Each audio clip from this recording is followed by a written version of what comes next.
Go. Okay, so we're gonna pick up where we left off on our permadeath run. We are on sweaty try hard settings where the only things we don't have maxed out is we don't have the most punished stack size and we don't have the slower fishing timer. Those are set to the permadeath stat, not the next one harder. So save just incapable of doing that now. No, you can keep doing the Atlas stuff. Like literally until you reset the galaxy, you can never lock yourself out of the Atlas stuff. Alright, so where we left off, I got my staff. It's terrible. It looks cool, but it's terrible. That's the thing, you already reset your galaxy? Oh yeah, when you reset your galaxy, you just do it again. Resetting your galaxy is effectively New Game Plus. Alright, so we have the gateway we needed to detect. So we got our staff and finished that as the last thing we did. So the next thing is to go follow the ley lines to this portal. I don't remember the details, but we are moving towards getting ourselves our own solar system that we're going to make for ourselves. We can literally craft our own solar system, as well as getting the availability of the gas giants. Now, on my other non-permadeath playthrough, one second, I've got a mouse cursor on my screen. Now for the other one, my non-permadeath one, I made a permanent storm gas giant that was literally the worst to deal with. It was very lucrative.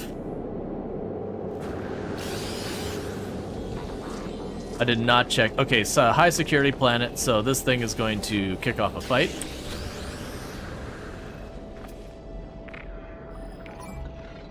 That's fine. I don't really care about you.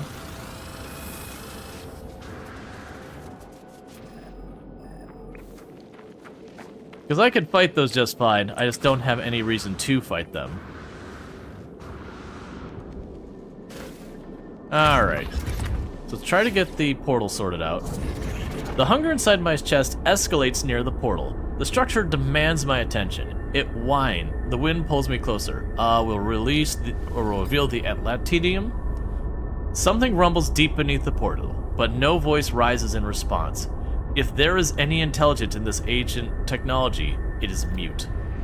Yet, I sense the anticipation, as though some great force is poised to erupt. Wield the staff. I present the voltaic staff.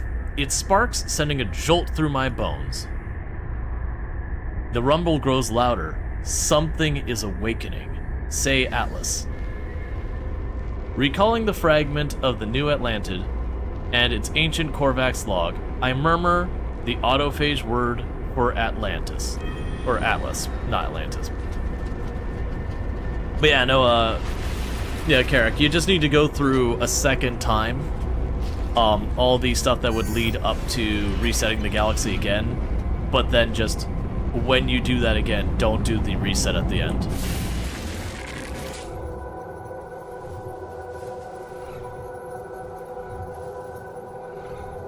Yeah, no, the portals are very Stargate-ish.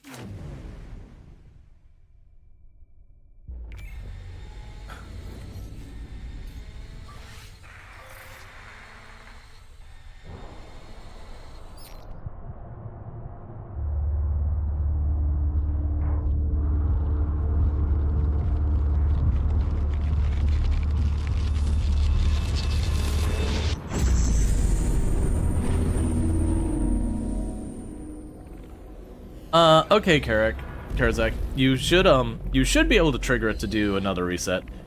Oh, you know what you might have to do? I think when you find your wrecked ship at the start, you just go to the thing and be like, do the broadcast. So you might just have to find a wrecked ship and do the broadcast thing. Yeah, you'll figure it out. I know you can continue, I just don't remember, I don't know how. The Atlas is unknowable, a mind too alien to comprehend. There is nothing to indicate it is even aware of my presence, and yet it seems inevitable that my path has led here. I could not prevent it, I could not resist it. Reveal the Atlantidium.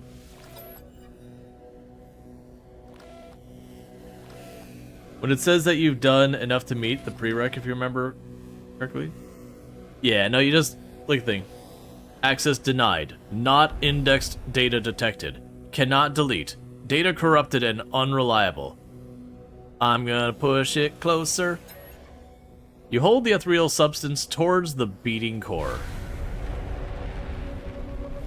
Catastrophic system failure.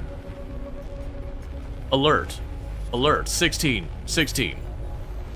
Bolts of corruption swim across the crimson interface. The Atlas cries out. If it's capable of distress, if it's capable of fear, then I think it must be afraid. Yet, it has brought me here for a purpose. I'm gonna watch. As I stare into the vast red orb, images begin to take form. The Atlas shows me long-lost intelligence of the Korvax Prime. Thriving, falling, waiting, blind and alone. Her children strand in the dark, rebuilding their own bodies from nothing. The autophage. It shows me the future, in a reality I do not recognize. Wires loosened from their circuits, transistors failing, memories dissolving, dispersed like ink in water.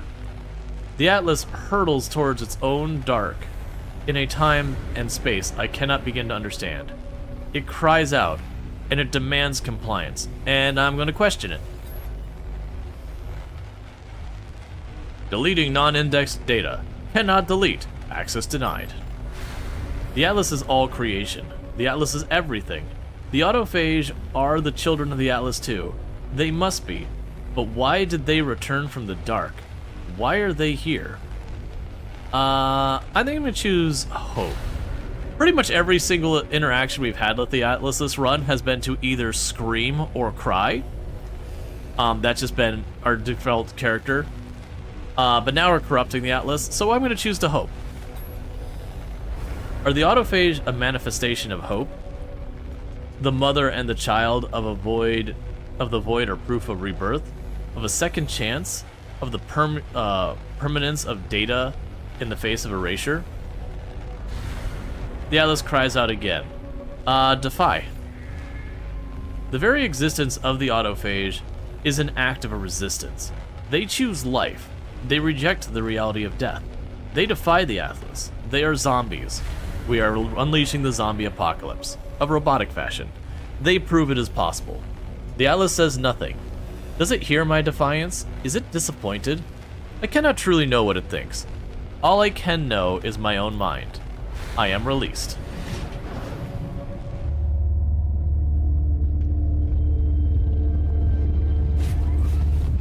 So we were a good little bean to the Atlas because the game requires it. And then the autophage has allowed us to completely turn our back on the Atlas. Okay. So we're on a different planet than when we left.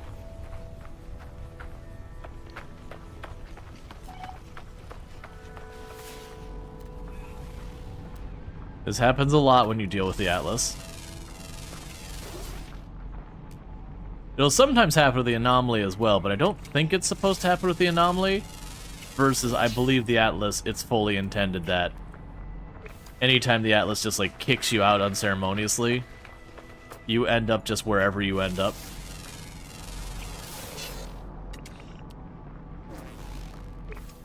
Check with Galaxy. I honestly don't even know how to do that. I believe I have to be at my ship. I've had people say that the only way you switch galaxies is through, well, you can use teleporters and stuff to teleport to other people's things and past places you've been. I should probably check to see how much is on this planet. Okay, what do we got left? Rare underground? I'm out.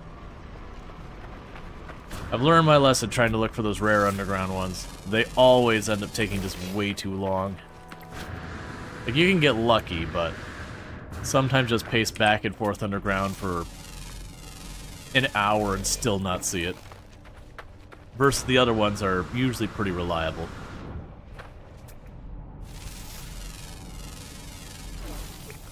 So they're just scanning stuff for a little bit of cash.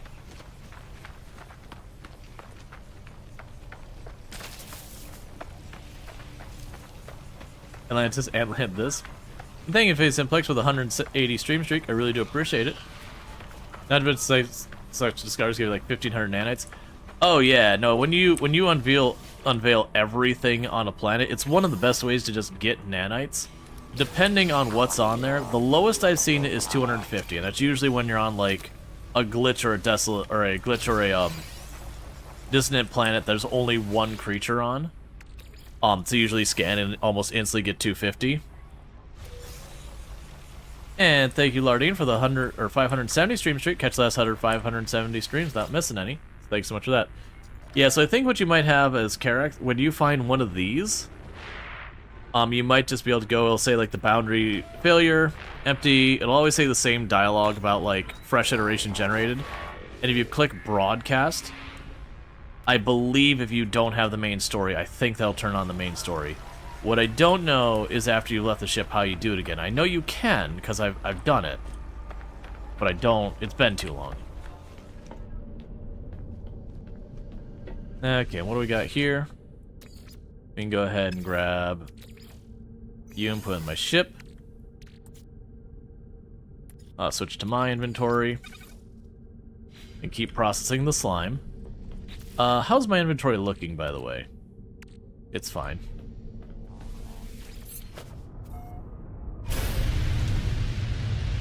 Alright.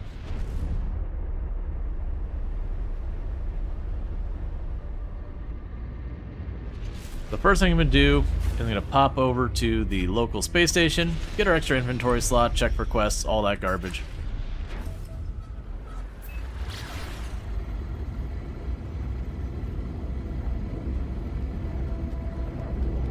It pops so you get channel points? Yeah, well, you get channel points every N number of minutes. There's a little thing in the bottom that you can like click on, like a little green box icon or whatever. That'll give you a little bump in points for, you know, quote unquote actively viewing.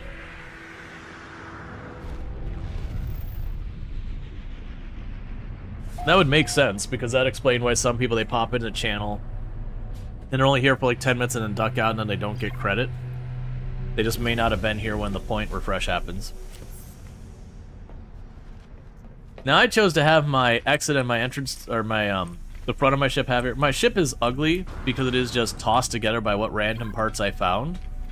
And we've kind of hit the problem where I'm not able to expand my ship in a meaningful way until I get it to be a higher class.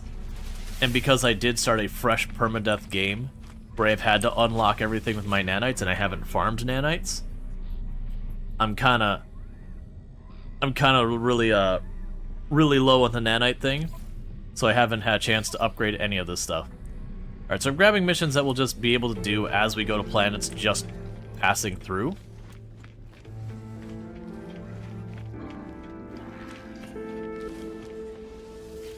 Gotcha, Infinity Simplex saying that the, I'm definitely grabbing a S-tier scanner. Underwater protection module. Sure, I'll grab one of those. And you don't want anything... I mean, you're already maxed. There's no point in me giving you more stuff.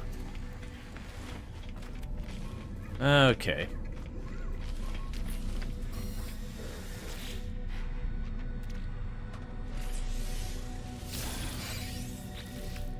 Alright.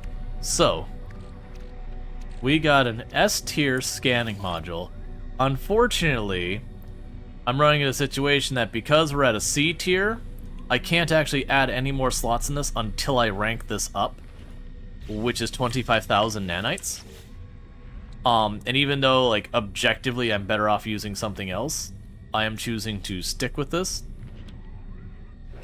So let's take a look to see if there's anything on here that I'm particularly not super impressed by. So that's a ricochet module. I'm going to chuck that out. Make room for the scanner.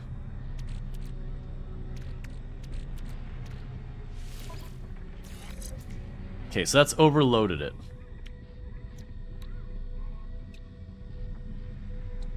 Alright, so this one is objectively better other than the radius, and I don't really care that much about the radius. So we're going to go ahead and pull the pirate parallel off there. And we're going to shuffle this around again.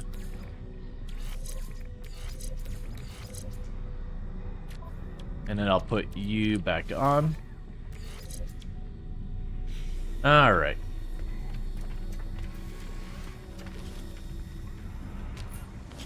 Then I can go here. Yeah, and we're missing a lot of language because this was a fresh save for this stuff. Now I also have the underwater module, which I should have more than enough room for. Yeah, so that's just gonna give me more buffer. Obviously I want better... Oh wait, don't I have one of these that's a percentage resistance? Could have sworn I had a percentage resistance here somewhere. Yeah. Oh, you're already supercharged. Never mind. I wanted to make sure that the percentage resistance was supercharged, because it's just really helpful to have that. I completely forgot I had glass in there. And then the B-class reactor. I'm just gonna get rid of it. I've already got Bear B-class and I don't want to wait. Alright. So normally this would be the point that I would jump over to my freighter, would take the freighter next spot. So when we go into space, remind me that we can check what solar system we're in, or what universe we're in. I am going to jump my freighter here when we're done with the, actually, let's jump our freighter here before the anomaly, because sometimes the anomaly kicks you out in weird ways. So it can make it hard to tell where you are. And I'd rather kind of save wherever the latest place I've been, so we're always moving forward with our kind of forward fleet type deal. So there's the freighter. We're not docking there yet.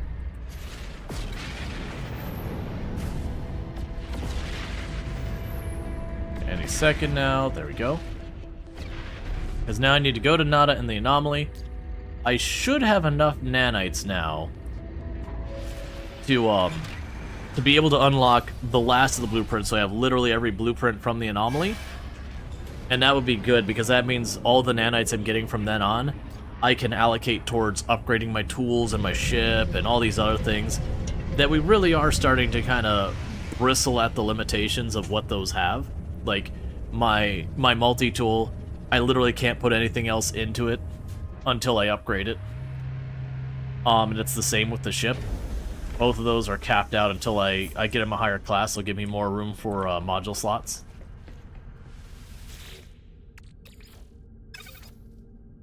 Okay, and keep you running.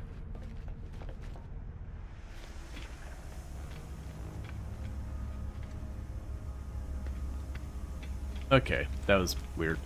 Alright. Yeah, so we need to talk to Nada for the autophage stuff. One thing I'm going to want to do, and I'm going to be careful doing this, is let's go and take all of those multi-tools I've been piling up, because I've got a ton of junk multi-tools to get rid of. They won't fetch me much money, but it's more than nothing.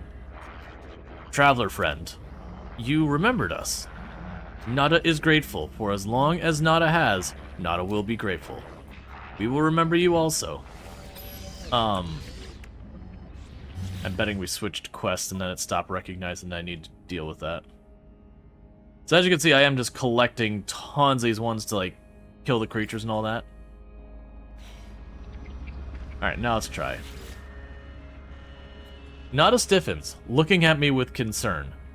Let's see, possibly not needed, but you used to have 5 multi-tools. One for mining, and the others for different weapons. A 6 slot for new tools to get in exchange or to break them up. Yeah, no, it's really not needed to do that.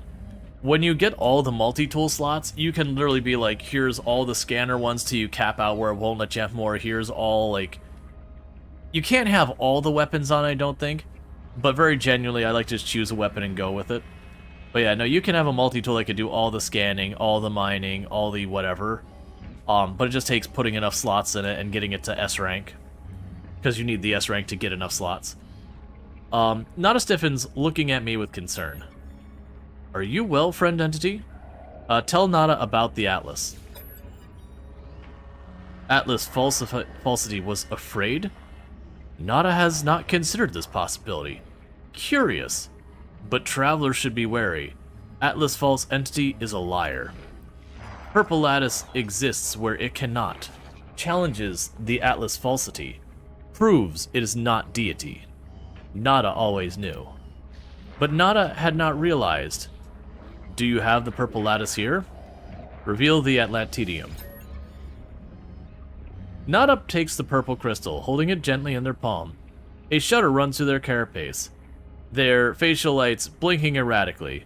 They are lost in some private emotion, some memory. I do not interrupt. She was home once. May Dada keep this friend entity? Sure. Nada is grateful. Thank you for the memory. Builder entities, the purple lattice. Nada does not think there is cause for fear. Not for us. For Atlas falsity, maybe. Nada's lights blink. Just once. And Nada does not quarantine our friendship. There is plenty. Make your path forward, traveler. Make friends. It is your way. Nada and Polo will always be here.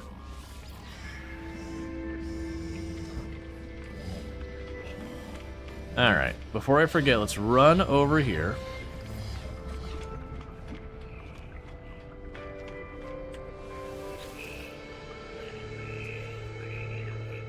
Alright. I ponder what you have found me with a grateful heart, little one. But there's still an infinity of wonder out there to discover. Perhaps another day, we could share more memories. Alright, so you're not ready to let me give you more stuff for more nanites. Traveler hopes to make progress. Traveler tests themselves. I will help. In exchange. Progress for progress. Or wealth, perhaps. Experience or materials. Both valid. Today, salvage technology. Transmit milestone data. You have seen much, but do you understand? Not for me to know. Please take this. Alright, so I'm not going to give him my salvage data. I need my salvage data.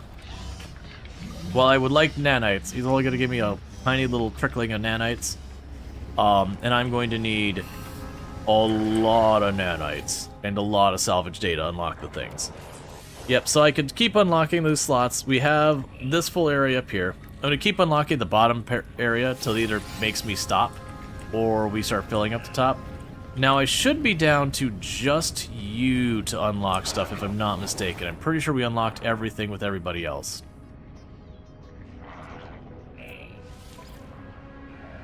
Yeah, because you just had these engines over here on the left. And I don't even care if I actually want the engines. I haven't unlocked it. That's good enough a reason for me. Yeah, flight assist, override, instability drive. Alright. So the first thing I'm going to do is go to my log now that's added those to be installed. And we're going to unpin that formula. Now at this stage you'll notice I no longer have the autophage listed here. We're not quite done, but we're very close. Yeah, so let's enjoy it while it lasts, create the heart of the sun, and enjoy the galaxy. Yeah, so we need to create the heart of the sun.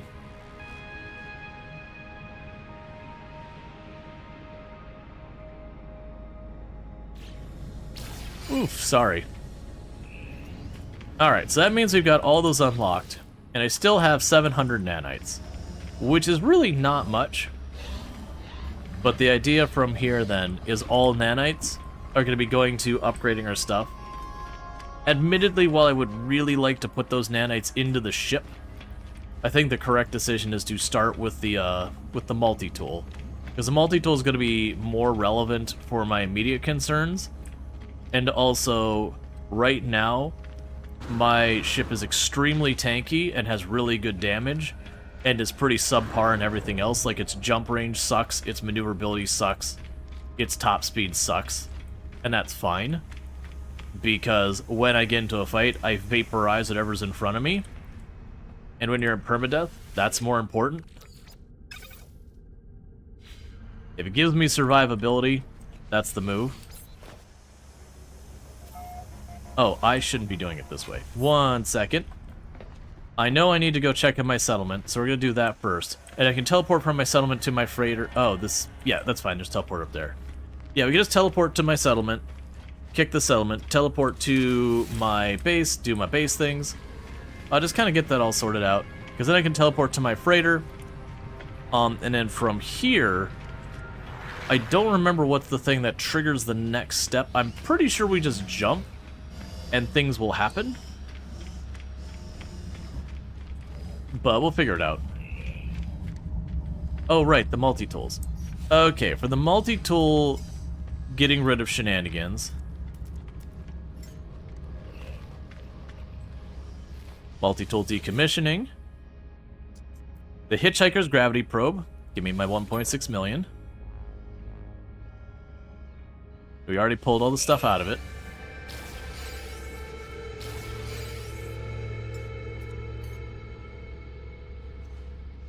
Okay. Multi-tool Silhouette of the Sky. Give me my 1 point something million.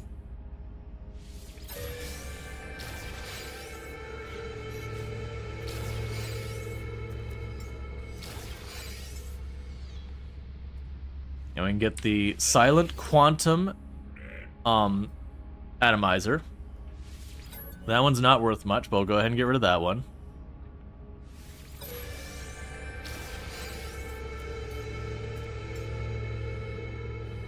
And then last not least, we have the Iridescent Ozone Stabilizer. And both of those are pretty rubbish multi-tools. Now the good news is that did give me a inventory augmentation. I saw it blink by. I don't see it in my inventory. Oh, it's probably in my ship because I already got a stack of those in there, don't I? Yep, so I got 16 of those on standby. And then the staff too? No. Well, the good news, I don't think it'll let you decommission your very last one. But yeah, you can get Sketch. Alright, so we look at here is anything B tier or worse. We do have the pirate ones. Which are pretty just okay. But genuinely, all of these are probably going to be worse. We do have a C tier there. What about our scanners? Yeah, so more than likely we're not going to want to use any of those. So I might just decommission them all. The one I will check is we've been wanting to switch off of our boltcaster onto something other than the boltcaster just for the sake of doing something different. We're getting farther and farther into where that's a hard thing to justify. I think what we'll do is for right now, we're going to jump over to our settlement. So we can go to our settlements.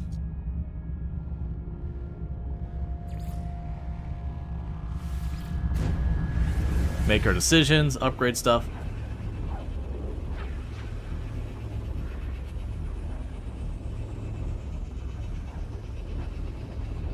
Because I need the nanites from these. So that's kind of the juggle is, do I save them to hopefully get something I can use? Or do I just cash them in for nanites and be done with it? Which I think is a correct decision, because it's not that hard to get just stuff. Alright. Our leading thinkers are close to a breakthrough, but we cannot agree what to prioritize. We could invest in using technology to improve citizen welfare, though the voices of those who believe in developing the industrial technology will not easily be silenced. So we can make a free hormone injections, or a desalination array. Now, we've been gradually getting our happiness up pretty well on its own. I think I might actually go for that. I feel like opportunities for more business not. And we got a full stack of 100 plates. Alright, we need to change that output. Alright, so we are a B-class agricultural one.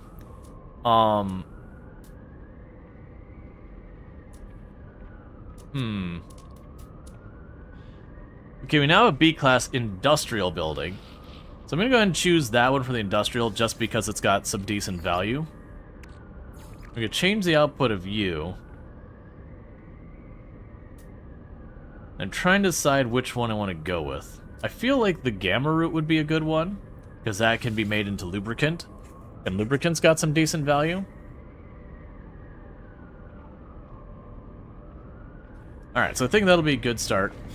We need to check out our building. I think we were upgrading the fishing pond. No, we were not. What building was I upgrading? Maybe it was one of the farms. It probably was the farms.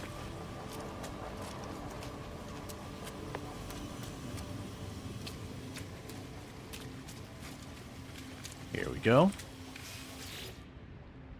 Okay, so we can reopen the building. Massively increases our production. But yeah, it definitely feels like... My understanding is you can have 4 settlements. It feels like if you're going to lean in on that, you'd probably want to actually mix up your settlements. If you activate the Settler's Quest, it shows you which building needs attention. Gotcha. You need 64 dirt.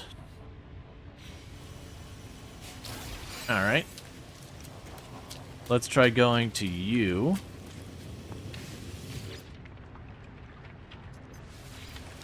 There we go. You're upgrading. Okay, so that's all I wanted to do here.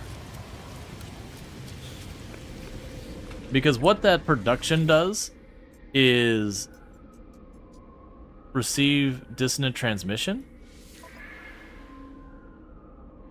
Autophase transmission. Hello, Overseer, Disruptor, an invitation. We have our own, not many. We welcome your contribution. Accept invitation.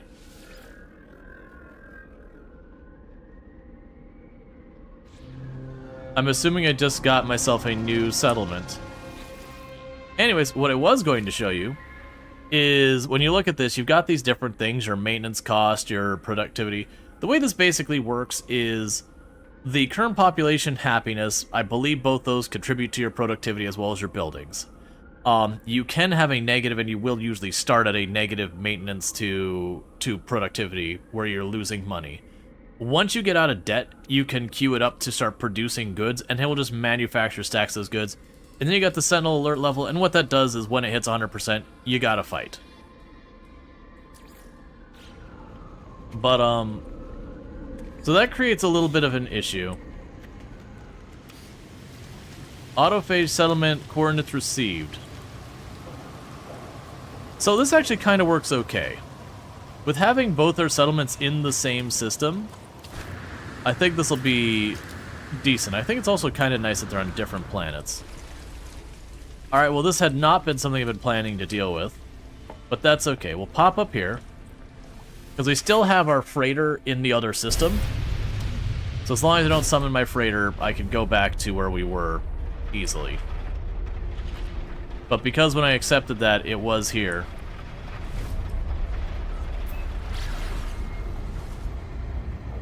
Yeah, that's not weird.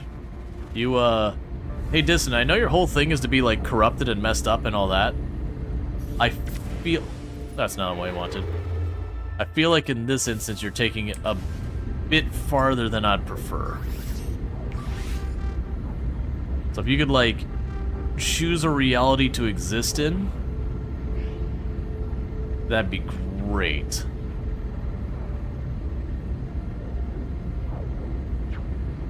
Probably shouldn't be continuing to ride this off to see what happens. Okay, it's stabilized. Oh, it's not this planet, it's the planet behind the planet. Okay, that's fine.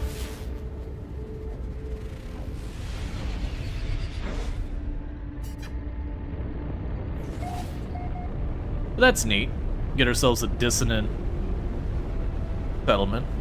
I'm hoping this one will not be agriculture, just because they already have an agriculture settlement. I'd like to mix it up if possible. Okay, so we're on a planet with aggressive sentinels. That'll be pretty obnoxious for a settlement.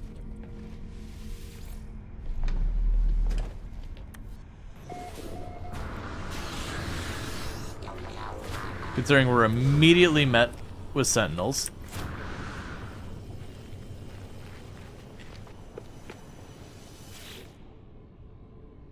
Okay.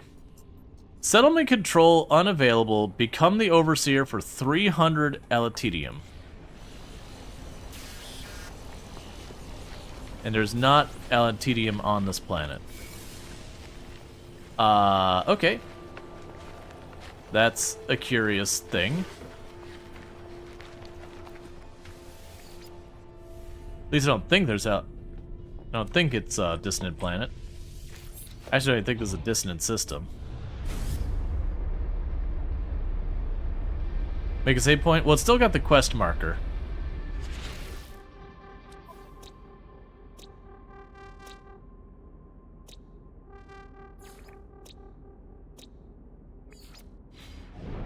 Yeah, I can do that.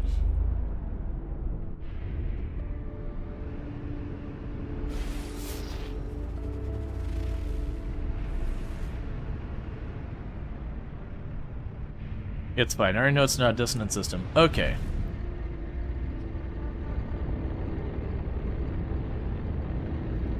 You lost 2 settlements that way, but made dissonant different? Yeah, no, it's not a bad point. We can put down a save marker here. Come back for it. Granted, like I said, an aggressive sentinel planet for a settlement sounds pretty obnoxious.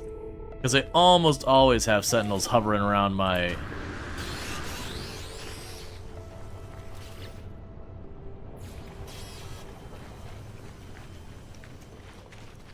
my place. So just gotta go out of the limits. Any second now. You can do it.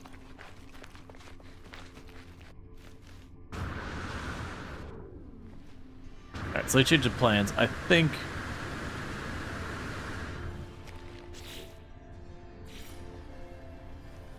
now it's still settlement limits.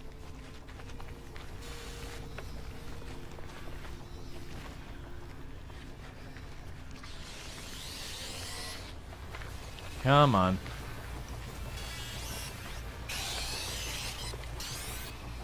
Go away.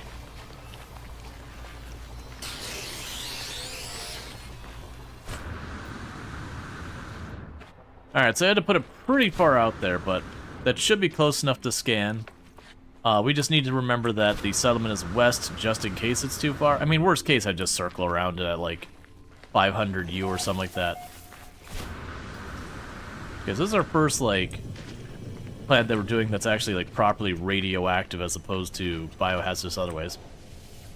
Alright, so unfortunately I do not have the materials I need for this, at least I don't think I do. Make sure I'm not sitting on a pile of it in here.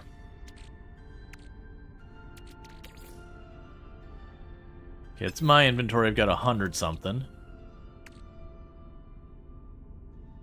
You have none in there at all, and I'm pretty sure I don't have any in my storage. No. Anything else I want to chuck in there while I'm looking at it?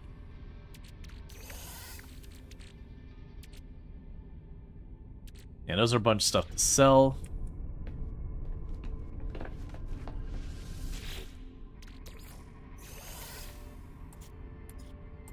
I wanted to check.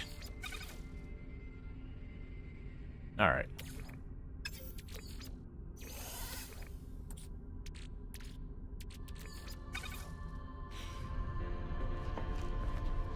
Okay, so what we're going to need to do is we're going to head back up to the station up here.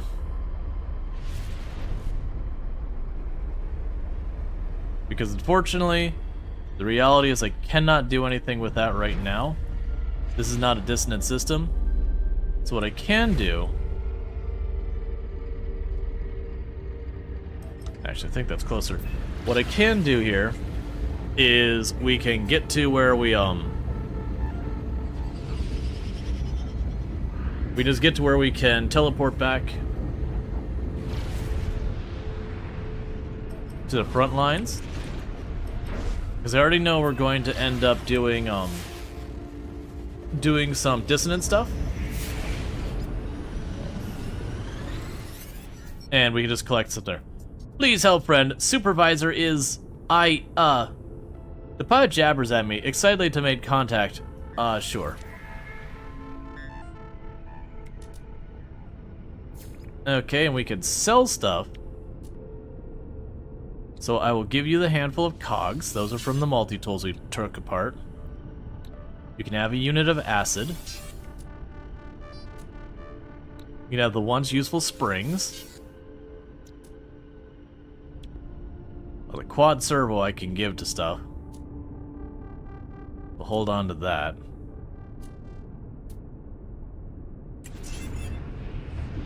And I'll eventually want to give up the organic catalysts or whatever, but we're not there yet. Yeah, so we're gonna head back to our freighter and head over probably to a distant system. Or I'm sorry, that's not what we're doing. What we're going to end up doing is I need to make the Heart of the Sun. So which the next stage is to make the photo, oh no, I already have that one. So I need emerald. Alright, so what we're going to do is we're going to go to a system where I can get emerald.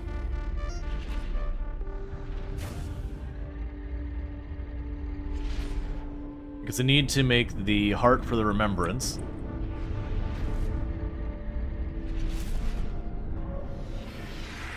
And then once we make the heart for the remembrance, we can continue the quest line for the gas giants, which is what we're working on.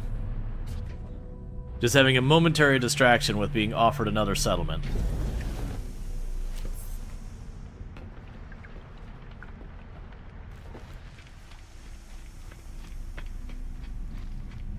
We should also go up to one of the vendors here and just dump all these modules. While it's possible the modules could end up being something good, right now I need the nanites. They don't have a really good way of dealing with it. I'll grab this. I'm not gonna target these. But pretty much what I'm doing right now is I'm grabbing all the quests that are just like kill animals, kill predator, these kind of ones where you just dump onto the ground and just do your thing. Because I can just hoard those until we cap out and just land on a planet and get a ton of them. Yeah, so we're not exalted yet.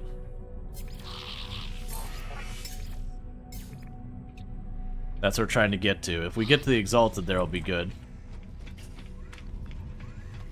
Alright, we can go here. Because then you just get free module slots, and they go just such a long way. Welcome to Deck. Gek. Best. Happy to your. Alright, so let's purchase the upgrades. Let's go here.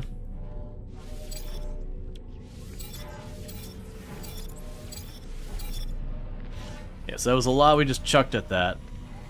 But that jumped us up to about 5,000 nanites. Okay, so now we want to teleport to our base in Bluegrass Hills. Because we'll be able to get some nip-nip and a whole bunch of other goodies. I haven't decided where I want to focus our money, because I've learned these days that the expansion modules are relatively easy to get a hold of, versus dumping like 170,000 or 170 million units to expand a slot on your ship. It's easier to just run a mission or two and get some slots, and a way better use of your time than that. But then it's deciding, okay, but what do I want to actually put my money into? Now granted, I'm sure there's a way you can... People have mentioned that there's effective things you can buy to act as a conversion between units and nanites.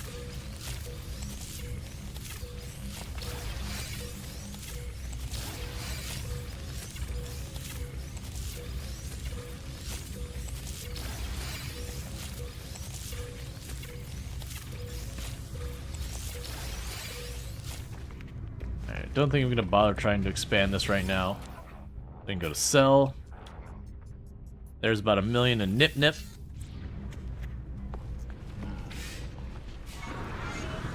And all the rest of the plants, you've been needing them for various things.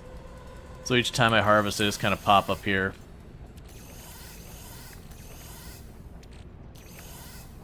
They drop all that off. There's that. Is there anything else I want to move over? Probably not, right? Yeah, I think we're good. Honestly,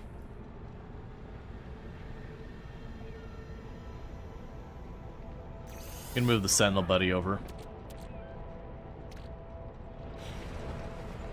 Okay. And for those that didn't see, if you look over here, I've got a another base way over there. That base, I actually have both a sodium and an oxygen producer over there. That literally I can just go over there anytime I want and just cash in over 1,500 of each. I could put a bunch more containers on it. I just don't have a need. I never find myself in a need being like, hey, what if I could just quickly get my hands on an extra, you know, an extra 1,500 on top of that. 1,500 is lots of stacks. That's enough to get me through more than one play session if I'm just being abusive on both of them. So it's just when I get low, I pop over there and top off. Okay, so now we're back at the system far, far away from home. We're gonna debrief our fleet. Alright. So we got our combat fleet. Assisted Gek authorities in disputing neighboring system. Resolved minor casualties. Carrier flight AI fragment. Anti-boarding system disabled over the air hack. Boarded by pirates. Crew fought hand in hand. Some personnel losses, but all boarders were captured or killed. Systems restored. Pirate equipment seized. We got some iridescite. We forcibly removed pirates from a base for almost 300,000 units. We captured a rogue capital ship for almost 300,000 units. And then we returned home. So what is the carrier AI fragment? Oh, you have modules sitting here? Oh, right. I took the, I took those temporarily. Let's see. A single splinter of the colossal mainframe of the heart of a Sentinel capital ship. It blinks its solitary living eye trained upon the one piece of data it retains, the last known location of one of the fleet's interceptors. So that appears to be an alternative way to get Sentinels. For right now, it's just going to sit there.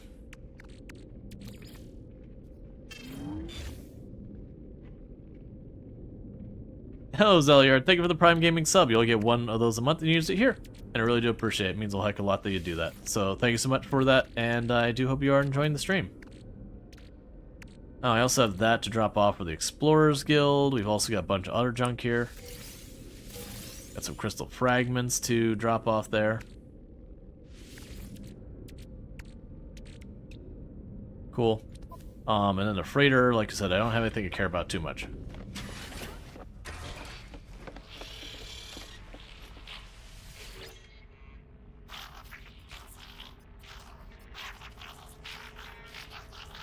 And thank you, Such a Cookie, for the Tier 3 sub. You've been subbed to the channel for 45 months. You're fast approaching 4 years, man, and that is ridiculous. And thank you so much for going way above and beyond with that Tier 3. It means a whole heck of a lot that you'd support the channel in that way. So I really do appreciate it, and thanks so much for kicking off a hype train, and I appreciate that as well. Hello, Captain Friend. Joyous day for the fleet. I've charted new expedition routes. Alright, so our people are mostly skilled at murder right now. We did snag ourselves a S-tier pirate raider ship.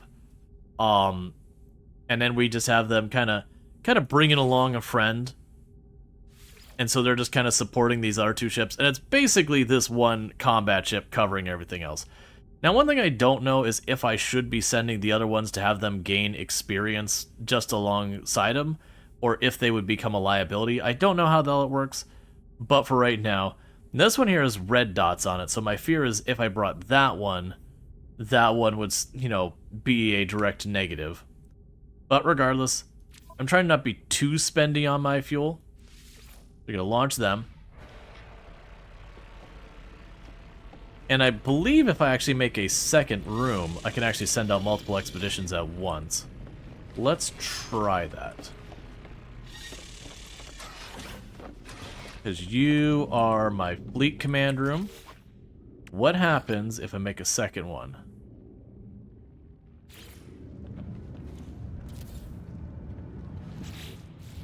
Because then I could start trying to send out, you know, 2 expeditions. Hey, Blind! Thank you so much for the raid. I really do appreciate that. It means like a lot. Can we get a shout out for Blind IRL, by the way? Fellow member of the Halcyon Frequency stream team, the stream team that I am on. Plays a lot of Dwarf Fortress and similar games. Playing some Mega Bonk today. Ooh, that's fun. Playing some Vampire Survivors roguelike 3D fun. But yeah, I hope you had good times over there and all that. But again, check out Blind. Absolutely fantastic. 100% recommend. When it comes to people knowledgeable about Dwarf Fortress, I do not believe there's anyone out there you're gonna find on Twitch that's gonna give you more in-depth information and all that. Fun, dry wit and all that. Welcome in, Raiders. I should probably mention, I am Rual Storge. I do play a variety of games here on Twitch. I do play a lot of settlement builders, city builders, those kind of games. Simulation, I do tons of that. Today we're doing some sweaty, try-hard, permadeath, No Man's Sky. We're actually pretty close to the end of the run that we've basically done everything from the main story where I just had the one button to do to, like, finish it. But we are pursuing purple stars and gas giants and all that kind of nonsense. The only settings I don't have maxed out on difficulty is how high items stack. It's only on its default permadeath. And then apparently a difficulty setting is how long it takes to fish. And I did not turn that up because making a timer slower sounds not fun. But I'm temporarily getting distracted by this stuff. So what? So I've got a trade mission, then I got a balanced. So I'll send these ones off at a balanced. When I start hatching an egg, gotcha. So with a balanced one, I'll send one who's an explorer, one who's an industrial, and one who's a trade person, and we will see how they do. Okay, so I do have 2 missions going out at the same time. And with that, we're going to jump my freighter. And we're looking for... We're not going to jump my freighter. I lied to you all. We are going to go to my ship because I need to get emerald, and my freighter can't go into the systems that have emerald. Not yet, at least. So we're going to go to my Corvette and do all that noise. Yeah, so we are on permadeath, the damage is maxed out and all that. We're actually in relatively good shape. While almost all of my equipment is really crappy C-tier stuff, I am really, really tanky and really do a lot of damage. The only downside I have is my jump range and my maneuverability technically exists. It's about much. Do the freighter engine mods are different than smaller ships? Yes. Is the Corvette worth getting for permadeath? You've been thinking about doing a run, but you're scared? Yeah, the thing I will say is when you're doing permadeath No Man's Sky, anytime you run into stuff where you like clip through the world or you get caught on terrain, don't try to push to fix it, except it's glitched, and, you know, reload. Like, I don't mean like Alt F4 kind of stuff, you don't need to do anything like that. Literally just go, hey, give me my save. Because that's when something's bugged. And dying to bugs is a bad way to go. Alright, so all of them have emerald. So we've got a planetary anomaly, which will have glitchy weird stuff on it. We got a shattered planet, which will be just barren of, like, everything. We got a desert planet. We got a acrid planet, so it'll be acidic and toxic. A corrosive, which is acidic and toxic. And charred, which is on fire. In this particular case, I'm most interested in checking out the anomalous planet, because those ones will be all trippy and weird a lot of times. It'll probably be a relatively safe planet for us. Which we've been doing extreme planets a lot as well. It's just anomaly planets can be really, really wild sometimes.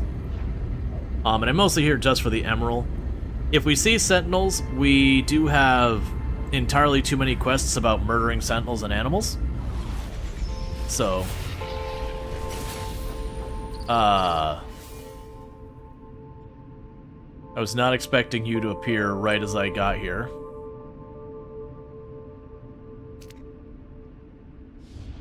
Okay.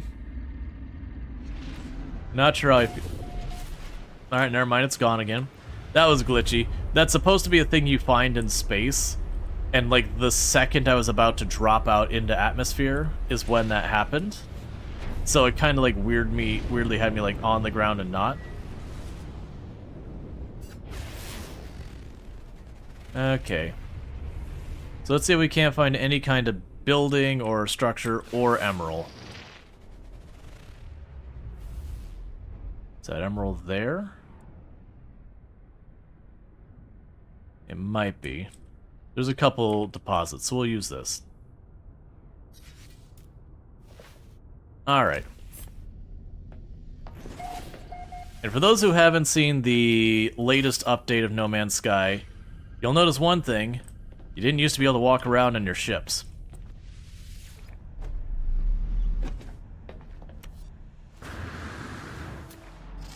And by not landing, I'm not wasting fuel to get down there. So we got bird things. Alright, so we got proper wildlife here. That's good, because I have to murder it.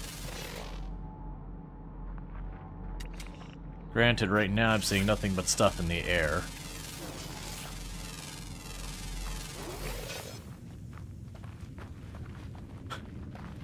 Apparently we found the planet that is, Noir. You know about the not landing? Yeah, it's not that big a deal, because these days fuel is so easy to come by. But it is helpful to save you a little bit of extra effort.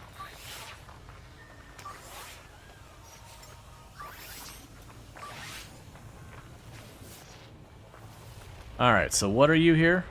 Emerald, that's what we're here for. Oh, helps if I recharge it. The downside is it's going to be really hard to tell when I'm hitting the edge of this. But yeah, this is what we're here for. It'll help me continue the progress of making Heart of the Sun, which I need for getting our gas giants.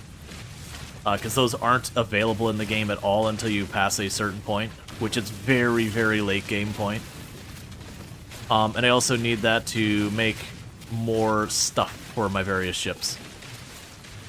I guess I'm just gonna have to go by the fact it's like a shiny texture.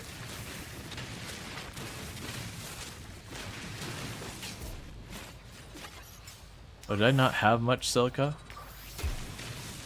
Yeah, we're not getting a full charge each time. It's fine, I'd still rather pull the silica. And you got people reducing the cost of winning Twitch, so that everyone may win, that we all may share upon the victory that is Twitch. Reducing the exclusivity of that club. Because everyone normally increases the cost of winning Twitch. The fact that it started at like 100,000 points, and it's been sitting at somewhere like 1.6 million points is what people push that price up to. A lot which was Tomb's doing. Oh, and thank you so much for the stream streak. My apologies, I didn't mean to forget it. For the stream streak, not stream streak, the hype train getting up to level 2 at 78% with 2 gifty subs. One of those is a tier 3, hence why it was so high and all that stuff. So I do really appreciate that. But the increase redeem is 5,000, the reduce only 1,000. Correct. Doing the right thing is harder work. It takes very few to ruin things and a lot of people to make them better. So you gotta rally. Don't let them keep you down. Gotta take some magnetized. You're so tempted to do the wrong thing. Way too many people. Can't have winning Twitch be too easy. Exactly. But yeah. No, it is deliberate that it is less efficient to bring it down than to bring it up.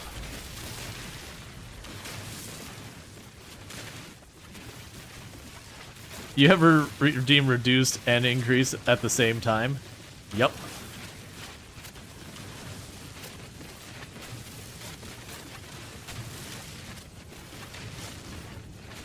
I find it interesting, so it's not fully colorless. If we're looking at this, it definitely is just a filter put on top of this. It's not 100%. Like, we're not getting my full colors even when the light hits me. It's very muted, but it's kind of a neat effect. But this is one reason you go like the anomaly worlds. The anomaly worlds will have all sorts of weird stuff. Sometimes it'll be stuff like this. I mean, not like the big stone tree ring things. That to me was like, okay, so that's the theme of this anomaly. Then everything was black and white, and I was like, oh wait, never mind. Yeah, so we're trying to get a whole lot of the emerald. For those who don't know, when you make your digging radius smaller, you get substantially more material if you take your time to slowly dig it like this versus just putting on the big radius and just smashing the whole thing down in a couple seconds. So usually on the smaller radius, if you take the time to do one of these nodes, it only takes like 1 or 2 nodes to take care of everything you need, at least in the midterm. That's all your things you don't like about the game? Yeah, the fact that it makes a big difference, like the scale of digging.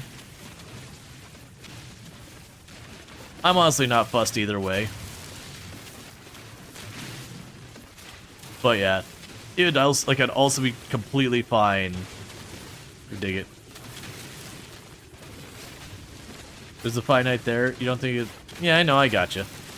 Like I said, I'm not fussed either way. It doesn't bother me, but it also wouldn't bother me if it changed either.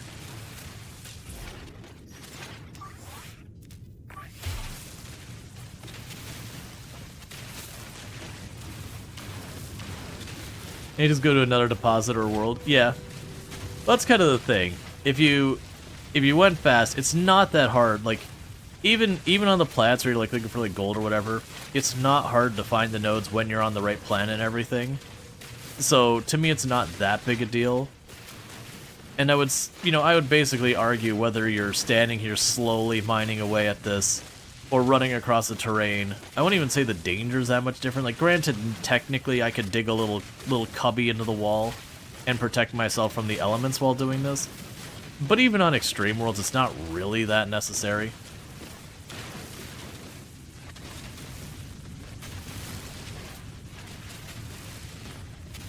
But yeah, it's one of those decisions they made that I honestly don't care either way. If they changed it, it's fine. If they kept the same, it's fine. Ultimately, it's a matter of, do I run between the things to collect it, or do I spend more time mining one thing? Not really here nor there.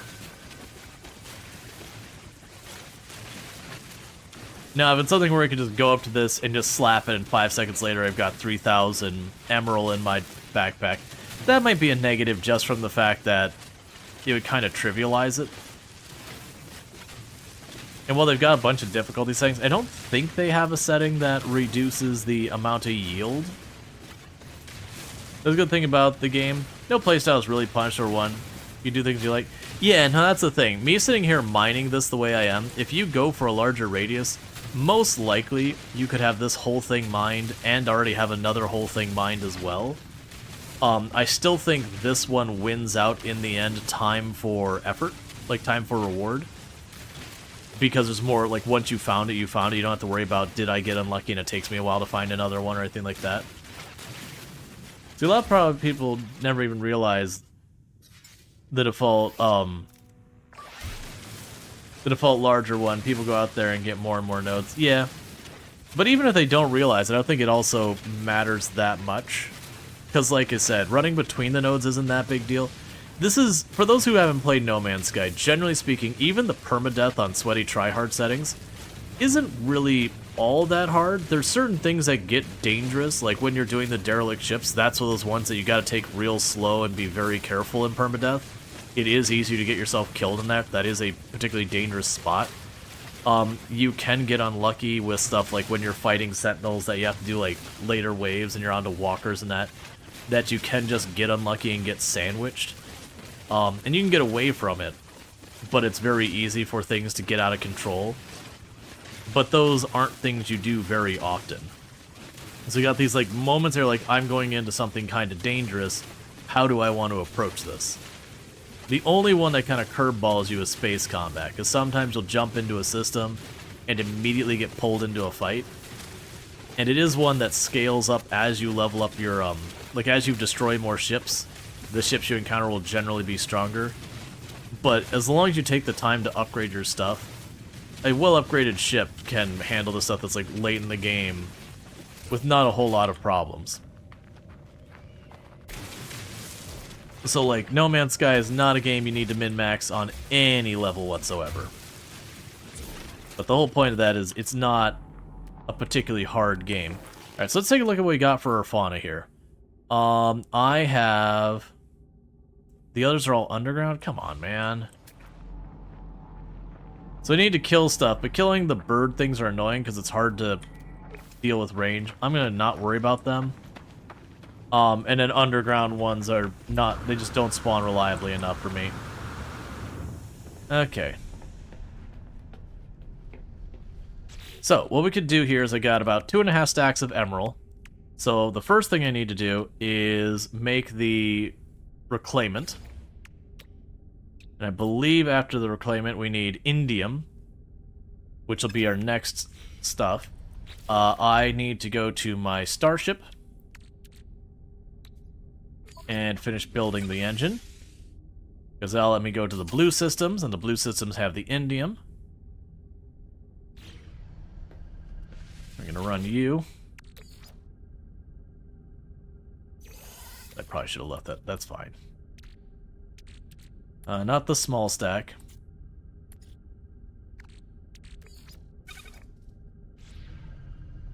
Okay. Yeah, anytime it's like rare underground, I don't bother trying to scan for everything. Alright. So we got that one. So now we're going to be going to a blue star. They got one right down there. Now it'd be nice if it was a blue dissonant star. It's fine, blue's good enough. Because this will let me make the remembrance. And there's stuff locked behind the remembrance. For the... I believe it, like, it's a requirement to finish up what we're trying to do. Okay, so there's 4 planets.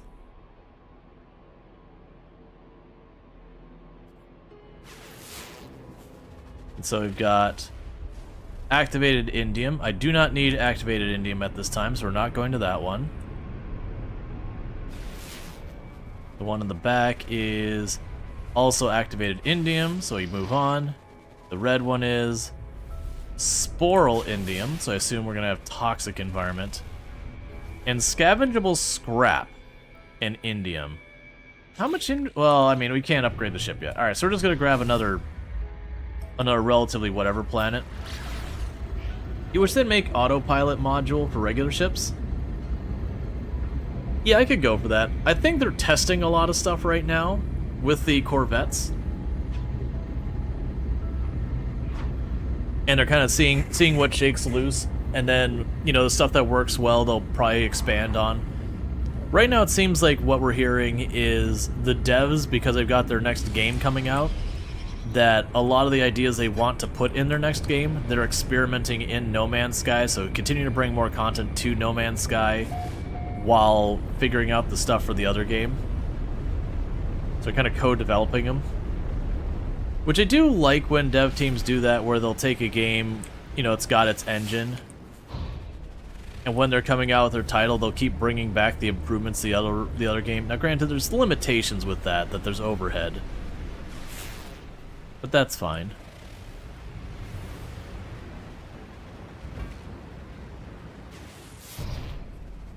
Okay, so we're looking for any type of point of interest or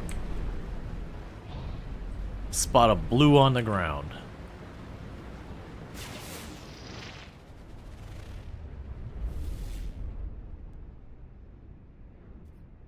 We can land and find it, but, you know.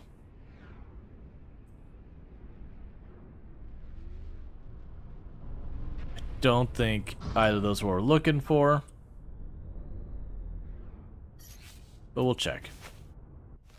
Pretty sure it's probably gold or whatever what the other material was. Oh, you're still going. That's fine. Okay.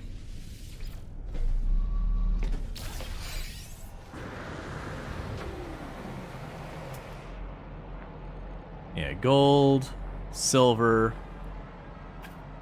I can actually use the silver.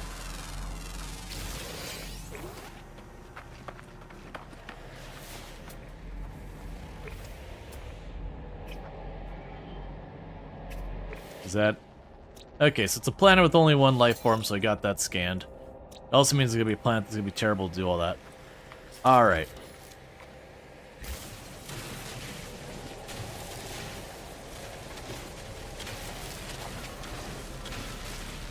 Thanks for making you check Light No Fire. Yeah, Light No Fire is the next tile that Hello Games is making. I have voiced my comment that I'm curious when Light No Fire comes out, if it's trying to be the scale of No Man's Sky and all that kind of stuff, how that works between having both the games going at the same time. Because I can't imagine, like, they'd have to scale up their team a lot to be able to support both games with that kind of steady content. And whatnot. And it's also a thing that No Man's Sky has no microtransactions. Once you buy the game, other than buying a second copy of the game, there's no real way to give more money to the team. Which is fine. I actually really appreciate that we do have a game that isn't trying to shovel microtransactions everywhere. At the same time, there is a lot of server overhead and all sorts of stuff going on. And I am curious, like, as they expand and they make their sequels and all that, one would expect the sales of No Man's Sky would slow down. Because, you know, you are now effectively competing with yourself. There's a certain point where you have to reduce the, like, you're having N number of dev hours put in, which costs Y dollars, and you need Z dollars to come in that happens to be higher than Y.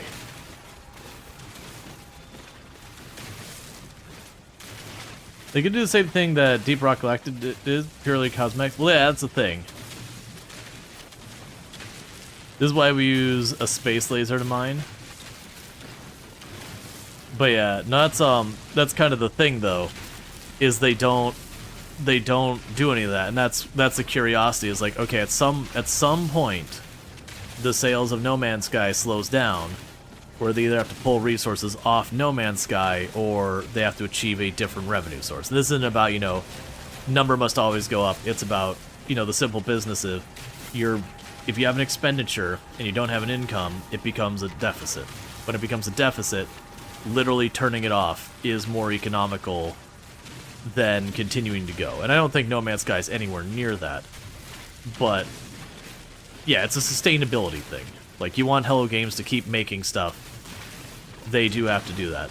And so I'm curious, though, when Light No Fire comes out, not that it would happen immediately, would we see them start winding down No Man's Sky so far as the multiplayer aspect of it? Would we see them start adding, like, cosmetic microtransactions? Would they start making, like, you know, expansions to the game that actually have a cost to it? Which I know a whole lot of people would get upset now that people have gotten used to the content being free forever. There's some indium. There's going to be people who, if they do ever try and charge money, are going to throw a fit over it. Yeah, 500, 700, that's at 300.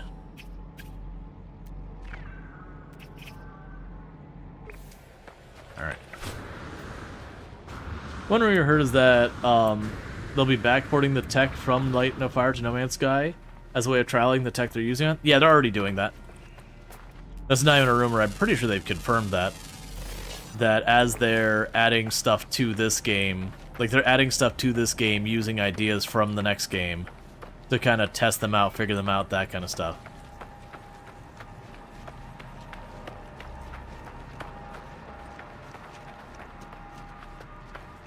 No Man's Sky is on your wish list to get someday? It's good. I would definitely recommend it. It's one of those games that could take a little bit to get into, but it definitely, if you're someone who likes to kind of explore and collect things, it'll scratch that itch. It'll make you keep doing more and more and more kind of stuff.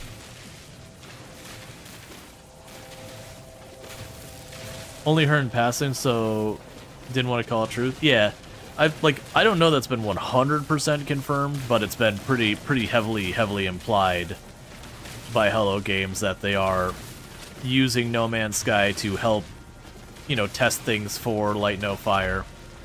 And then one would assume that as they come up with cool ideas for Light No Fire, that some of those will be coming back. And that is a thing if you're using the same engine, and rather than being like, this is engine version 2, this is engine version 3, you know, it's in-house kind of thing, that you're going to keep expanding and all that.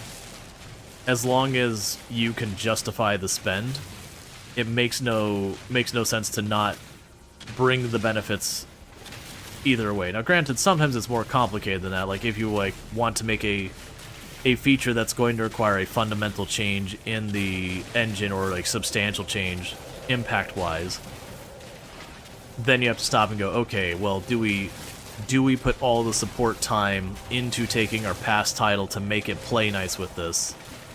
Or do we, is this the version that we stop supporting the previous title? And eventually that'll happen. Because the overhead can get substantial.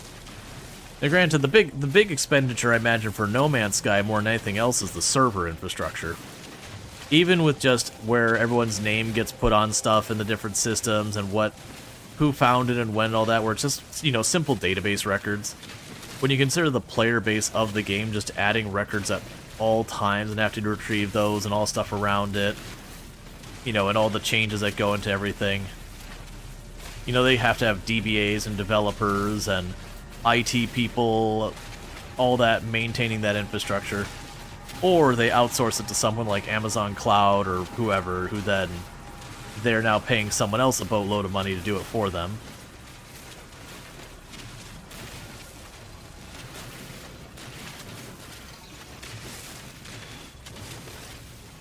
Oh yeah. Yeah, they added the stream rewind, so now you can just drag back and immediately see what was there. Now the catch is it is paywalled. You either need to be subbed to the channel or have Twitch Turbo, either or. They're both, either or both work. So it is paywalled, which, there's a certain argument to be made that shouldn't be a thing. But, it's one of those things that, it exists at least. That's a step above. Whether or not it's paywalled is certainly a discussion. Whether or not it should be paywalled is certainly a discussion, and I would certainly like it to not necessarily require money. But at the same time, it is an upsell. It is a thing that helps creators get people to sub to them. So there's that. Twitch has actually been doing a couple of things. Like, for one, if you're watching on mobile, I am using the new vertical layout.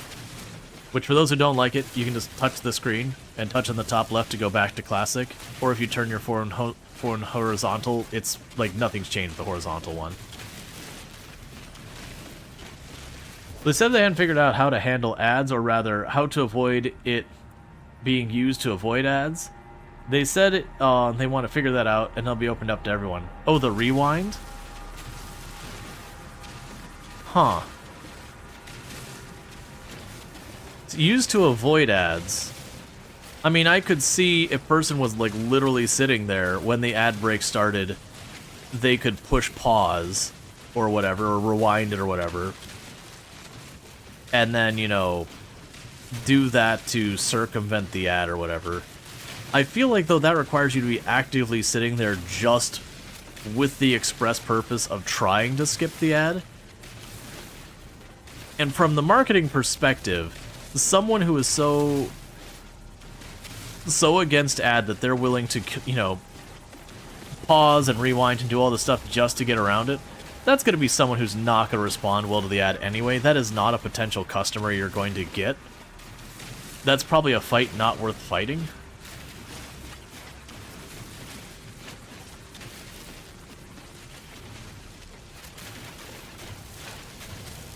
It's one reason I personally feel like there should be a thing that I can explicitly be like, this ad doesn't interest me, stop showing it.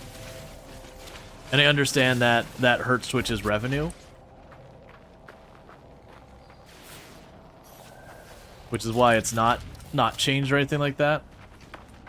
And for the record, there's a reason why when you do those things, you make them 3-4 clicks. It is to make it so you don't do that to literally every ad to try and get yourself a quote-unquote ad-free experience.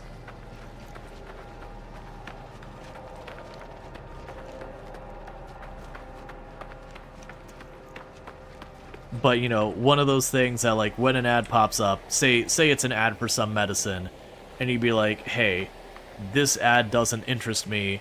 I am not someone like that. This is an appropriate product.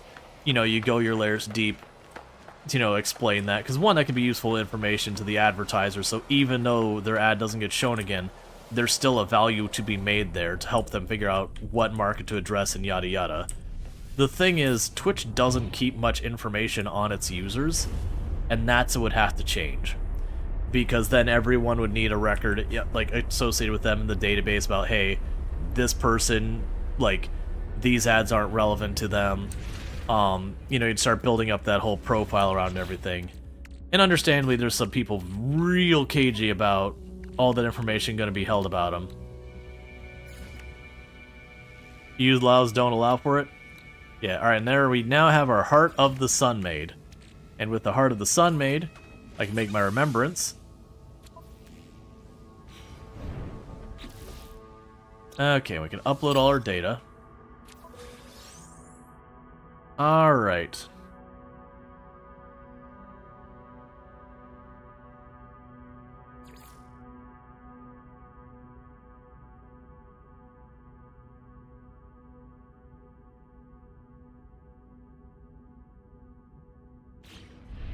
Okay, it looks like I actually have to make a second one.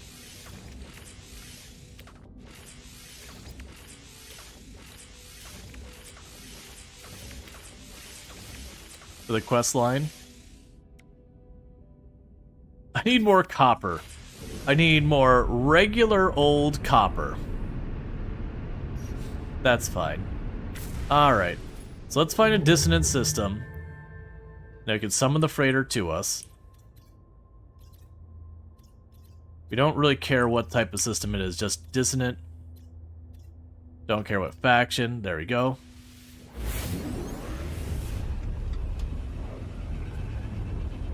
But yeah, no, you can collect data about people at Endobay GDRP. That was man, that's going back a ways. I had to do a lot of applications that we had to do that. Now granted, usually the biggest answer for all that.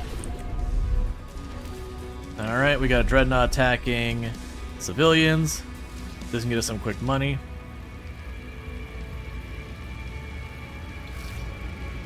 Oh yeah, we actually did that earlier on stream, Cookie. I cleaned up a bunch.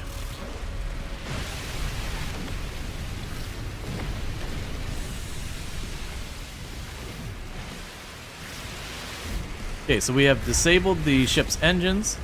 Because like I said, my ship, it sucks on maneuverability, it sucks on speed, it sucks on fuel efficiency, it sucks on all those things. But what it can do is it's got a lot of bang and a lot of shields.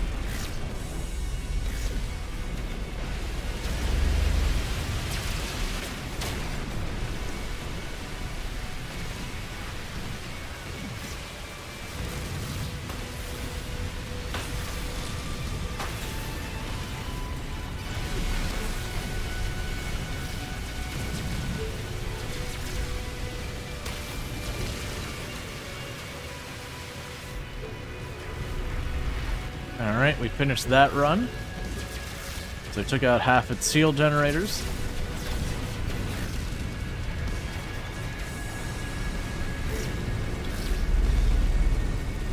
That's the one I already cleared.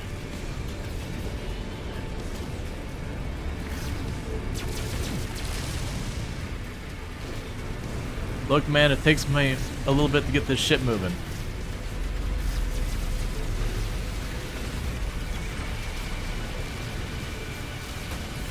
There we go.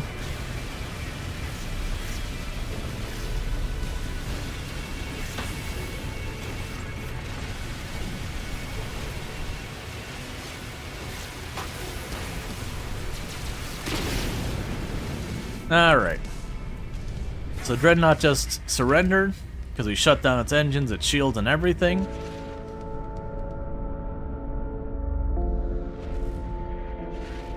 Okay.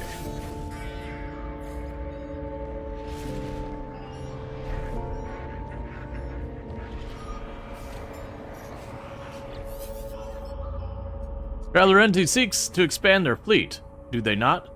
Will they find Korvax willing to help? Alright, let's see what you got. No. I've got an S rank rating ship. So where is your bridge again? I think it's farther up. I think you have a forward bridge. There you are. That was a quick dreadnought.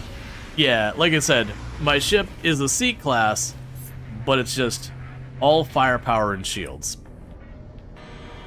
If we look at the, I mean, it's not actually showing it that high right now because it's not showing it correctly. But when we go to, like, the modifier thing, the damage and the shields are, like, maxed out. And then the maneuverability is, like, barely there. We're basically like a gunboat kind of thing. Alright, so we're going to... So he's begging for mercy. I may name my price. I'm going to demand tribute. The outlaw resignedly empties their coffers. Thank you for the quick 6 million. I appreciate your contributions. I'm not done though yet. You have plants growing in here. I don't even want these things, and I'm taking them anyways.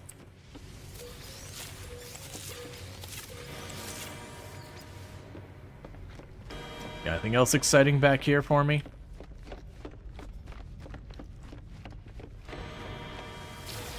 Now we're talking.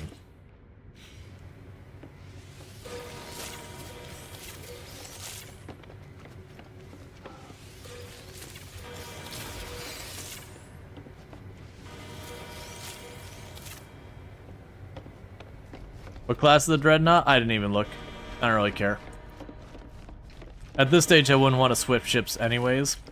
And then my my other playthrough, my not permadeath, I already have this exact Dreadnought. So I would much rather have just a different ship. Like, don't get me wrong, if it was an S rank or something. After just, you know, taking it, can you just still destroy it? I don't know.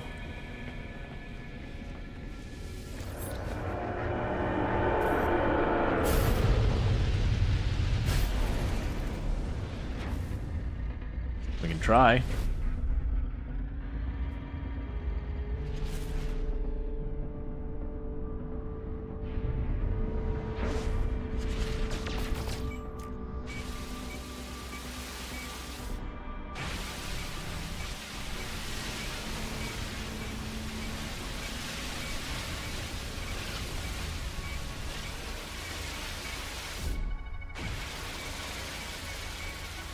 I don't see anywhere I can get a life bar.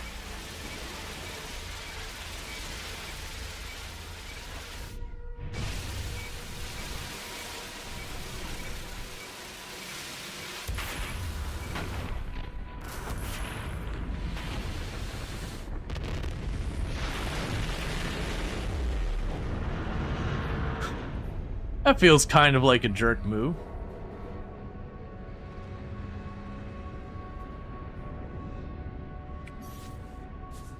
It's like, surrendered, pay me.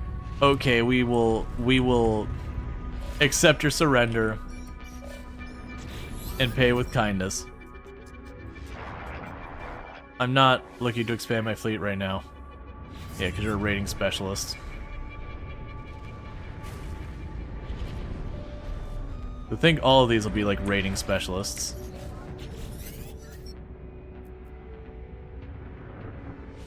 Okay. Yeah, so you're all raiding specialists. I don't need you. Alright. Now, but while I'm dilly-dallying out here, we should really hurry because I am currently carrying illicit goods.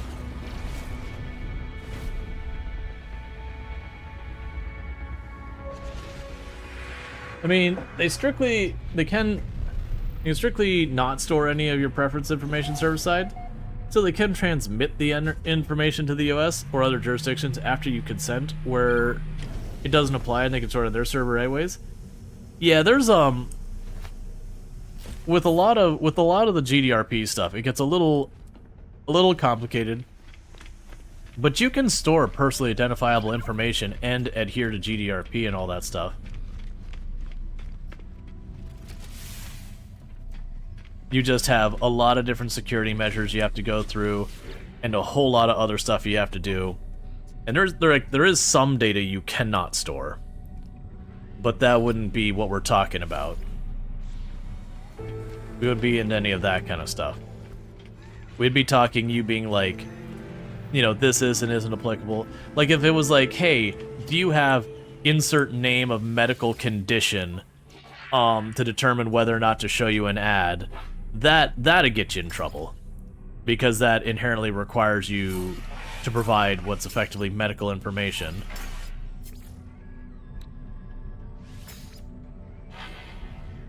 Now we're gonna not worry about the rest of that.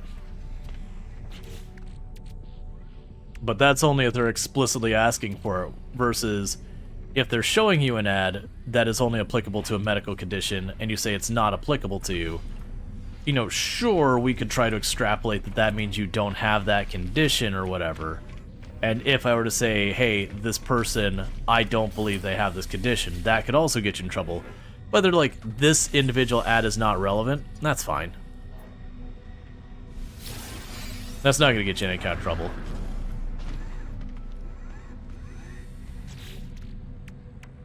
Even if someone who's smart enough can backtrack it to figure things out, that's fine.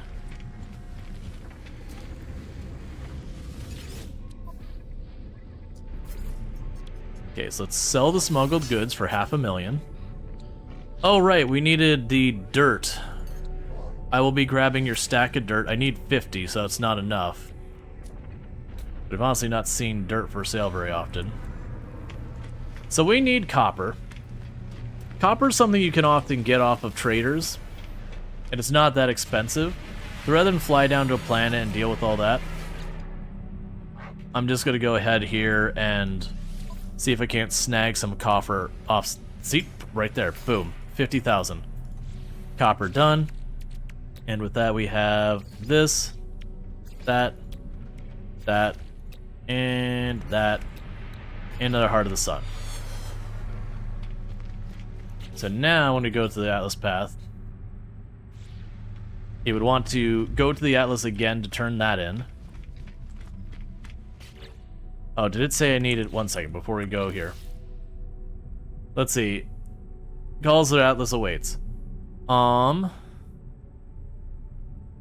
found the Atlas interface board in the Crimson Station. It spoke to me in a voice unlike anything I heard. It calls out for the seeds, and I feel strangely compelled to obey. While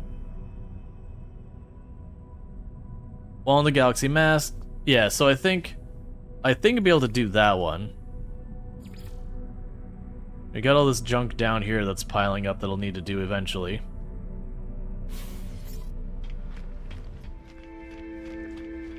Critical cargo. What am I sourcing for who now? Oh. I forgot I had that. Okay, well, I guess we'll just do this real quick. I've got it in my inventory. Let's drop off those star bulbs. And then maybe we'll go kill some creatures not while we're down there.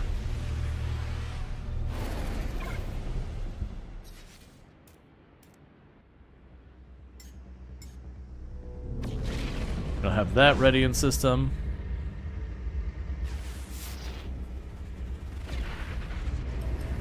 Because I'm honestly at the point, I've got so many of these quests I've piled up. It'd be good to just take a quick detour, kill a bunch of sentinels, do all that stuff, and then we can go and turn in the giant pile of quests for a whole lot of standings all at one time. Because I completely forgot about the star bulb delivery one.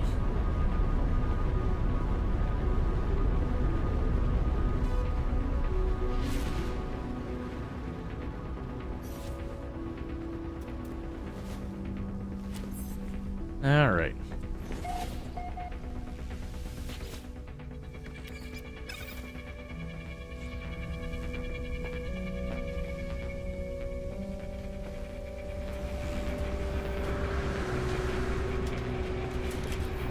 And we can turn this in.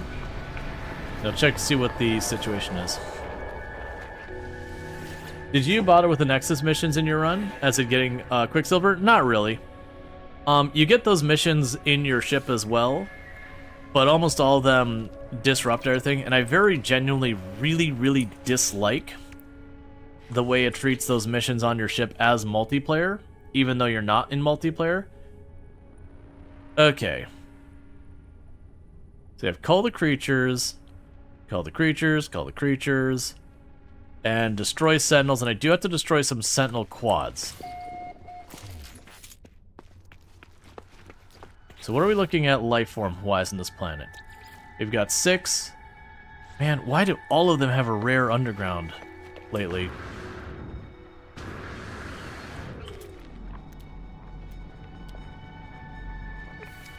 Hey, Sentinel.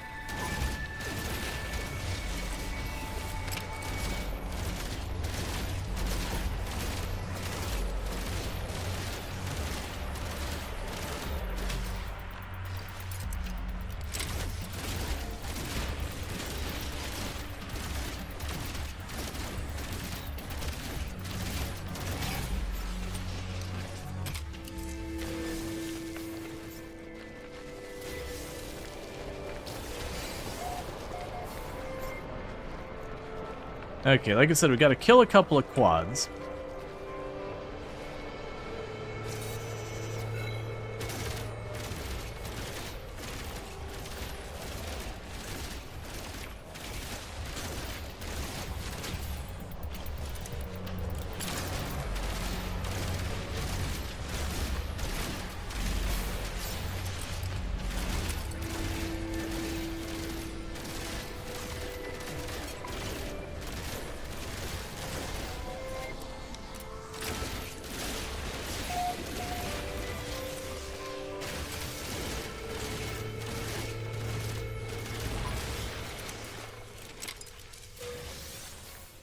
Alright.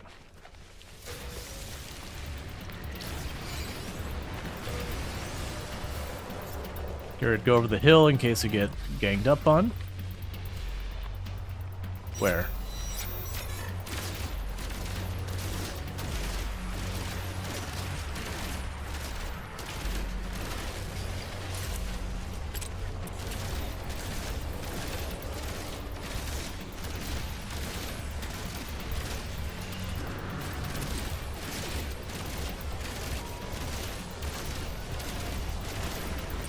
Where's the quad? Oh, it's way back there.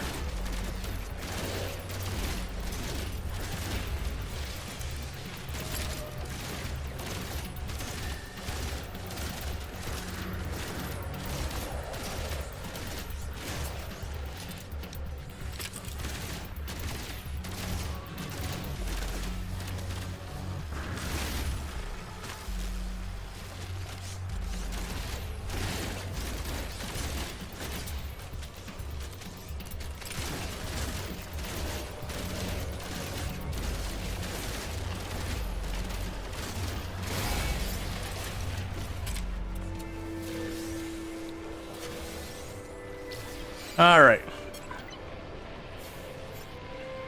So this is going to be the most dangerous wave I've got to do. I got to kill one more quad. Or I think it says advanced sentinel.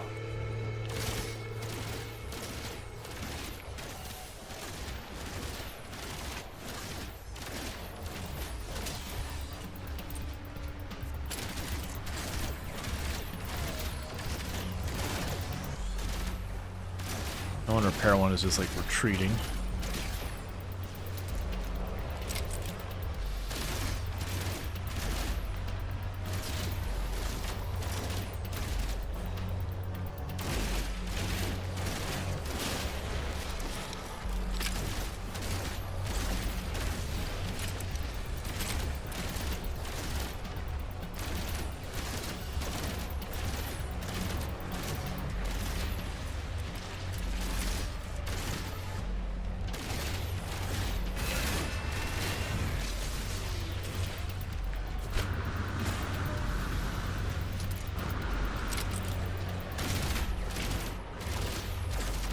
Need to get that repair one off of that walker.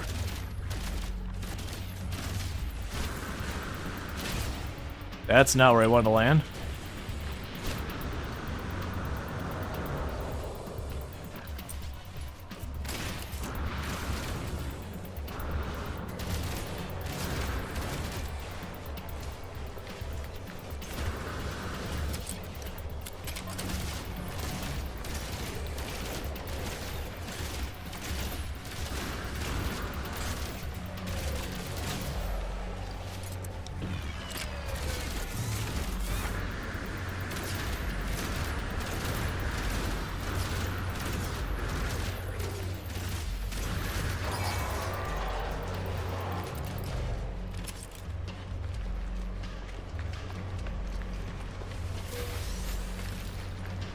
Okay. Good chance you retreat out of this one. Because we're not getting the things I need to kill.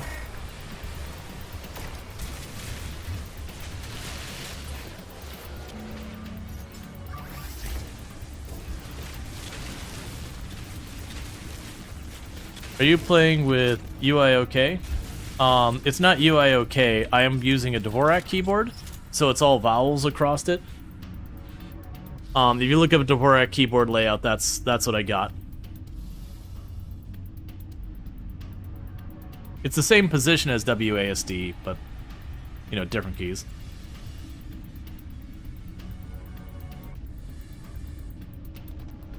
Okay, so apparently there's supposed to be a walker up there.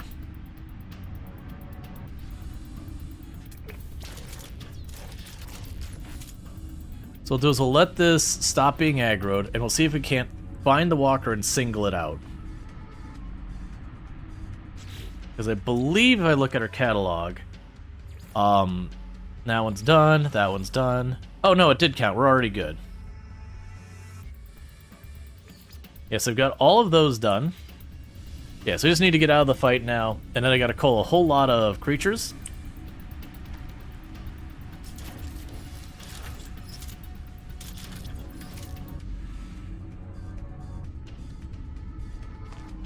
Okay.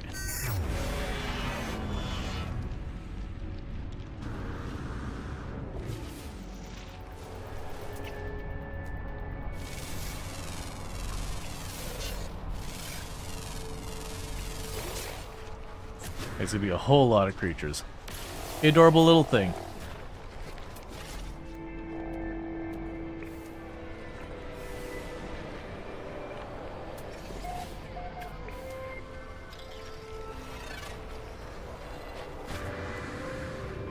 Should have been like 11 creatures.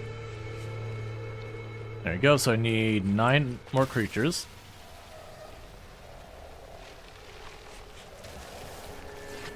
Alright.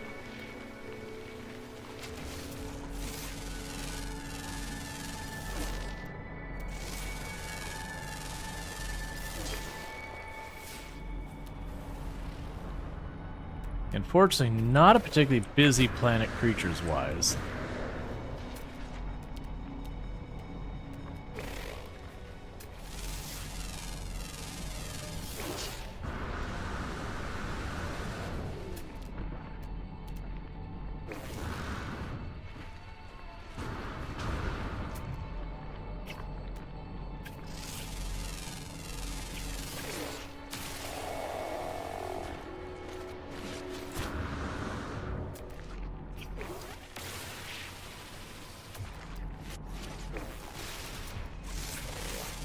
Okay.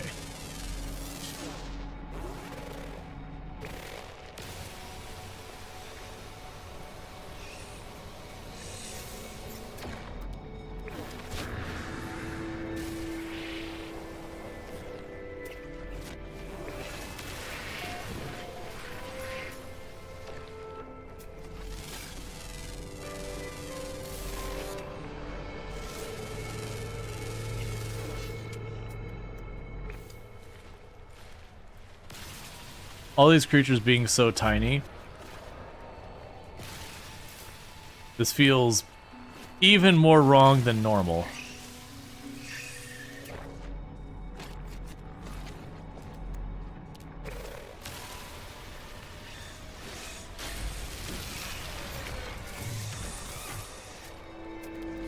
Like, it always feels a little wrong just to go on a murder spree of the creatures. Because your agent told you to. Okay, so you have called creatures. Alright, 5 more.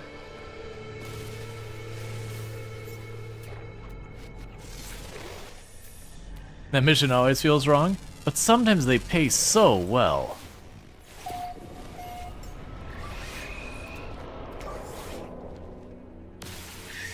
Especially with this planet where they're all weirdly tiny and adorable.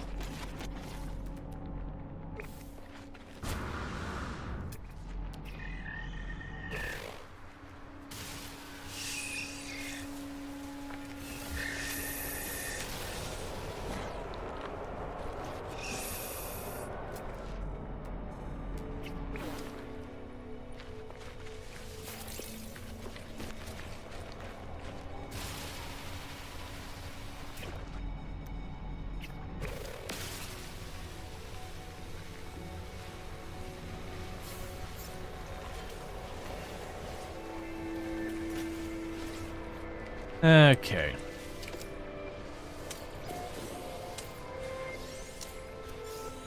So let's see here. So that one was counted. Alright, so I think all of those ones we've been collecting, just a giant heap of them, are all sorted. And let's see how we're doing so far as scanning all the creatures on this world. See if we're even remotely close. Yeah, so it'd be a rare underground and a rare flying. The rare flying's not that big a deal.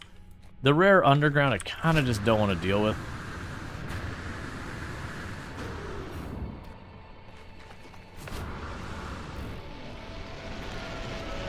Just because of how long it can take sometimes to get them to spawn in for you. But the point is, we just finished was effectively like 11 or 12 agent missions that we've been kind of collecting as we've been zipping around. So the pay should be pretty solid. Like, I for the life of me have long since forgotten what we agreed to do that for.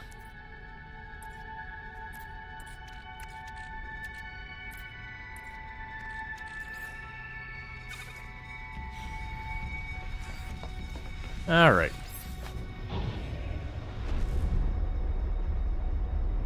So I am going to return to the space station and turn these all in. Normally I'll wait till the next jump, but the sheer volume we're dealing with...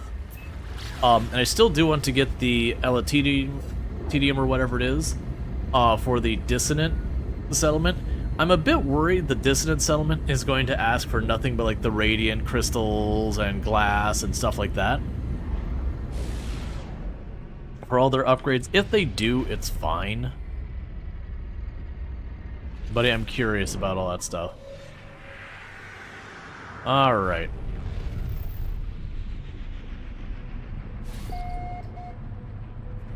We need to find an Atlas node.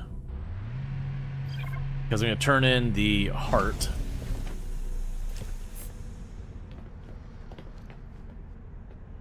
And I got my remembrance built and installed. And remember, that's one of those items you need to accomplish certain things. I don't remember what it was, but that's fine. Okay, so what big pile of goodies are we getting? Alright. Hand-in quests. Expansion slot, repair kits, money, plans.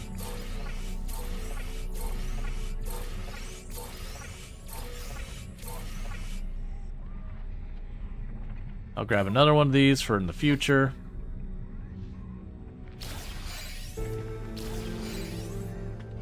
Okay. You get a bunch of standing with a bunch of things, just materials galore. Okay, so you still require Exalted. But I can give you the quad thing here. And that. Some glass. And we're getting closer to the Exalted there. How close are we to getting Exalted with those last ones? So we look at the Merchants Guild. I am 7 from Exalted with the Merchant Guild. The Mercenaries, I'm 37. We have already gone Exalted with the Explorers. The Pirates were nowhere near anything with that. And the Autophages were nowhere near anything with that. Alright. They got a bunch of meat we can sell.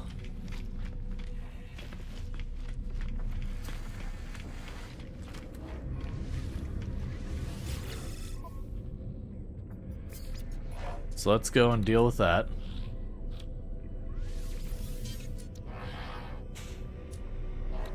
Some meaty chunks, feline liver. Fusion core selling at a really high price.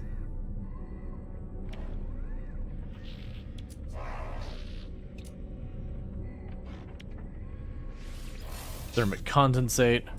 Gonna hold on to those still for our farm. And you do have more dirt for me, which should be enough to upgrade our farm to an S-class.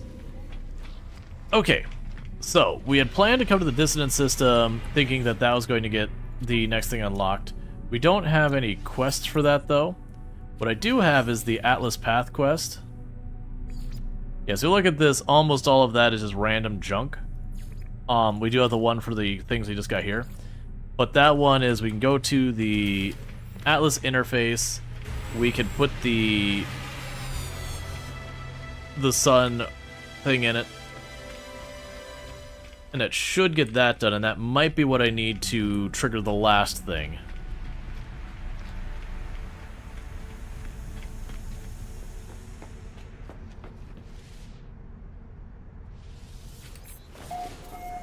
Alright. Yeah, our freighter was out there. It's fine. So we want to dock up to our freighter, because it's got more jump range than my ship. We could also probably pop in here and hook up the freighter. Do you bother cooking at all? Not really. You can cook and give the things to people to get like little bits of nanite. But I found for the stuff that I could take time to cook, you just don't get enough nanites for me to want to sit there and like do the prompt again. It'd be one thing if I could give a stack or something to them, but it is individual item by individual item, and I just don't have the patience for it. Alright, so let's go to the freighter. Oh, you don't have all those unlocked still.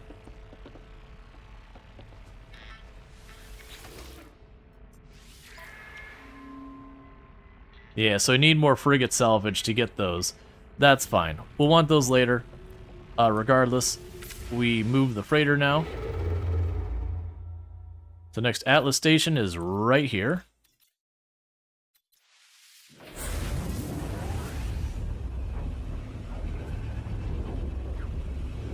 That was weird. That showed the Atlas station next to me when... Well, no, that was probably just the regular station. Look, no, it wasn't an Atlas station. It was just a regular station.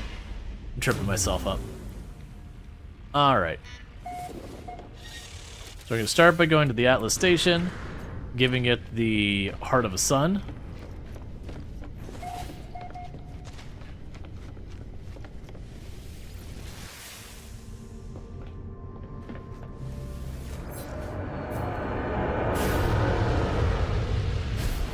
Yeah, I kind of wish we had more ways to get the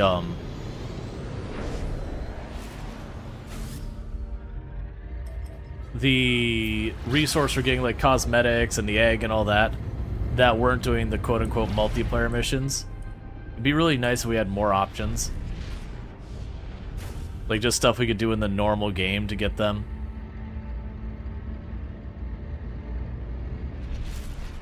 Okay, we'll learn our lesson and not smash directly into the eye, expecting to go in there like a regular ship. We are a Corvette.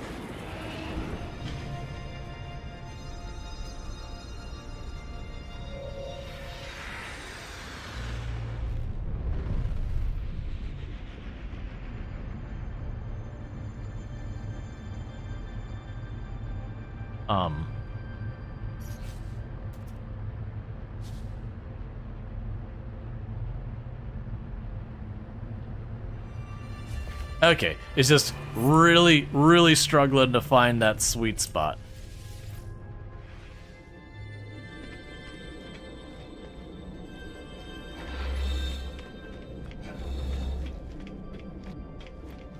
Huh, we don't have the words everywhere over here.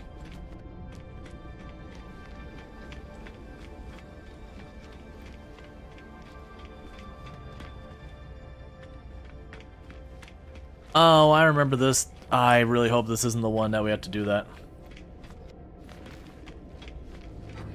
Is this the one? Did I have to make one of each of the things for this one? I'm trying to remember. I remember there's a whole thing about this. I think I have the materials to make one of each and every one of them if I have to.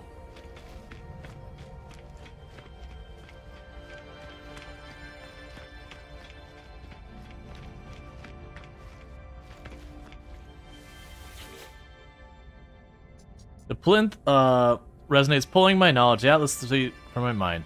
The spirit of the capture... Oh, whispers the seed's name. The captured nano belongs here.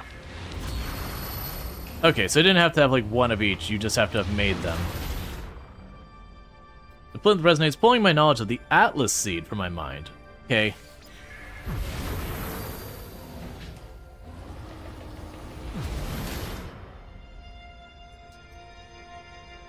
So we have the new spheric orb.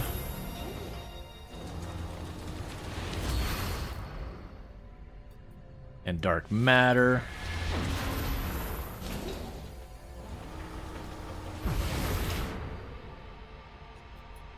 And Dawn's End.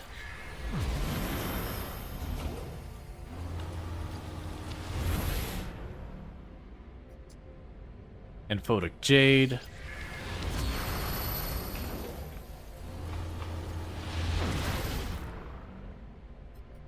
And the State Phasure.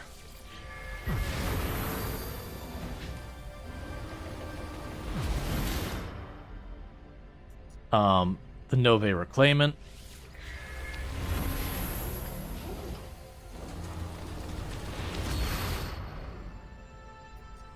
The Modified Quanta.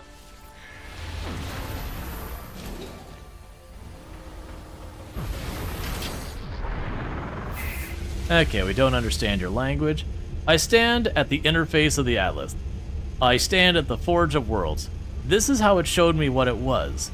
This is how the Atlas shared the nature of its life, the working of its mind.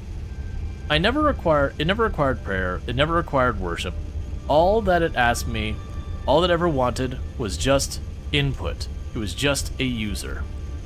I could feel the seeds, their hidden knowledge gravitating towards the interface's core. The void is meant to be filled, nonetheless yearns for a soul. If I do this, a star will be born. If I do this, I'll become more than I ever thought possible. So we can birth ourselves a new star. There is nothing, and then there is everything. I see a star blaze to life within the void, the spread of life in plants, creatures, giving it meaning. For a moment, I am as the Atlas is. For a moment, I am the creator of worlds.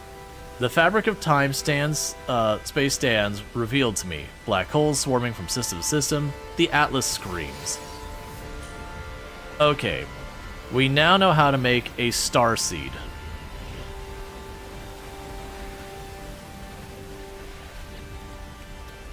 Do I have what I need to do, like, right now?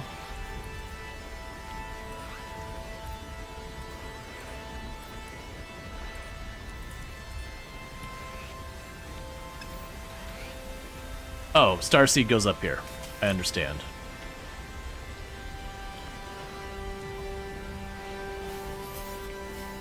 Alright. There's not a lot of resources to make a star. Well, this is a seed. We still gotta germinate it. You know, just a couple trillion units of helium and trillion units of oxygen and trillions of units of everything. Alright, so now I probably have the materials.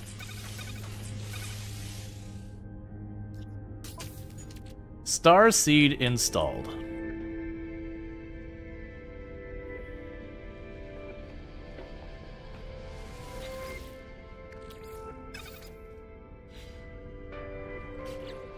Alright. Find a wonder to show the Atlas.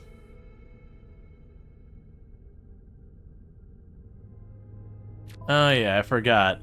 It's literally you just go into your discoveries and you're like, hey, you know what, man? You know what? That thing right there, this thing right here, you're a wonder. Because I'm required to.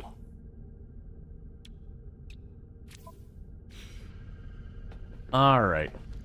Did I literally just go back in and give that to you now? I can't, right? That's pretty. I'm pretty sure I have to go to a different Atlas one. And I keep running this way because this area is weird. Yeah, I'm like 99% sure I'm gonna have to go to another Atlas node, show it a wonder. My suspicion is I need to clean on this path. You have a certain number of slots to designated wonders? I believe so. I believe there's a limit on how many wonders you can have. I don't know how big it is, because I never bother.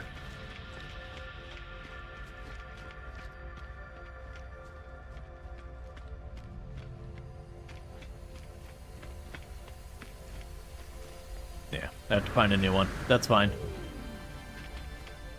That'll just take a minute. We'll go from here, do the stuff at the station, jump in the freighter, jump to the next one.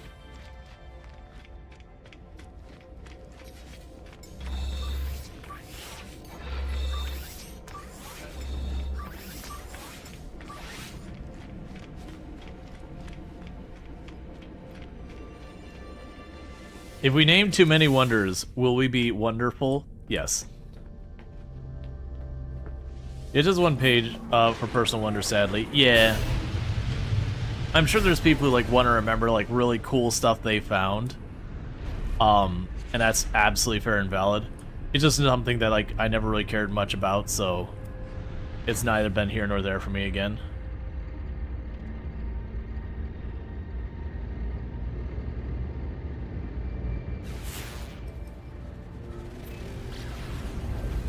Okay.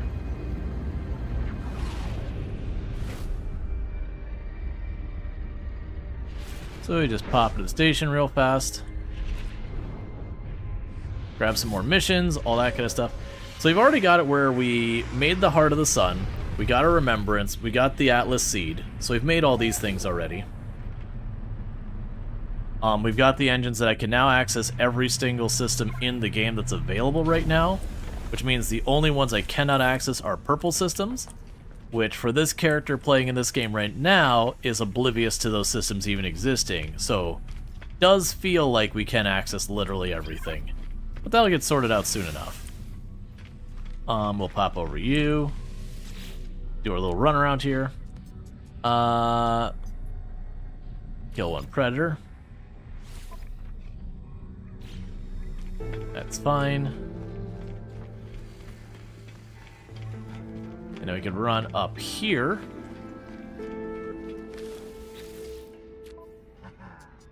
Get a free multi-tool expansion.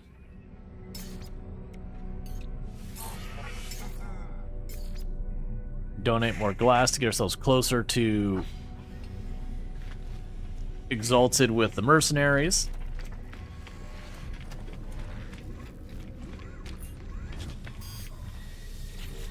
One of the nice things about Wonders is it shows you the planetary glyphs, allowing you to visit them again anytime. Oh, that's nice.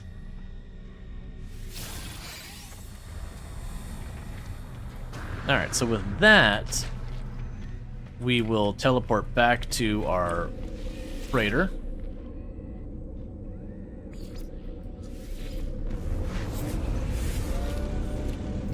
Now we can just take our freighter on to the next system.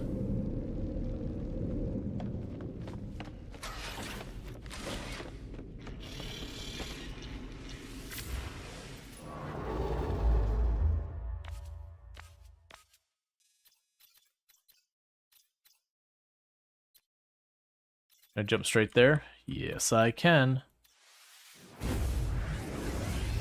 That's why I got the jump range increase on this. I'm using my freighter entirely as my travel thing, and my actual ship is all combat. Okay, we can go over here, get back at our Corvette, show the Atlas a wonder, and then we're probably getting to the point of hitting in our dissonance system. We should be able to trigger the Gas Giant quest line here, which I'm pretty sure is just we go to the right place. Why is this one particular time I'm like way farther back in my cockpit for some reason?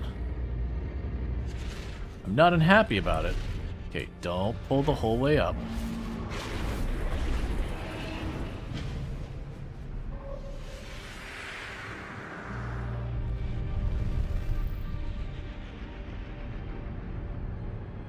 Is he not explicitly manual modded after the Earth? As far as you know, might be procedurally generated plant, but very close to the Earth. Among... Oh, something there. Is this game have an Earth? No. The world is like super duper randomly generated. Oh wait, is there? Are you saying there is one? I was under the impression, because everything in this is procedurally generated. So there's no like, you can't visit Earth and see cities or ruins or anything like that.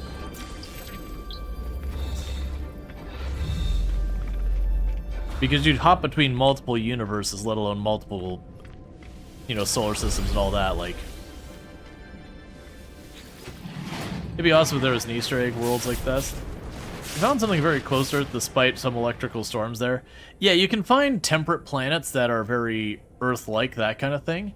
Let me check one thing real fast. Make sure this isn't anything I gotta worry about. Okay. Let's see, the Atlas has created infinite stars, infinite worlds, infinite life. I cannot see them all, nor even truly begin to understand the multitude of existence. But perhaps, even among the endless wonders, each moment can still have meaning. An atom may seed a new universe, if viewed from the right way. I will show this fauna. I present the Atlas with the S Bugbysium, a creature I found on the planet Dofor. It shimmers in response, the entire interface vibrating as it observes this creature through my eyes. Somewhere, out in the beyond, a new star is born, seeded by what I have seen.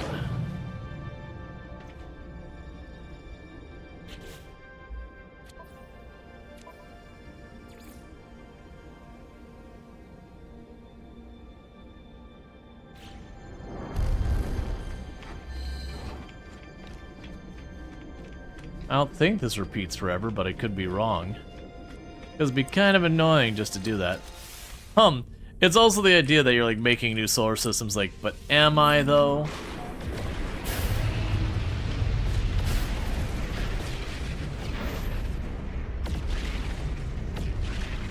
Alright.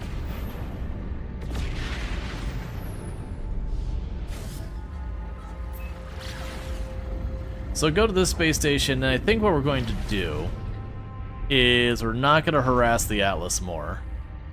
Because that's feeling like just something super repeatable or not. Because I'm trying to remember, I think we just need to go to a dissonant system at this stage. And I believe what will happen when we go to dissonant system is we will confront her. And that will trigger the Purple Star questline.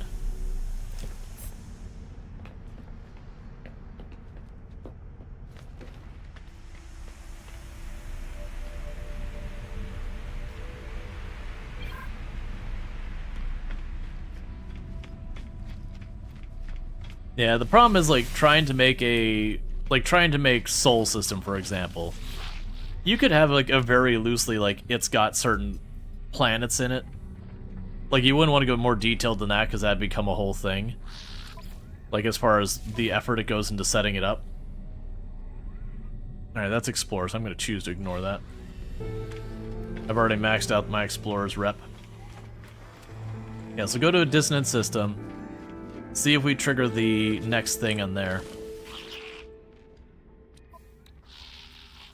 I'll take that. That's fantastic. I'll take that. Not really worried about the thermic protection. We'll take the fuel. I'll take this. And you're already exalted, so there's no reason at all for me to give you more.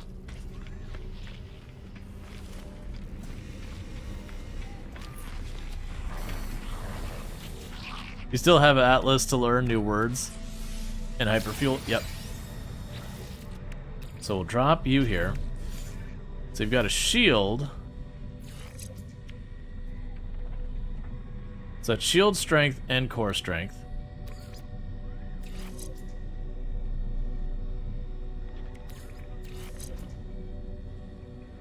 $33 is objectively better.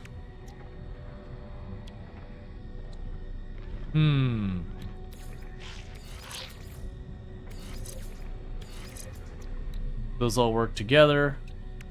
I've got a powered node there.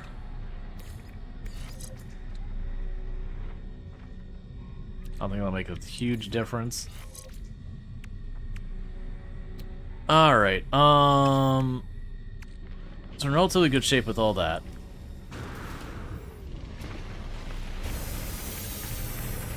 So let's jump to our ship again. And we're gonna hit up a dissonant system.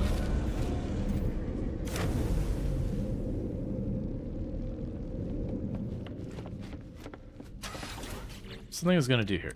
Right, so we got one frigate upgrade. So I believe for the bigger engine I need 4. We're not going to sweat that right now. I also need the dissonant system for if I want to take that dissonant settlement.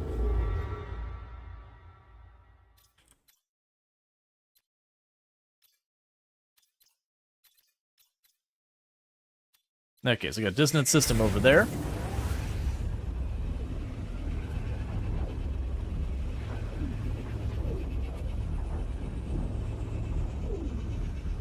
It's a hope is when I undock from the ship, we'll get some type of communication and trigger another quest line.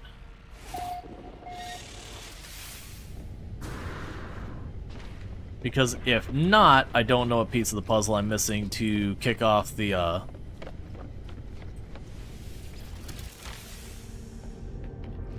purple star stuff.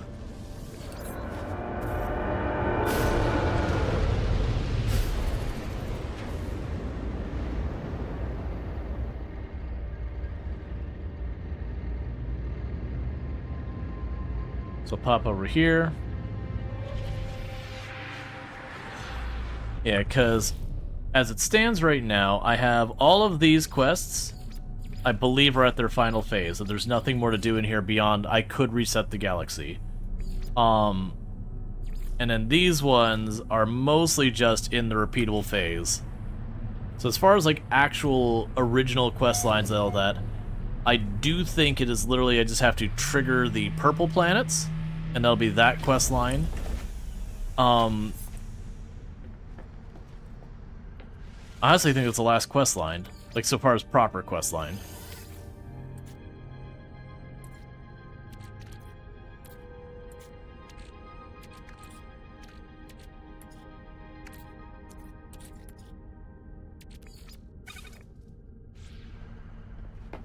Okay.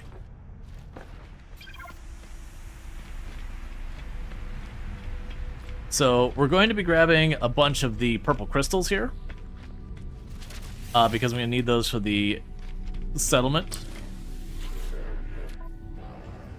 You can do that. All of those are things I don't want to deal with. Because from here, what you'd work on is once I get the purple quest line done, it's basically from there, you do whatever you want in the universe. Yeah, these ones, I'm just going to turn those into a tiny bit of nanites. There's a bunch of free fuel. Let's sell you real quick.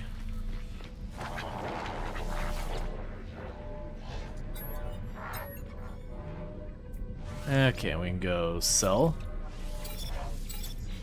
Actually, I thought those were going to only be like 16, and they actually paid out real well. Okay. So that gives me 2 of the freighter upgrades. Like I said, with 4 I can get the next engine so that the freighter itself can travel into more variety of systems.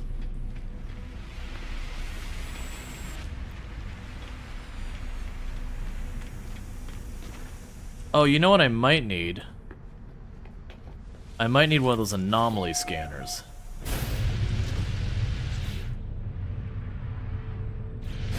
Alright, so let's get down to whichever planet's a dissonant planet here.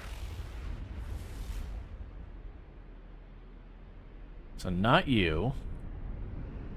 Probably you. No, that molten planet doesn't have them.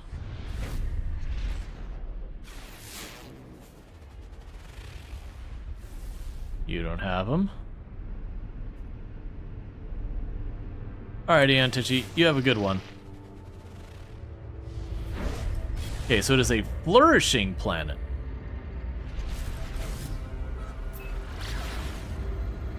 Alright, the planet actually looks like it's decent.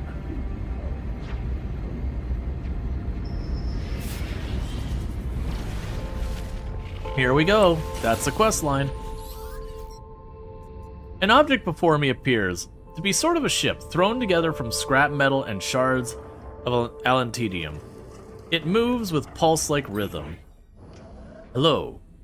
Hello. Say hello. Who speaks? Wearer entity? Worn entity? Say you don't understand. Do not let it trouble you. Your signal is clearer now. I perceive you... Could you not attack the entity, random ship? It's clear now. I perceive that you are a pre-built entity. Ask who this is. That ship keeps running into this. It's going to kill itself. The voice is silent for a moment before responding simply. Divergent fragment, Yabli A. Ask about their ship. My ship? The voice makes a sound like laughter. I understand. My shell does resemble a ship. Like any autophage, I've salvaged and built this body. I simply required a shell that could fly. I built myself not long after Korvax Prime was destroyed. Speed was critical. And you? I think, yes? I have located the correct pre-built entity. You are the Disruptor. Confirm. As it is evident, your frequency is unconventional. You wear a Telemon entity, and you are free. The autophage pauses. I have not hailed you without reason, and I do not wish to waste time, mine or yours. I will make a quick query direct. Have you seen the Crimson? Say you have seen the Atlas. Yes, you have seen within the interface. Disruptor.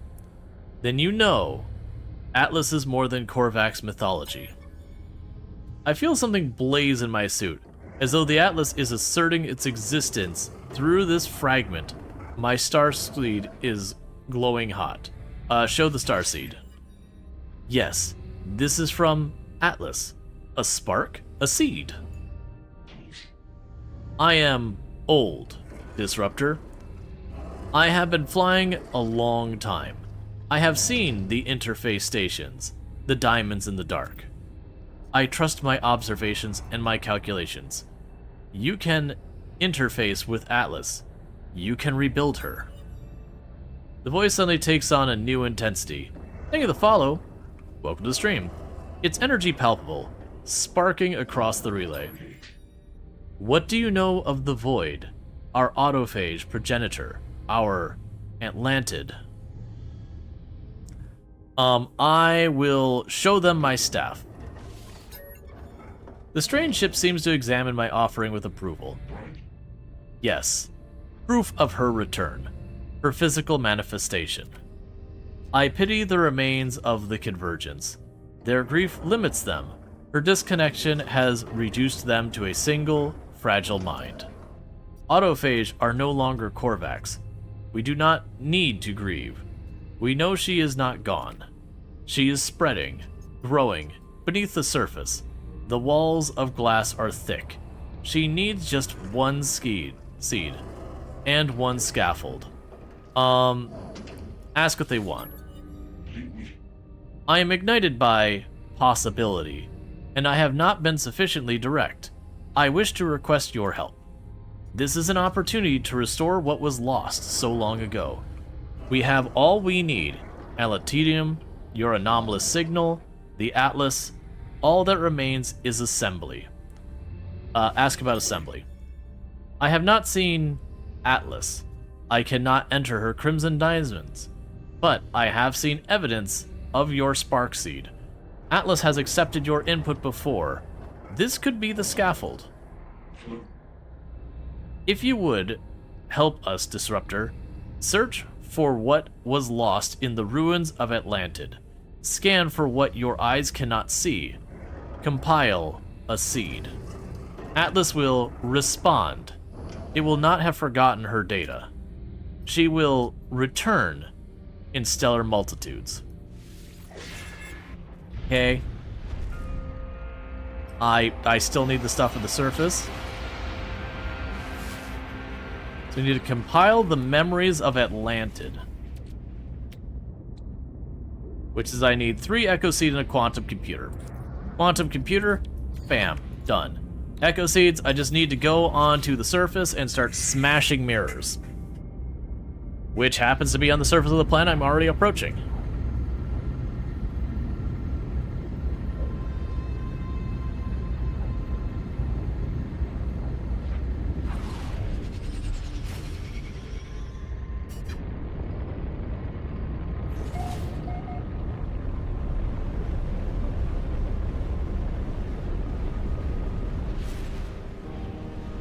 Okay, we happen to have a bunch of crystals right near us.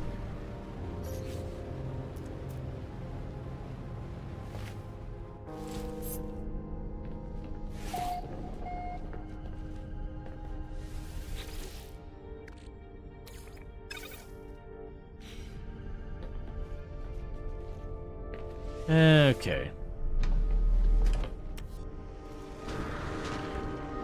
So we have an extreme weather planet.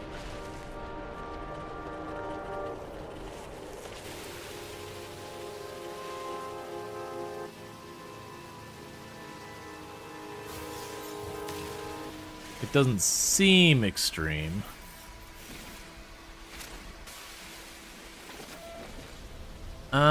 Well, that would explain it, wouldn't it?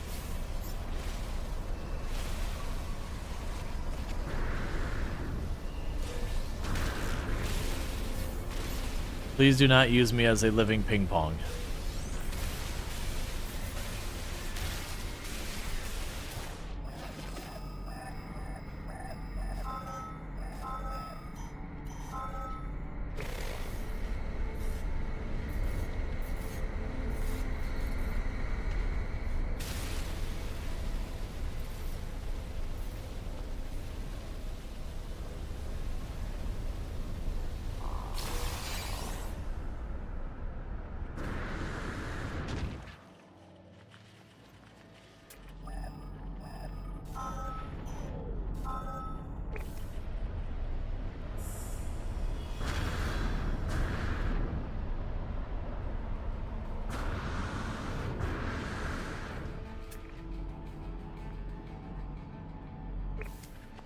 Okay.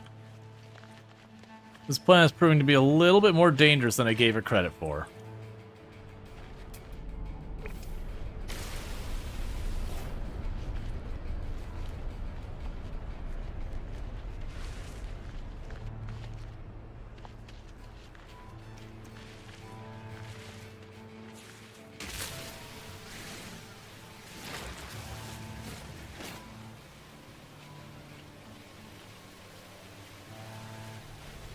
Come on.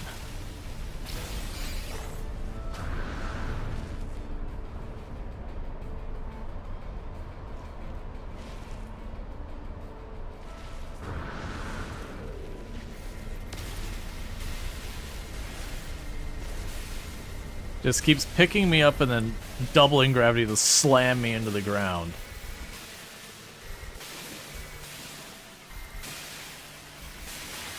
So we've got like firestorms and acid storms. This is kinetic.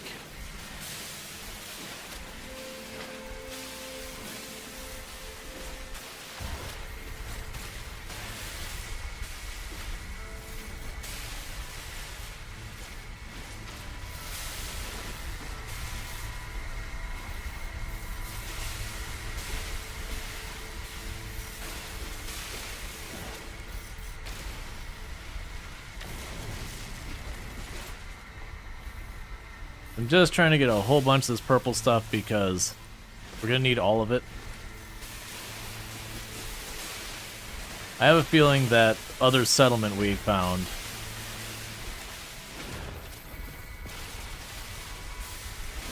is just going to end up needing a whole mess of materials from these planets.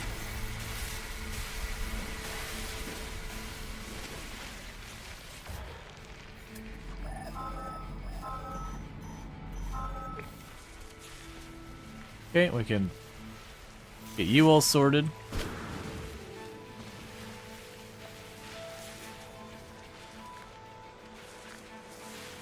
And after that, I should have my normal scanner back.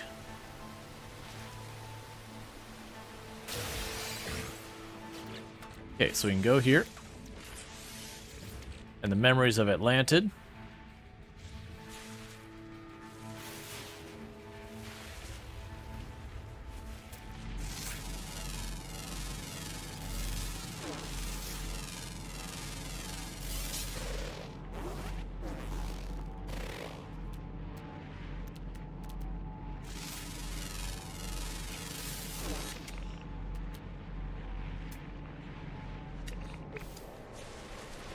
Okay.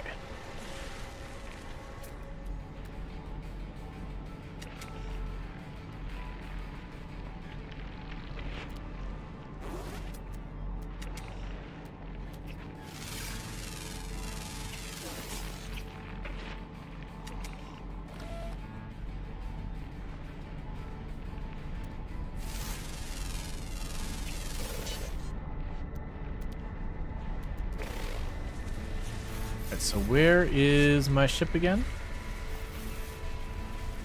Over here.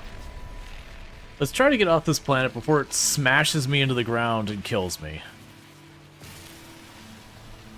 Because it keeps bouncing me.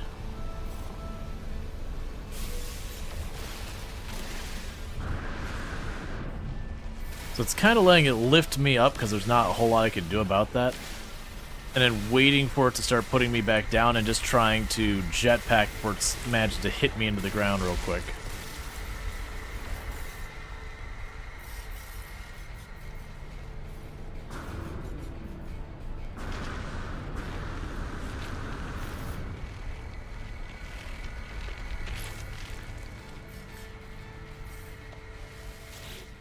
Okay. I'm not worrying too much about the random, autophage nodes.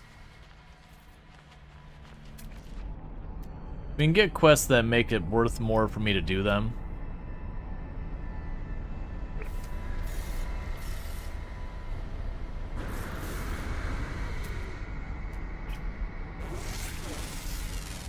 I do not have any of those quests. Alright.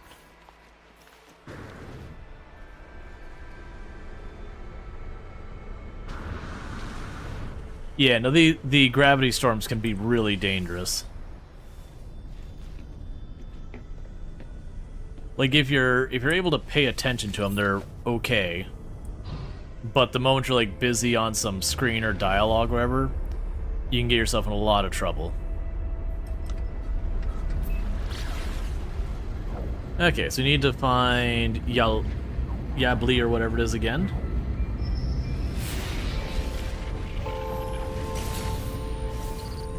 Alright. Disruptor. Metallic voice is pinched, tight with anticipation. You have the data, the seed, show the memories of Atlantid. This is well compiled, an echo of what was, of what could have been, of her. Disruptor. This seed can grow a new prime. And then more trillions across the ley lines. For a time, the voice is consumed by static. When the signal finally stabilizes, the autophage is mid-sentence.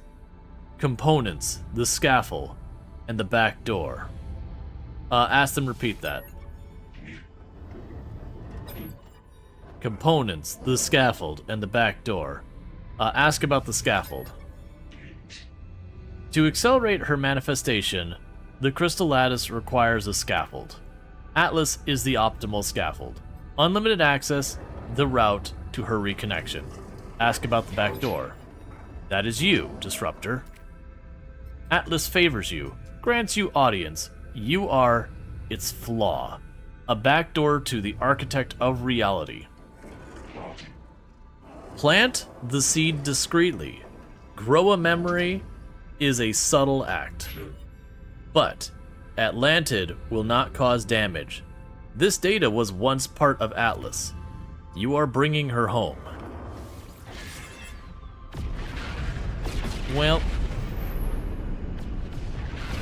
so with that, we are back to the Atlas, and honestly, I think this might be the step before we finish the the step before we finish getting our gas giants.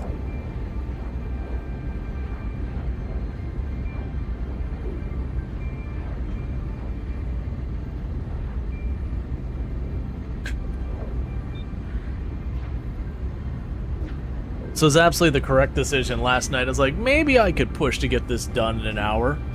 I'm glad I didn't try and do that last night, because we're coming up on 3 hours, and that would have meant me being open till like 7 in the morning on one stream.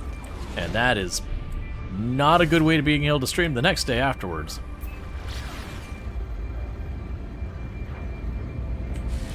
I actually want to lock onto you.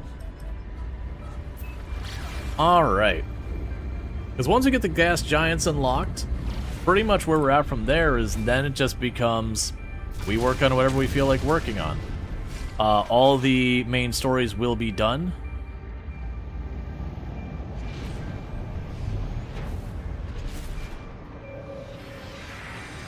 So it'll be just a matter, like, all the main stories I could think of will be done. It'll be just a matter at that point of, you know, upgrade stuff and all that.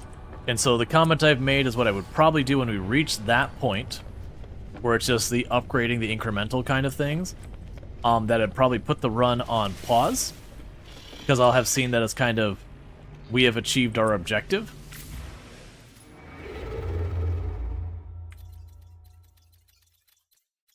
We can go straight there, can't we? Yep. You know, we'll have achieved our objective. And that what I'd probably do is I'd leave the run sitting aside until they do like their next major expedition update, whatever. And it would continue the run at that point with whatever the new content is. Maybe do some upgrades, maybe do some kind of stuff there. But like, you know, treat it like a forever run.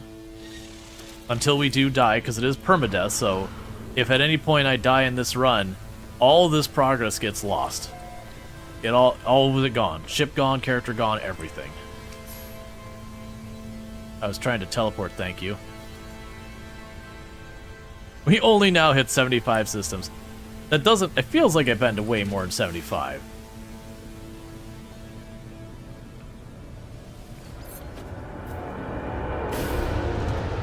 Alright, so we're gonna go to the station first this time. Then we're gonna go to Atlas.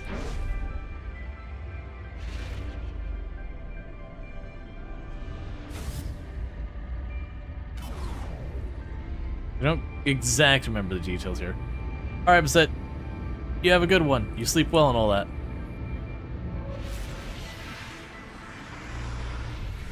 Because, yeah, so when it comes time to just progressing our character, the issue comes up to is there's kind of 3 things to work on. There's getting cash, there's getting nanites, there's getting salvage data. At least in the short term. You can also get, like, the module things and all that. That's another one. So I guess there's 4. But ultimately, what most of that boils down to is finding things that makes you decent resources and then repeating them. So if you're short on cash, it's going to like the Sentinel planets and just getting the the distant planets and just getting the ships again and again and again. We'll grab that one. We're getting our like slots and all that. Most of that is doing the missions. That's usually your best place for slots, or jumping between systems and just hoping you get lucky with the person up here. And then nanites is going to planets and scanning stuff, which is all good.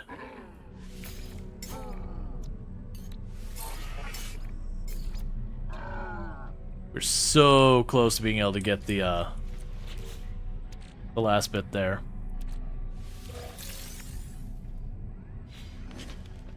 Assuming you will not take the teleporter coordinates. No.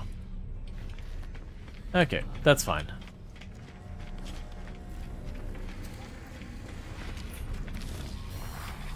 Which honestly, the thing I'd be hurting for more is the nanites.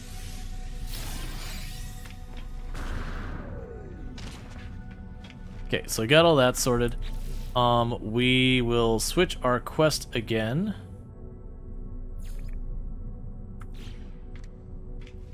To Stellar Multitudes. But basically we're going to take the thing that's running the entire universe, or I guess multiverse or whatever, and we're just going to go ahead and sideload a package we got from some falling apart thing that's definitely glitched out from being exposed to some type of corrupting substance. It's certainly a good idea. that the thing controlling reality itself, that we're just going to go ahead and take third-party applications and load them into it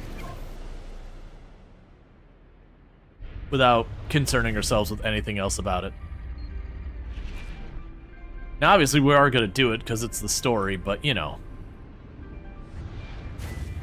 One should probably approach the things dictating reality with a bit more caution.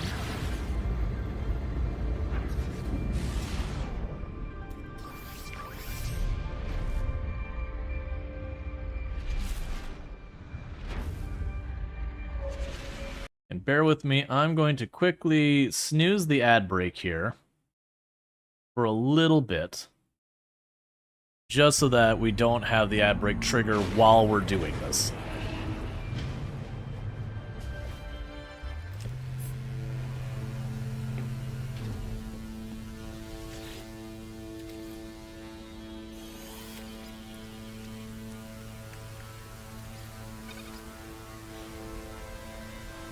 Okay.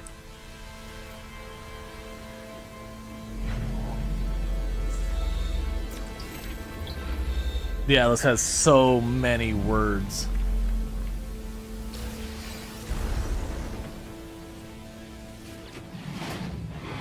The Atlas has created the infinite, yet the only reality it knows is this one. The only time I have seen is now. How much past does the Atlas still contain? How many long dead stars?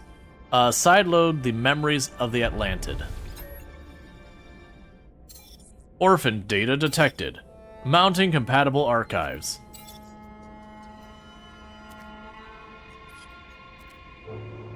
Timeline conflict detected. Locating suitable memory block for resolution. Searching system timeline.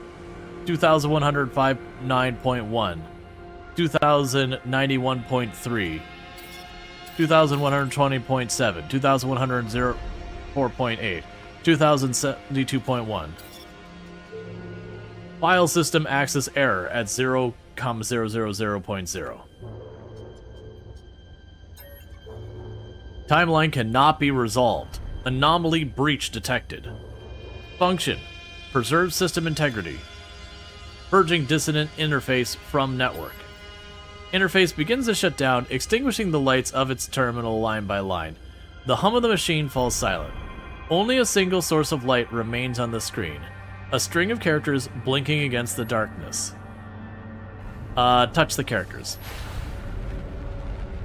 1,000 voices cry out at once as the screen reignites awash with color. The terminal has become a kaleidoscope of images, endless memories streaming from the data packet and into the interface. Is this real? Can you hear us? Interface siloed complete. Generation access granted. Memory payloads prepared. Select payload alpha. The data on the terminal shifts, suddenly focused as the images slow, they become more clear. I feel them stretch from the screen and begin to wrap themselves around the mind of my own. So we can choose to have, is it Uncharted, Korvax, Vakeen, or Gek? Uncharted means there will be no dominant civilization or whatever, which means no station, no usable station and all that. So I did that the last one. I kind of regret doing that.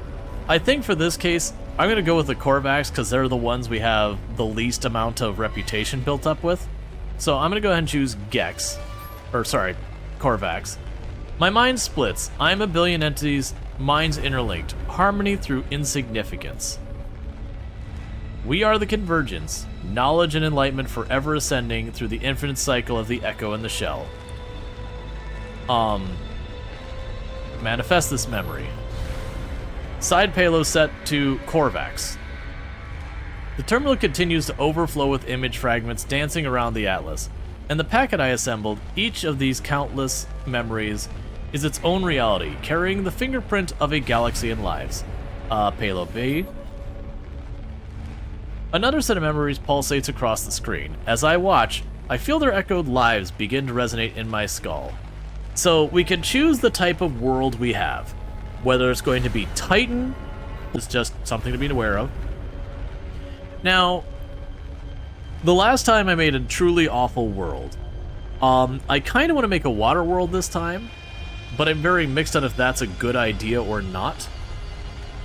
Because I'm assuming Flood would give me a water world, but that would let me do water world things that I don't really have available otherwise. I think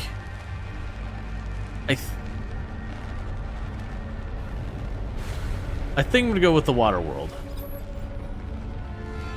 I am floating on an ocean, its scale difficult to comprehend. Mountains reach up from the abyss, scarcely breaking the surface of the water. This world is an endless sea. The inky depths beckon. Manifest this memory. Side payload B set to flood. Well, beta set to flood. Interface bridge steady. Continue seed generation. Select payload. I think that it's not Delta. I don't know which one that is. The memories that flooded the terminal do not go away when I close my eyes. I feel them sleeping or seeping into me, merging with my own memory. And also check out Passette, been playing some Digimon Sleuth Detective, so that's your jam you can find there. So, with this, we can now choose the other one. I chose Storm on my last one. I'm assuming Hunted means Sentinel, so I'm gonna go with Horror. So we're gonna basically make Dredge World. We're gonna make Dredge World with Korvax. I hasten back to my research facility, slamming my hand against the doors and controls. These eggs are fascinating, but the brood is fast and deadly. The door rolls closed. I hear scraping of claws and mandibles against the metal. Manifest this memory. Horror. All core payload memories defined. Timeline merge. Number 4924G. Viable. Examine assembled output. Manifestation parameters defined. Lifeform. Korvax. Primary celestial body. Water world. Secondary celestial body. Nest of horrors. Lock manifesting parameters. You're very glad this isn't your world. I'll show people my other world on my other save to see the nightmares I've made. Propagating timeline, number 4924G, local scaffold matrix. Excellent, I understand. The cloud of memories that swarmed around the interface collapses. There's infinite dance of possibilities coalescing in a single reality. The terminal falls silent. I feel a sudden sharp sense of dislocation, of a strangeness of my own body. What am I doing here? What have I just done? We have introduced the Tyranid to existence. That's what we've done.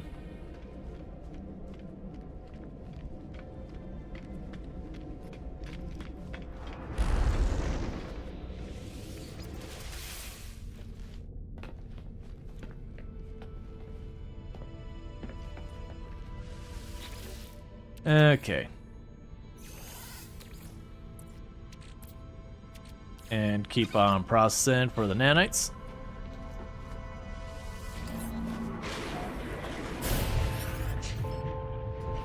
I felt it, Disruptor.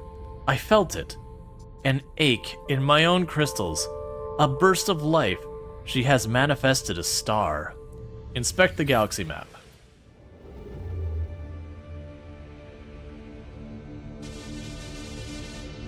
And just like that, we have created our brand new own system.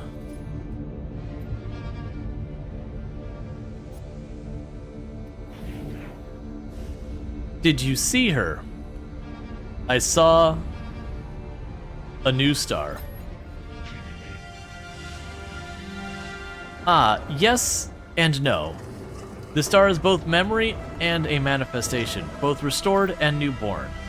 Matter and time are orthogonal. Prime, as was, cannot exist in now. But she is returning. Let us see for ourselves. Trace a route to the stars. I will try to follow. Ask how to get there. I built my body in haste. My vision is limited, but yours? A scanner sweeps over my ship. The autophage is assessing. Of course, your ship is not compatible. Her space will always be dissonant with this reality. I have an idea. Over the years, I have detected an anomalous space station. There is a construct aboard. Complex entity. They know many things. They will know how to configure your hyperdrive. Mention Polo. I do not question their friend is wise, but they do not know the glass. They cannot help here. Say you know the anomaly. I theorized you would, Disruptor. Its form resembles yours. It is free. Mention Hyperion. A pre-built engineer? No, they will not have this knowledge. Find the construct. Let us meet again in dissonant space. And anomaly.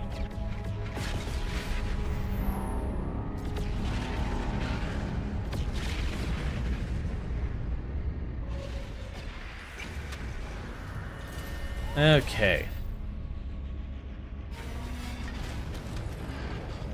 You want your purple bubble world?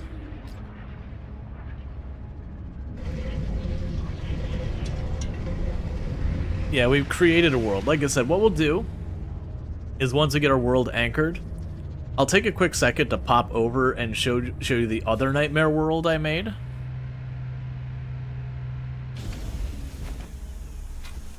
Because my other nightmare world is a wonder.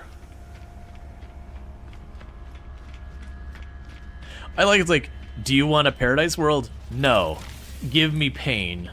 Make me suffer. And part of that boils down to, you can have your world you make yourself be safer. And for the record, there's only so much. You have to choose an extreme thing.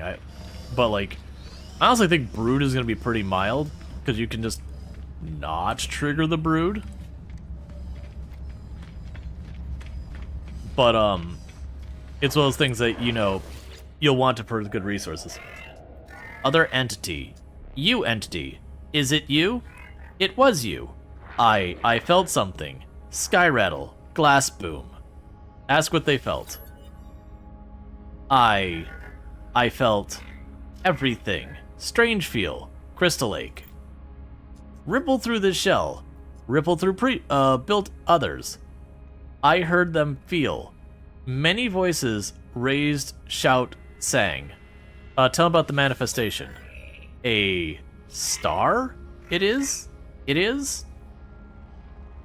Built others were always looking. They looked for her. They looked. They looked. They looked. They. They have found. She has breached. It is what I felt. Tell them about Yabli A. Yabli A, lost other. I have heard them. Very old. Large shell. Large memory. Not danger.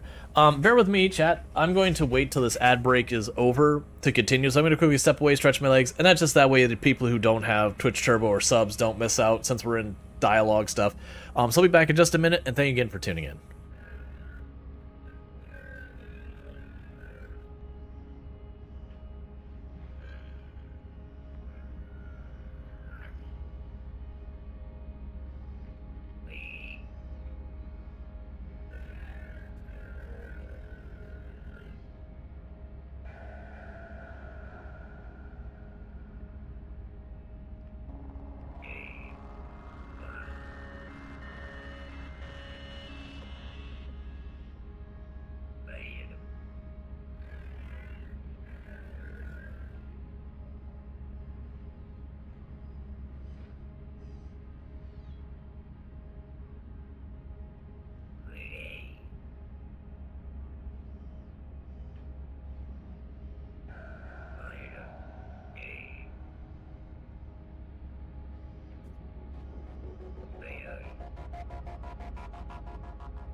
Alright, and we are back.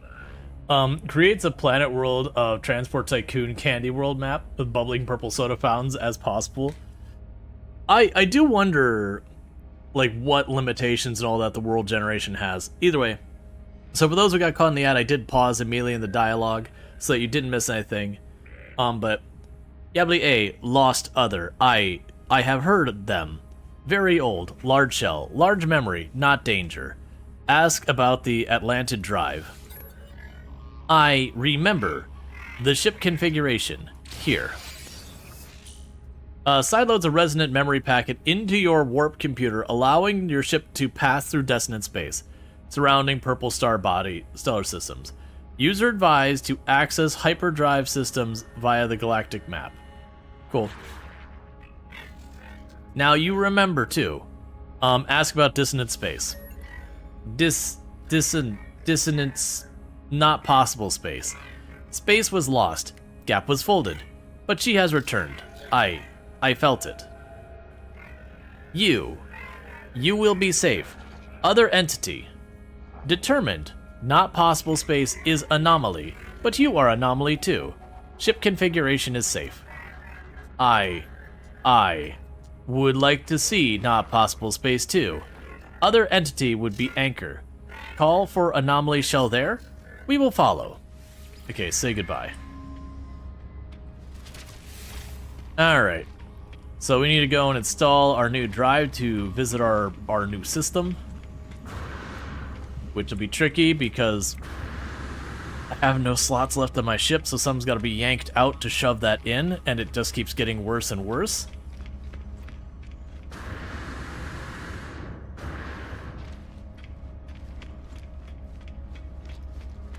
Alright. Thank you to follow. Welcome to the stream. So, let's see what we can do about this. So, I need to make that drive, but I gotta make some room for it. And unfortunately, because we're still a C class, I cannot unlock more slots. I'm definitely not getting at the teleporter. I think for right now what we do I have the one that's the red systems? Yes, for right now, I'm going to store the red systems drive. Actually, wait. That's the phase beam. We want to keep that because we got all these bonuses. That's my main firepower. I'm not allowed to get rid of the photon one, which very genuinely upsets me. Okay, so that just gives me maneuverability.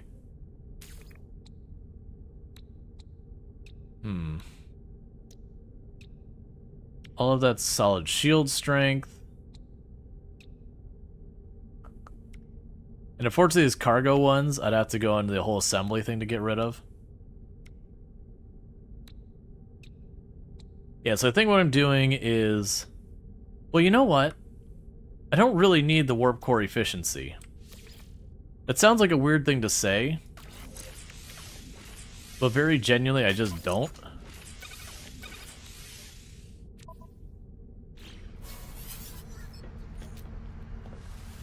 Because I mostly warp around in the other ship.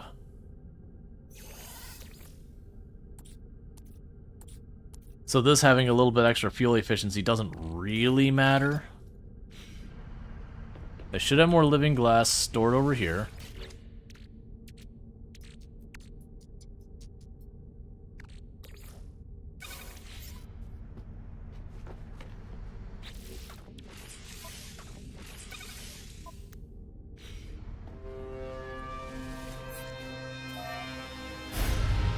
You think the purple drive replaces all the others?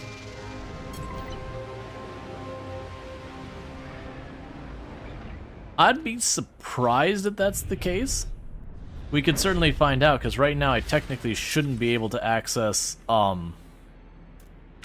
shouldn't be able to access red systems, because I took out the red system drive.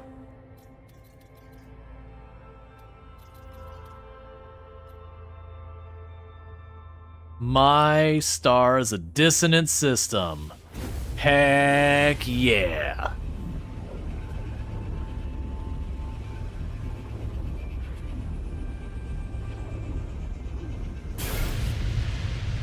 Come on, make the main planet. Oh, I'm pretty sure the main planet is a dissonant one.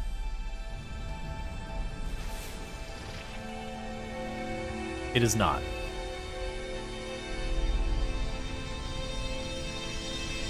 Oh wait, is my system an outlaw system? Wait, really?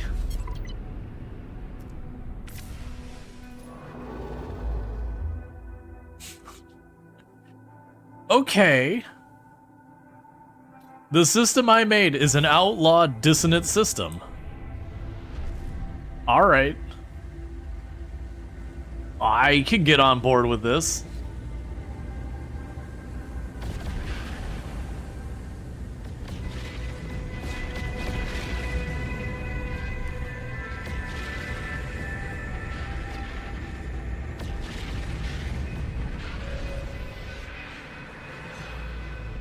So let's get our inventory expansion.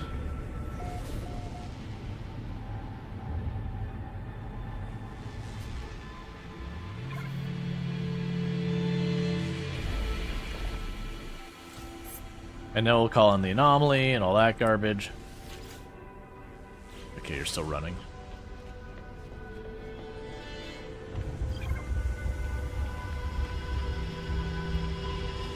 Yeah, so we made our own system, and it's an outlaw dissonant system, which is kind of cool. Because my other one, I don't think, because I chose to have Uncharted, so I think I have like an empty space station or something that wasn't very interesting. Or maybe I don't have a space station, I don't remember. On the other save. And it's got like the giant storm system and everything. But otherwise, there's not a whole lot going out there. Here, would you stop prompting me about it? Because I don't actually care about your modules.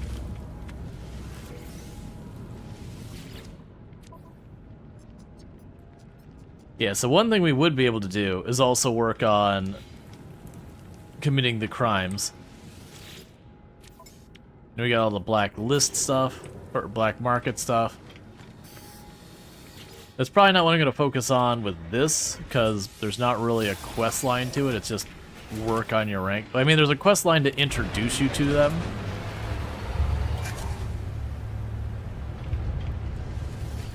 That's kind of where it stops.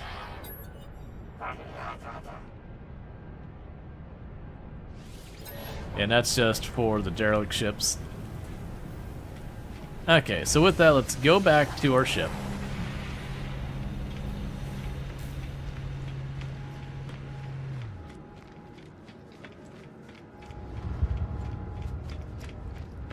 Alright. So the next thing we're going to want to do is I cannot summon my freighter here. Our freighter just doesn't have a drive that works. Now, the downside is that main planet, it looked like it's pretty lacking on a lot of things. No, because we made our main planet a water world. Maybe I wasn't looking at the main planet here?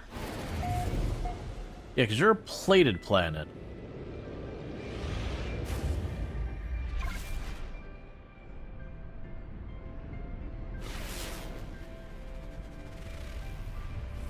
Ah, here we go. So there's Memory B, the Flood, and the Flood is a distant one. I'm curious how they'll even work. There's the plated planet.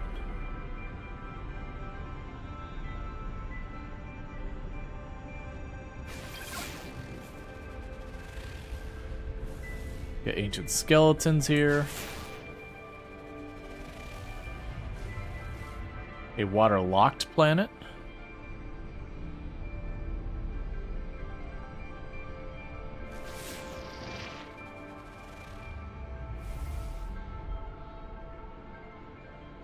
I'm curious if the water world side of that would just screw up the other part. So it is probably all the celestial bodies.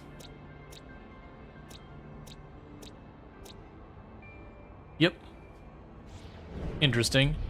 Alright, with that said,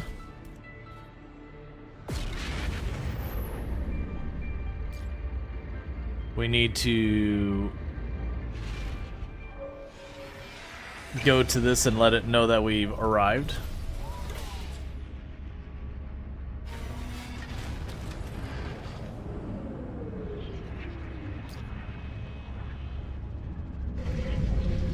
Okay.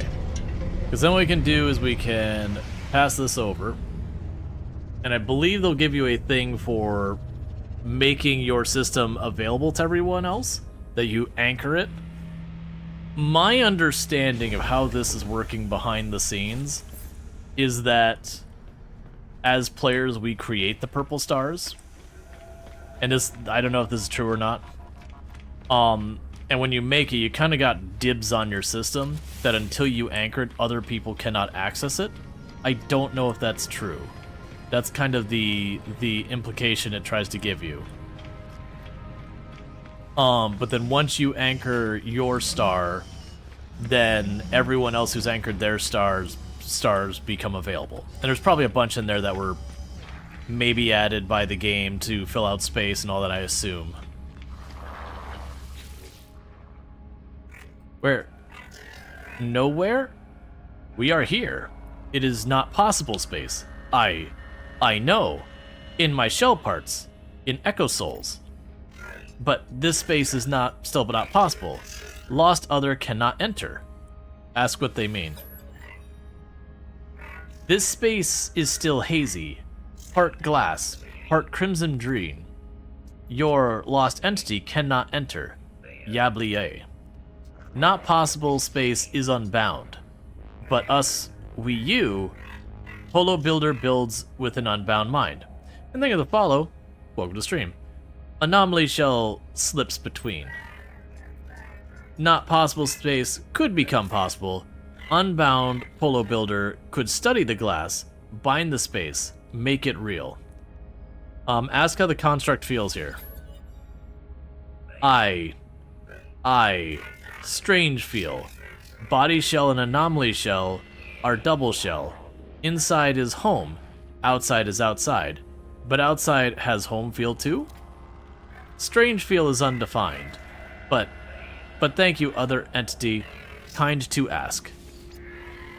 The construct nods farewell and they continue watching me curiously. Alright, so we gotta go bother Polo. And I believe Polo will give us a thing that we can then anchor the system to the universe. Now, with my not permadeath thing, I deliberately did not anchor my space until I had already scanned all the planets. This one being a permadeath run, I'm not as worried about it. I find Polo deeply absorbed in a matrix of figures. Say hello. Curious data here, traveler friend. Very curious. Polo gives me a knowing look, and his eyes twinkle. The universe changes, stars grow and fade, worlds bubble up and split apart. Always so much to learn. I do not claim to know it all, but here and not here should be possible. Places exist, or they do not exist. But here and not here should be simple. Places exist, or they do not exist. Yes, no. The anomaly reports something else. Our home is docked in the in-between. It is curious, yes? Explain the situation. I tell Polo the memories of Atlantid, and how the Atlas restored this dissonant system, and the Gek nods along, their expression growing brighter with every word. Oh, traveler friend, you are always full of surprises. New memories, new space, new reality? Are you the same from the last meeting? Am I the same Polo? It is marvelous to not know. Tell them about Yablier. An autophase ship? These self-constructs are clever mechanics. Shape themselves into any and all formats right from salvage. Your Yablier friend, though, I think they will not be permitted this space. At least not yet. Ask about the not possible space. Not possible space.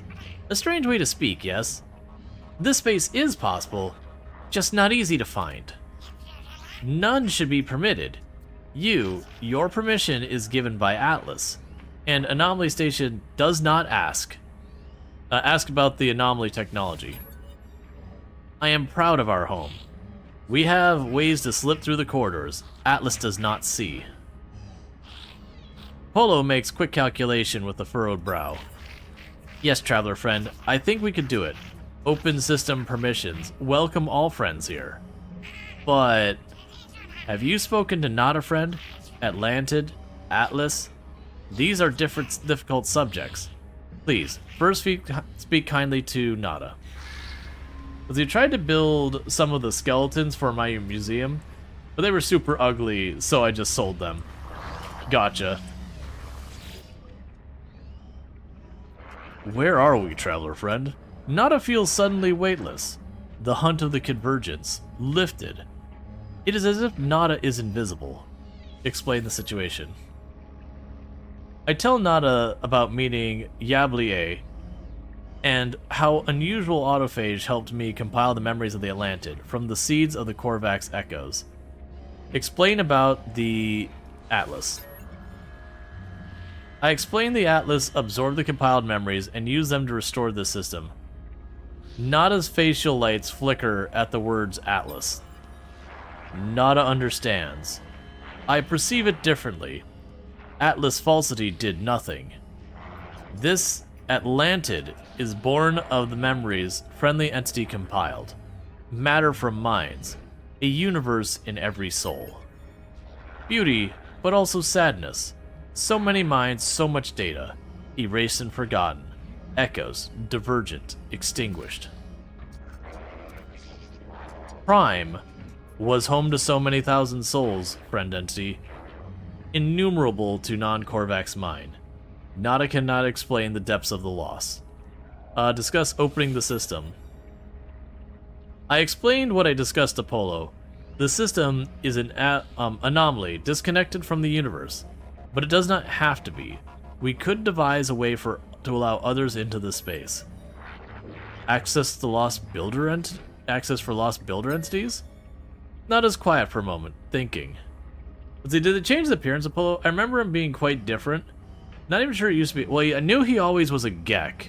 He probably got like when they changed him, because I'm pretty sure Nada, they changed like his texture and everything on him. Which that was probably just as the tech got along, they probably just improved the gave him a glow up. But yeah, I'm pretty sure it was always a Korvax and a Gek. The system is an old place, from before Nada was divergent. Yet Nada is here. Friend entity has caused a paradox. This whole space is also divergent, an error, outside of order. Here, convergence cannot reach Nada. Safety for errors is sanctuary. Lost entities also deserve sanctuary, but we cannot know what it means to open the system. Cannot know if. Nada's electronic voice wavers. Will friend entity give Nada some time? Nada wishes to think.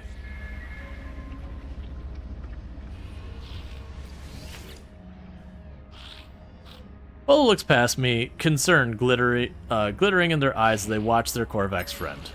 The moment quickly passes. Polo resumes their characteristic warmth. Traveler friend, do not worry for Nada. I will worry. They will be fine. I have looked at system data, had help from clever construct friend, very high confidence in schematic, yes. Our experiment together. Read the schematic. Reality anchor, which requires lithium and quartzite. Explorer system for all of us. Take joy in crafting. I will talk to Nada friend. Okay. Yeah, so I'm willing to bet that at some point they just, cleaned up the textures, gave it a little bit of a doll up and all that. Because honestly, there's been a number of times in the game, because like how old is No Man's Sky now? But like, they did their whole like planet generation 2.0 and a bunch of textures got reworked for that, and they added support for newer rendering technologies over the years.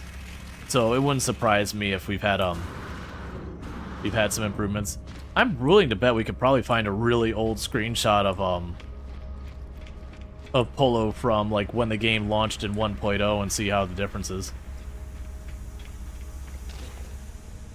2016, so just barely shy of a decade. Just barely.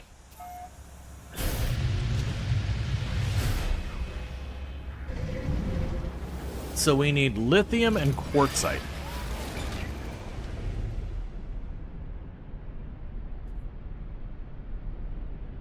Alright. So there is quartzite on the main planet there.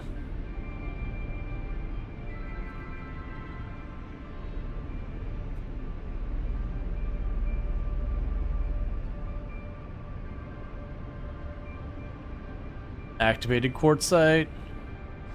Quartzite and lithium on that one. So that'll probably be where we go as the waterlocked planet.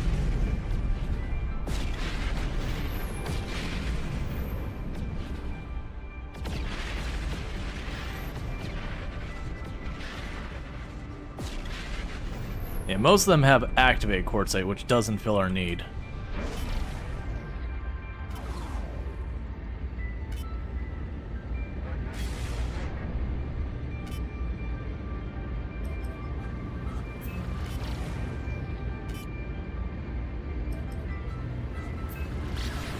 Okay.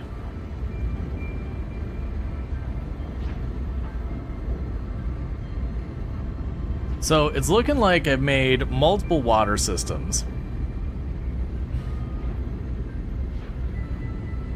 Or what? Multiple water planets. Because for those, when you probably noticed when you create the solar system, the idea is you're dictating what like the main planet's gonna be. And then a lot of the other planets just happen as just a secondary side effect. Both the systems I made, this one and the other one, they did give me a lot of celestial bodies in it. So it wasn't just like the one planet, like one moon or something like that. Every system I made, which is only the second one, there were like 6+ celestial bodies in there. So it seems like it's pretty generous with the purple stars about giving you that. Now granted, my sample size for test data is very small. But just the same, like, in the system I made where I had the really awful storms in the main planets, none of the other planets seem to take that into consideration. It's just the main planet you're kind of creating. Now, the thing that was curious to me is, it seemed like the giant planet in the middle didn't align with any of the decision-making I made as far as I could tell. But it was one of the secondaries, so I'm not sure how any of that worked. And it could be because it just rolled that it was a dissonant system. That may have adjusted things. Alright, so the challenge here, them's be waves.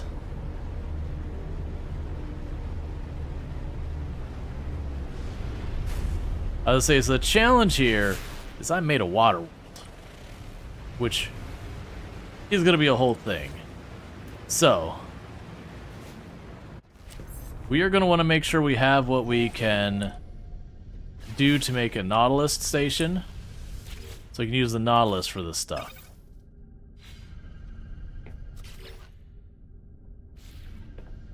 I know I need the metal plates. I don't remember what else we need. But, you know.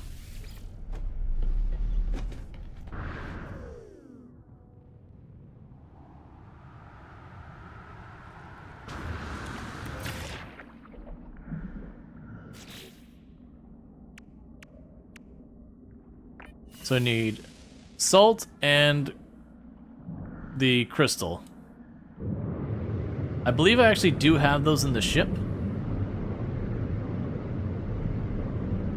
And unfortunately, I have a radioactive ocean. So we're definitely going to need to get those.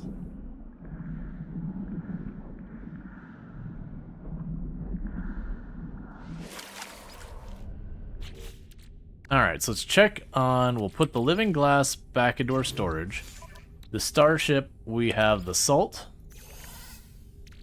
and the crystal there. I'll also grab those because I'm going to need that. That should take care of that for right now. So I've got that all sorted, so back to diving into the ocean.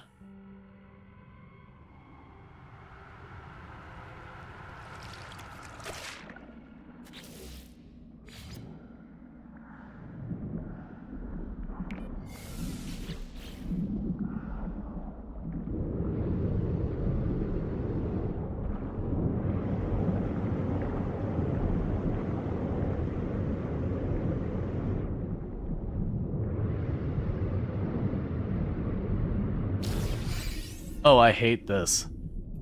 Alright, I need somewhere I can build this.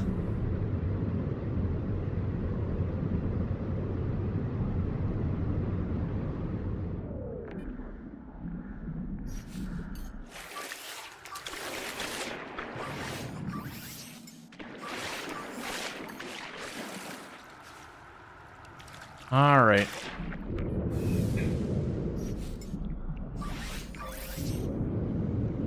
So I guess I'm just gonna keep going down till I find a bottom.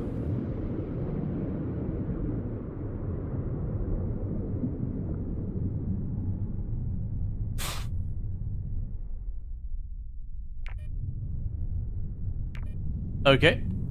I can't do that.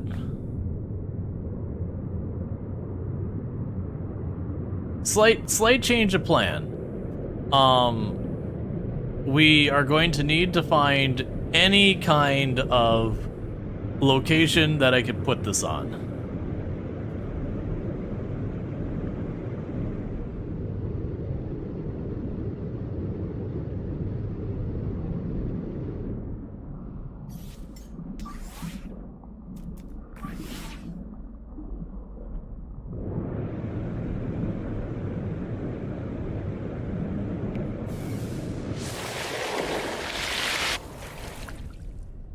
Okay, new plan.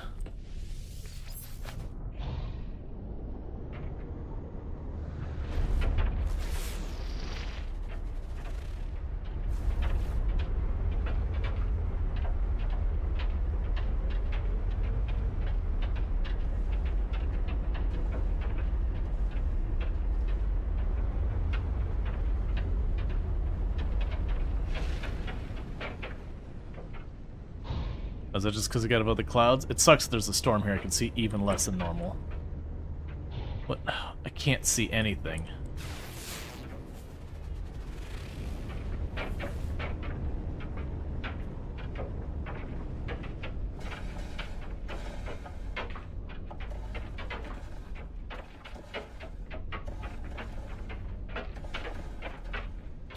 Can I see on their map here? Nah, there's nothing of use here. There's 5 fauna, all of them underwater. It'd be nice if I could figure out what the depth was. Because the problem I have is the ocean's too deep for me to realistically just go to the bottom. And I haven't unlocked where I can put the thing up on the surface. And I also haven't unlocked where I can summon in vehicles.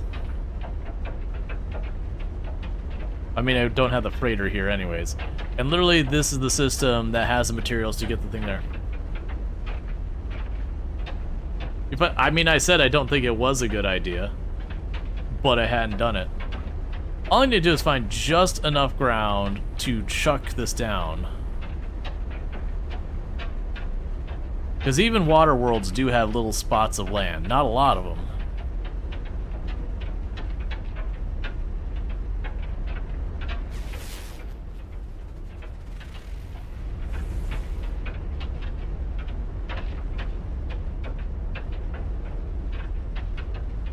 Turn north.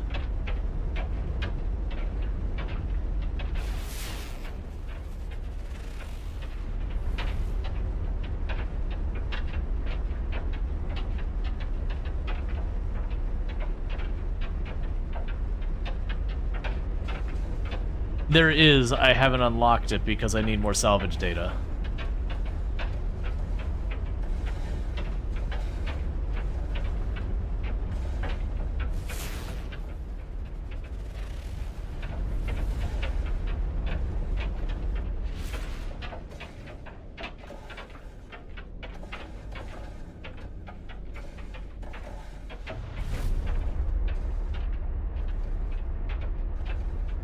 Wouldn't be so bad if I could see anything, but the storm is making it terrible. But that's just it. These worlds always end up being really extreme at this stage. More reward, more risk.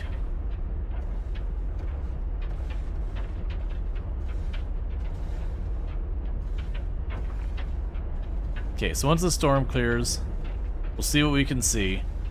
I might try hopping out, because it's okay if we have to swim down and put it on the bottom. That's fine. Oh, wait, we got land. We got land. There we go. Alright, so you should be good here, because then I can just plunk this down by here.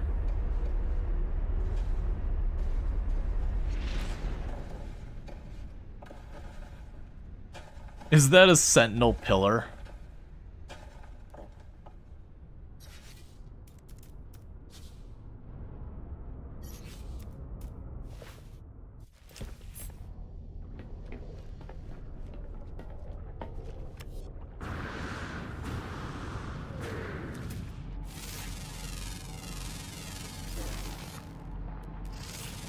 Okay.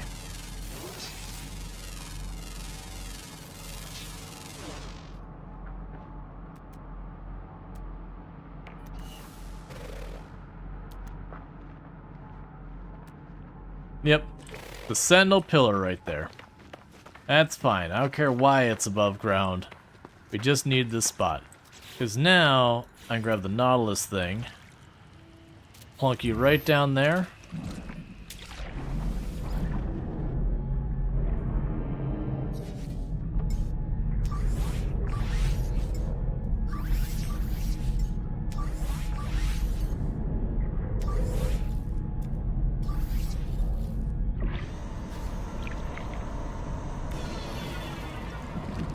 Before we go around to that,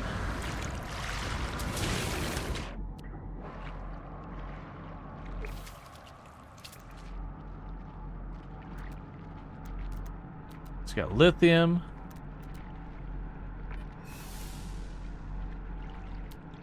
magnetized ferrite,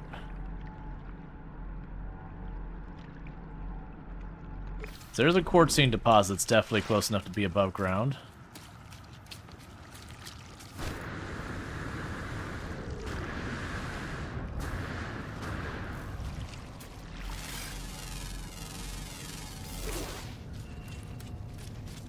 Alright.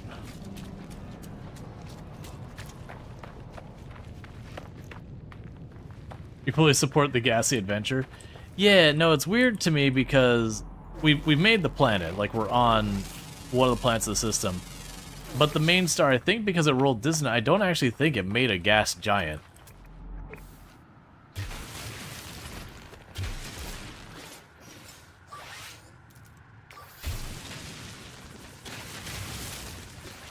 Okay, this doesn't seem like to be a particularly good quartzite node.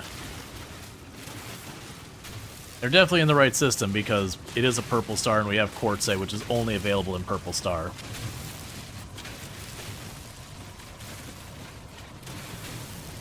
Alright.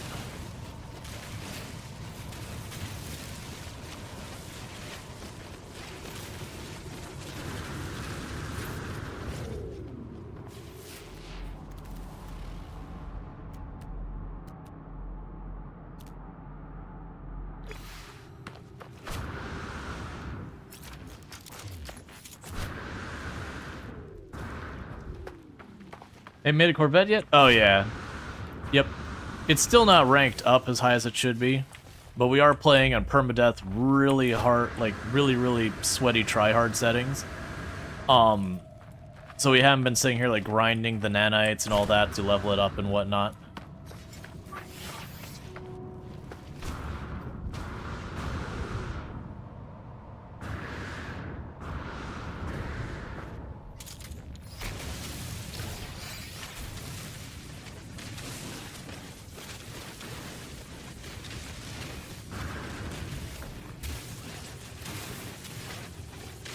There was something I had the option of getting way earlier that required lithium that we never did build, because obviously I didn't have access to the lithium.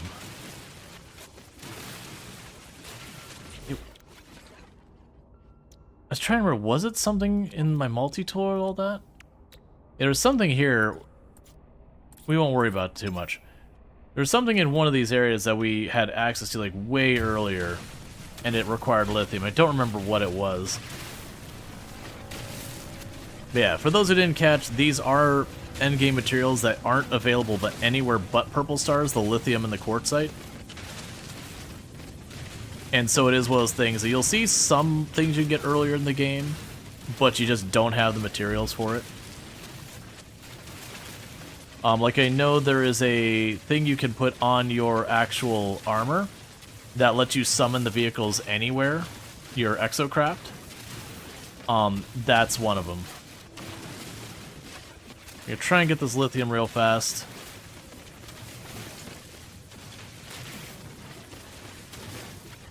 We're about to have another one of the nuclear storm things.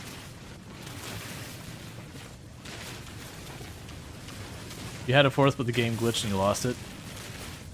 Gotcha. Yeah, I've never been one to, go out of my way to make a whole bunch of different ships. Not for any particular reason.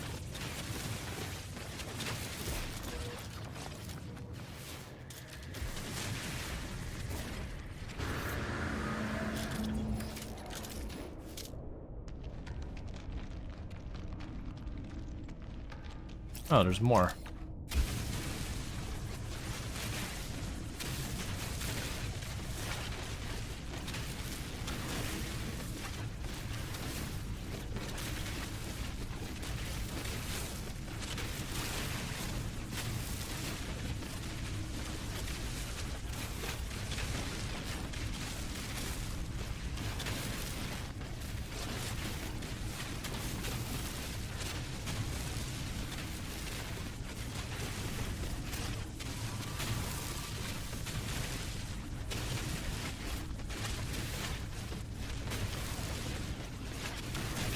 It looks like it's giving me a mix of the lithium and all that.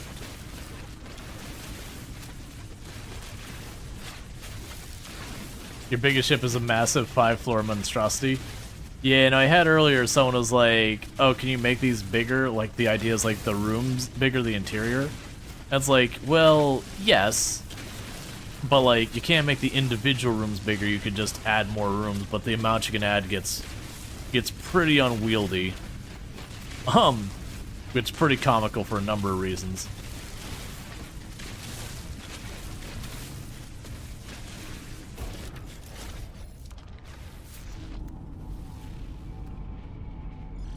We got quartzite over there.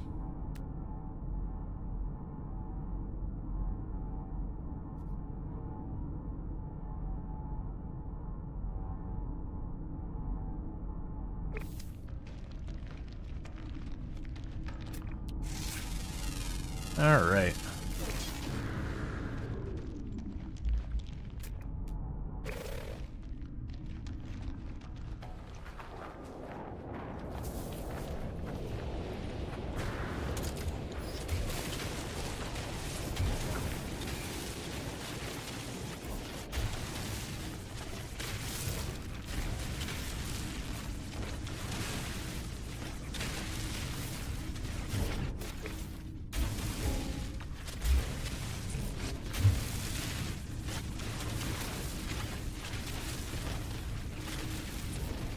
And for right now, we can get ourselves some more silica powder for refueling this. I can just work my way over here.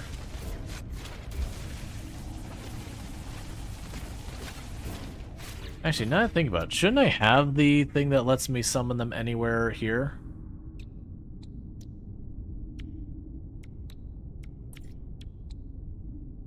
Yeah, the Exocraft summoning unit. Right, so that's what we'd be looking at. I will grab it even though I have none of the materials to install it. But yeah, so that one we get crystallized helium, quantum, computer, and all that. That'll give me everything I need to kill that. But before we do that, that's not the priority right now. It is you.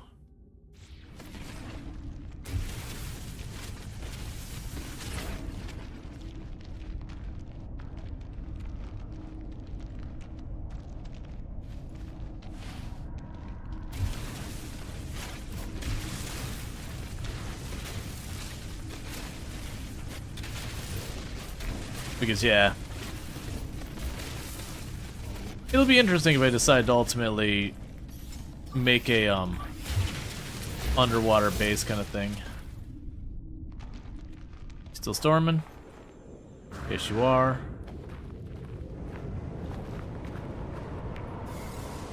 It's the one I already mined out, come on.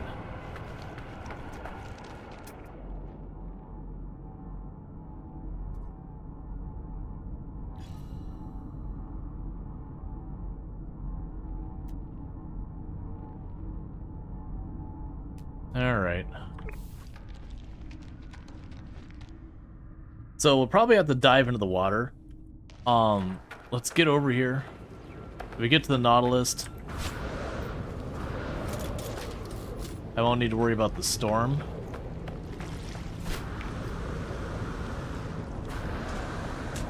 Or the radiation in general.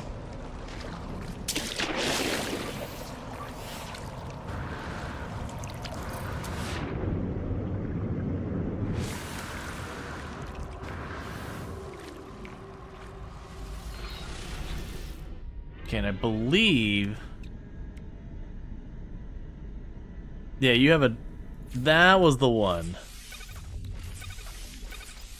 I didn't have the dredging laser because I was missing the lithium. You shove the living pearls in there.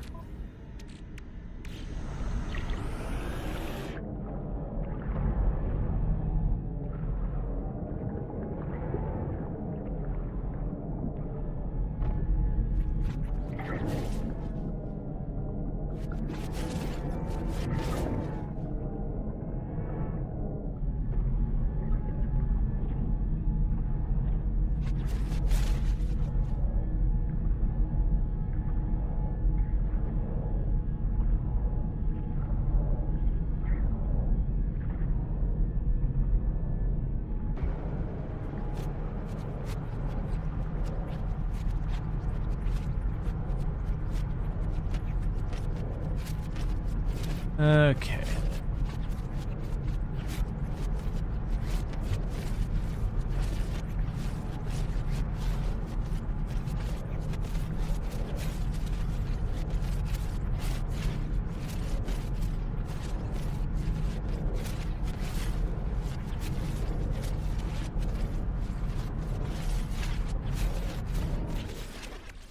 Cool. So we got a bunch of stuff in the exocraft. So right now,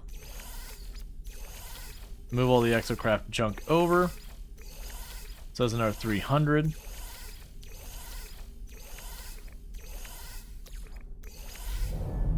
Which should be enough for me to go over to here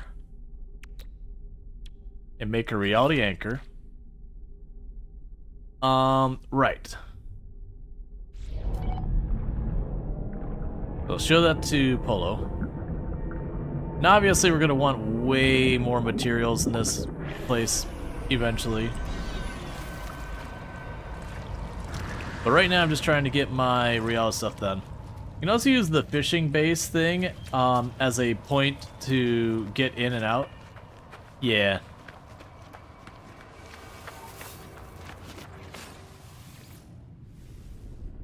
Alright.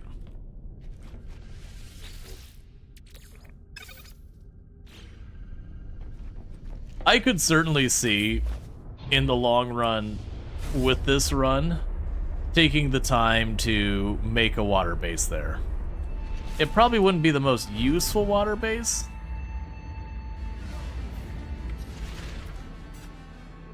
But, you know,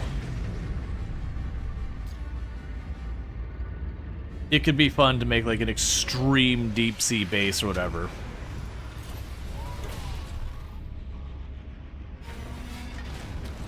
Not the most useful, realistically. You also want to build a base on the most toxic planet you can find. Yep. Because that's the thing, making yourself like a home in a completely inhospitable place, there's a certain appeal to that.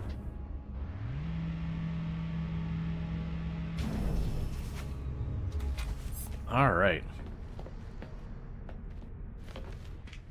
So we can run down here. We talk to Polo. And then we should be able to then, you know, get stuff sorted.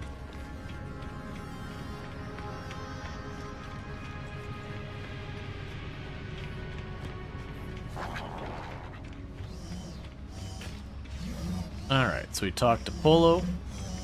And our quest objective got changed again, so let's fix that.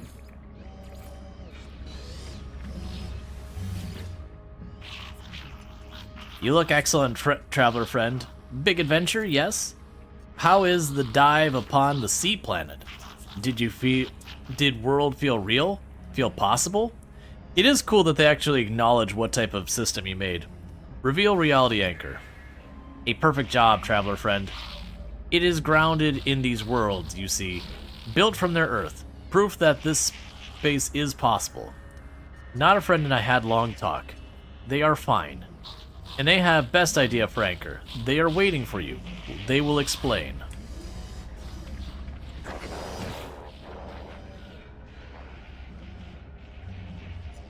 Friend entity has touched the remade worlds, absorbed old memories into your own. May not a see? Reveal the reality anchor. Nada touches the anchor, nodding thoughtfully. Hello friend is wise. Nada's relic machine holds a version of the old places. Not as they are now, but as I remember them. As many minds remember, living in simulation. Old will meet reborn. Two streams merge to create their own river. Bind the system. I offer it willingly. Ask what will happen. Old places and now places will bind. Make new path.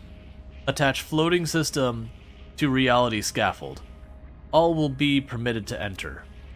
After that, Nada does not know. Crimson Eye entity will see signal. Convergence may also see. May continue their hunt for Nada Shell.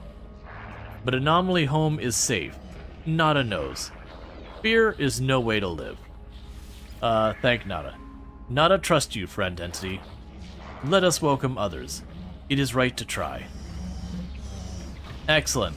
Because, you know, we probably really shouldn't do all these things, like really screwing with reality, even if it's a simulation. Kind of all existence, as far as we're aware of, depends on it, but, you know, YOLO. Nada entity authorization required. Secondary simulation 19 run. Touch the interface. The ancient computer unlocks immediately.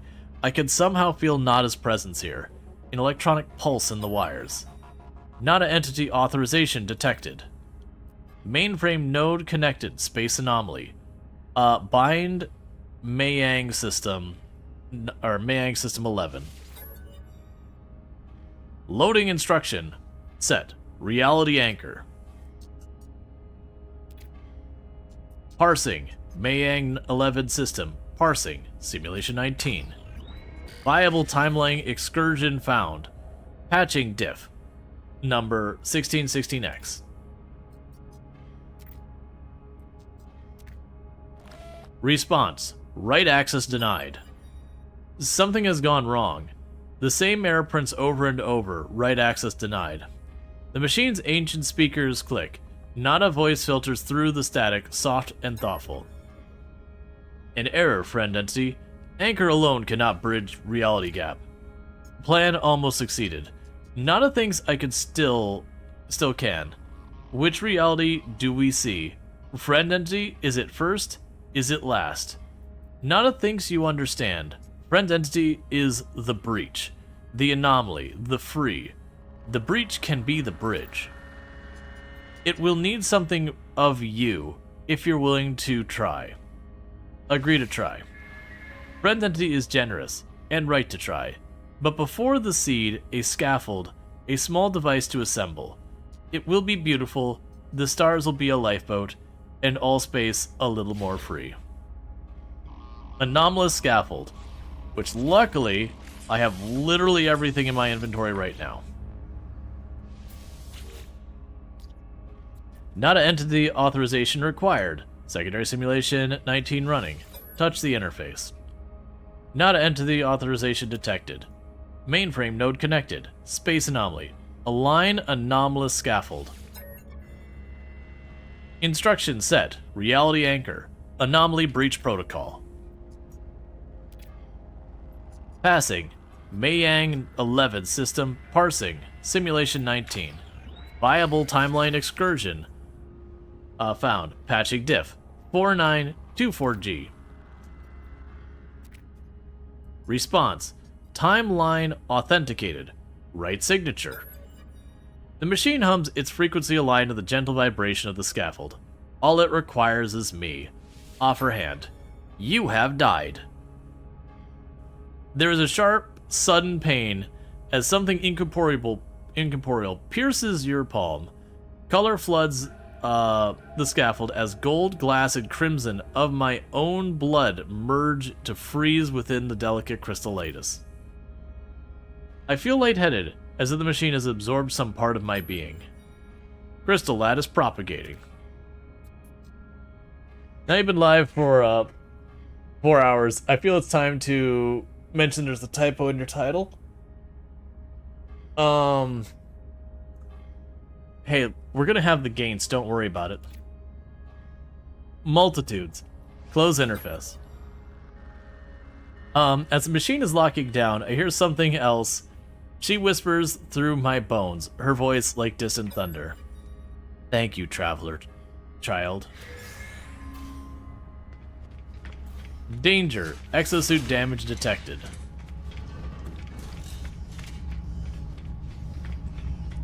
Alright. I already have the Gaints. Yep, exactly. Alright, so we have got that done. So that should anchor this, and I believe we're just a dialogue tour away from all the major quest lines done. The only outstanding quest I have is I have not grabbed the one that introduces the derelict ships, which isn't a whole quest line, it just gives you a derelict ship to do. Or sorry, it doesn't give you one, you still have to pay for it. Which those derelict ships can be lucrative. They're also dangerous all get out. I haven't been like deliberately avoiding them or anything. We've done them in permadeath before. I've been just focused on getting the main story stuff.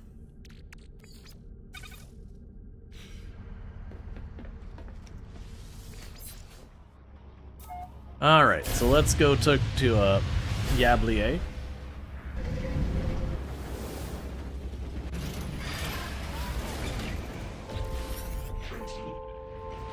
Disruptor. I have warped. I followed, but I never arrived. I was elsewhere? Something shifted just now. Something is still shifting. Inspect the galaxy map.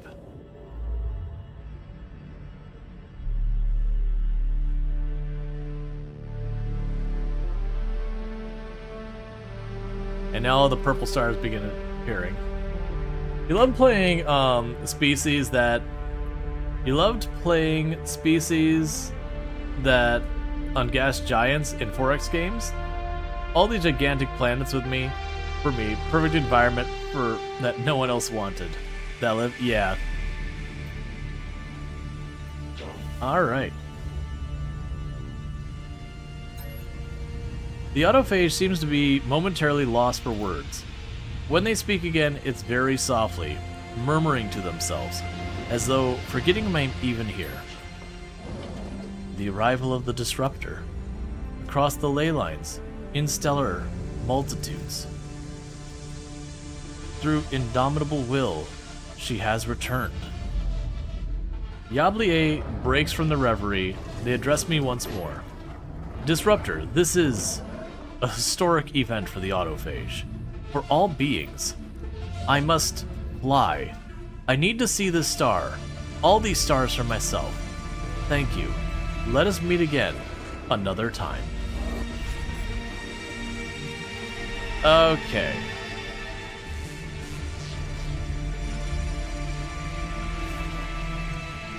So, we are in an outlaw system. To be able to summon our vehicles anywhere, I would need crystallized helium, which I'd have to figure out. And then we would need activated quartzite. Activated quartzite only shows up on extreme planets.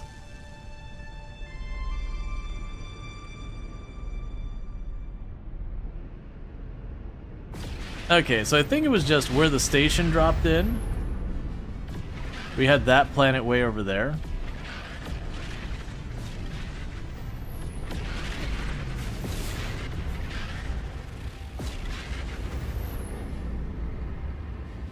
Okay, so you got the activated quartzite, and that is the dissonance, and that is a marine planet.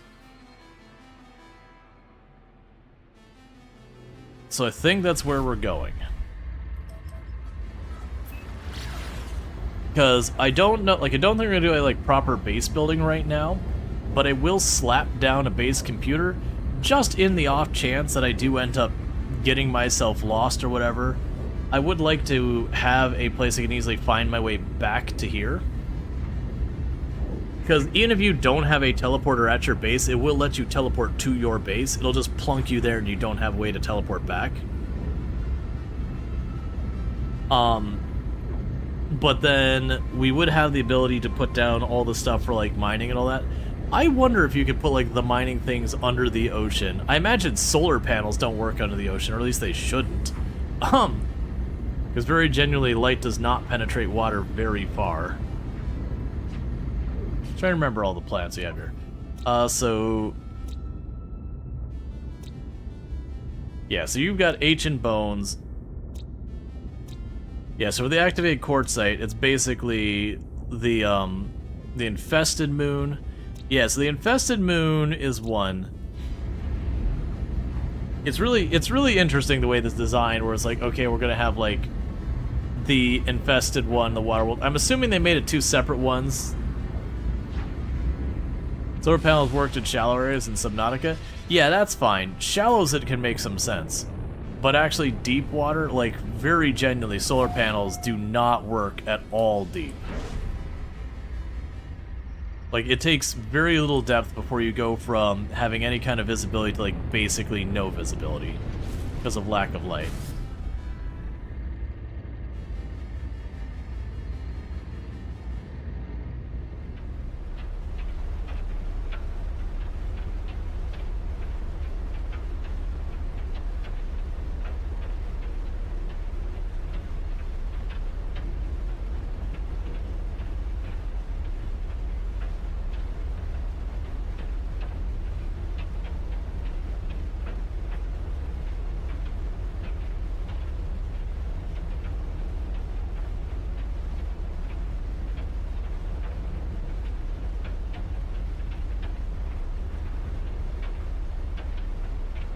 Keep seeing that moon in the horizon and think I'm seeing land and just realizing it's the moon.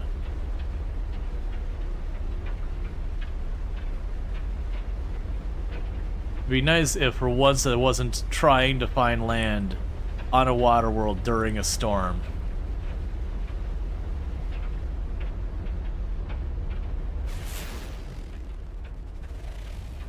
You can check if the environment needle thing works underwater with those heat vents. The environment needle. Oh, so you find just like power locations. It's not like actually detecting things. So it'd be finding a power location under the water and setting that up. It's also entirely possible to just hand wave and let the solar panels work anyways.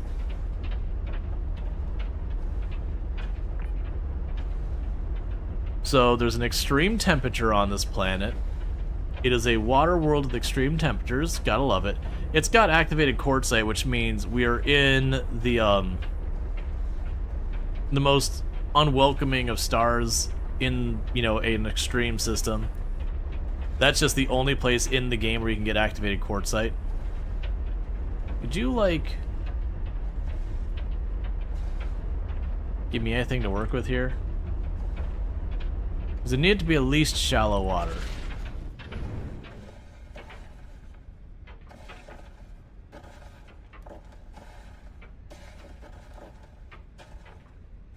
Because the thing I'm trying to build right now...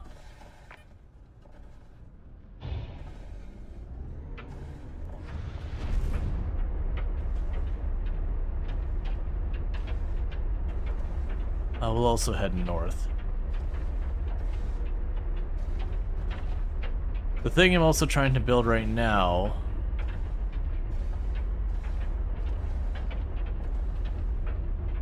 would allow me to get exocraft without having to build the thing. I could just teleport them to me no matter where I am, whether or not my freighter's there or anything. What am I seeing over here?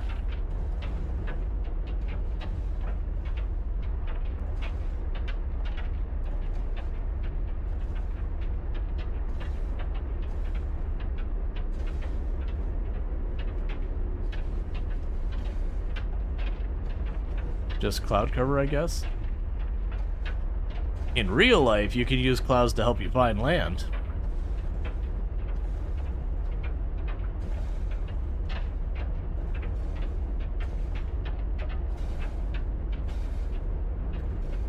Yeah, unless we can get a break in the storm so I can actually look.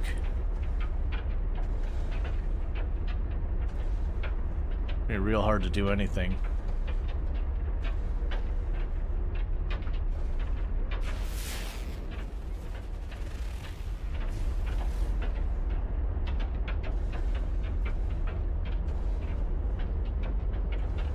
We can check around here somewhere and just see if that's...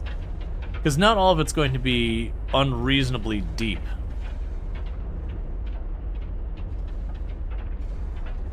Let's take a peek. Let's see how deep it is here. The Sentinels are corrupted, coastal storms, very generous animals on the planet.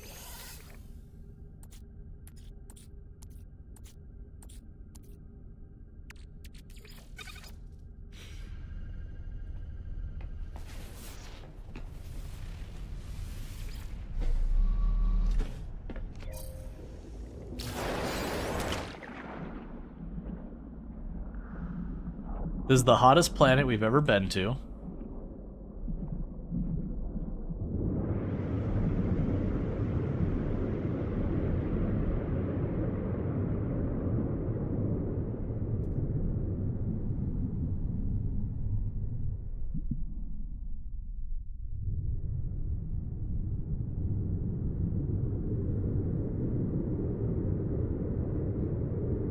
You have no sign of anything down here.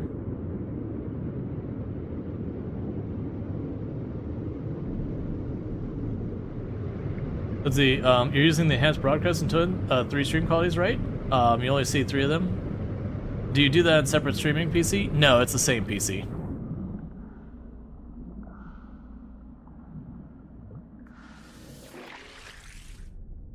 Alright. So we took a quick peek just to see. There's the reason I want to find a spot that I can set up the Nautilus. Because then I can get to the bottom and I can put down a base computer. And that'll be real dodgy, but that's fine. What am I seeing over here? Can I go a little bit higher and maybe... that'll help my view a little? I get these glimpses where I don't see the clouds. That's too high. Now I have the cloud layer between us.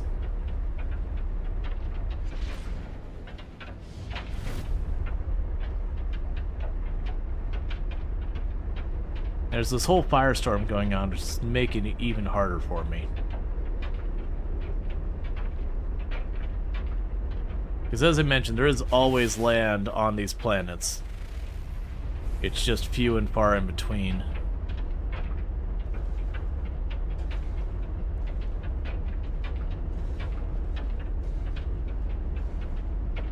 Come on. Wait, did I have something to show up on my...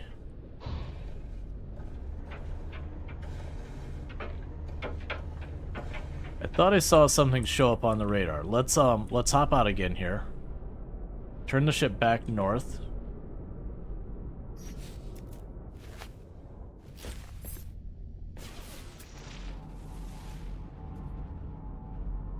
Okay, that's implying it's about 800 U below us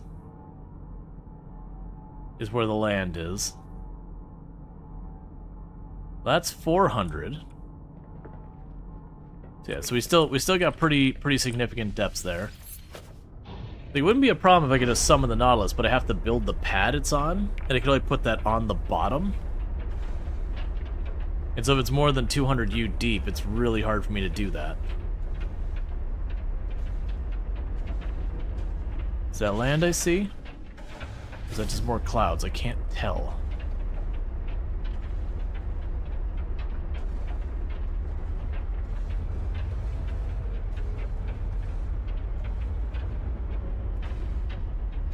I think it's more clouds.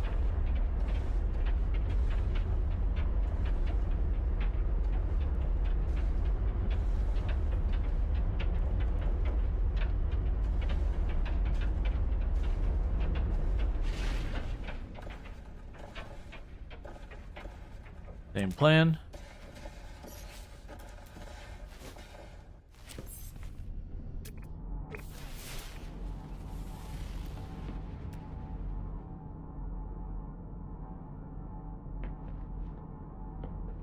Can literally make out nothing, so I'm assuming it's too deep to see anything.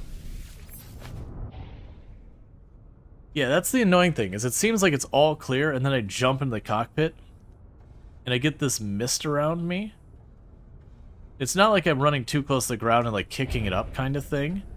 Because when I fly higher, the mist just gets denser as I, like, go higher in the atmosphere. We didn't have too bad of a time of spotting the Sentinel pillar. I'm letting us slowly climb. Hoping I can kind of find like a nice middle ground that I can actually see, but it's not looking like it.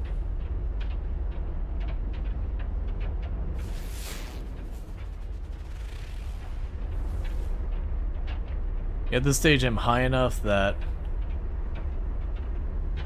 I'm not sure I would see land.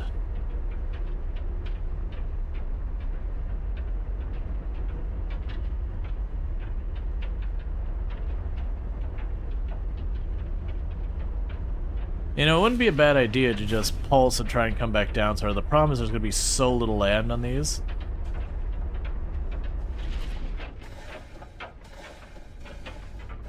Okay, so we're near the water surface.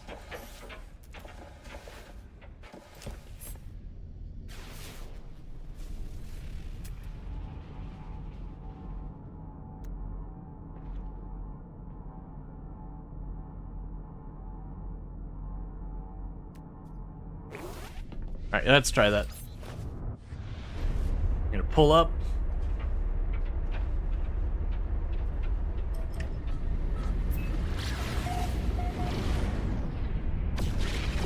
And just pulse like that.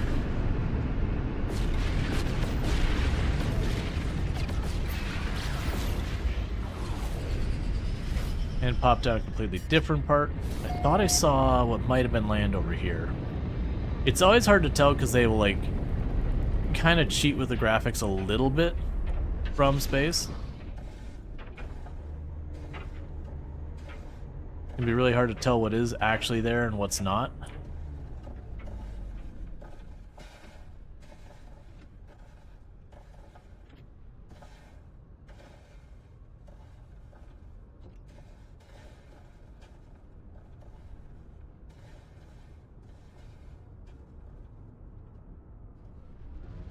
I'm not seeing any obvious... That was weird.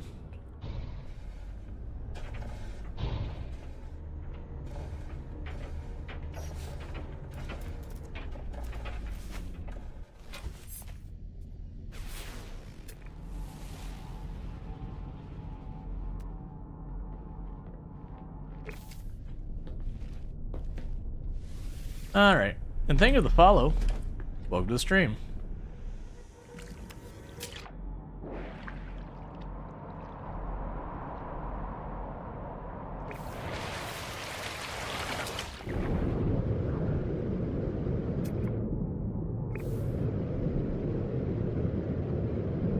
I see something down there.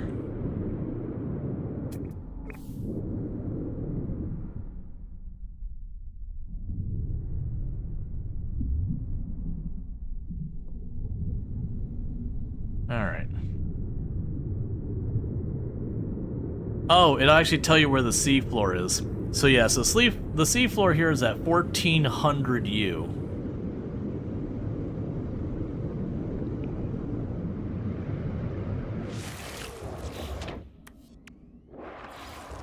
I'm really wishing I could put that anywhere I want. I also apparently don't have the materials I need to do it.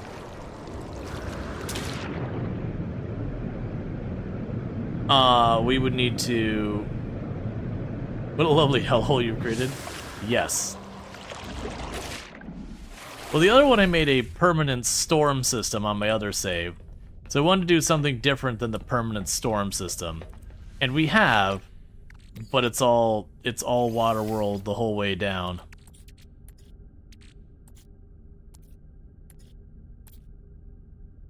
Okay.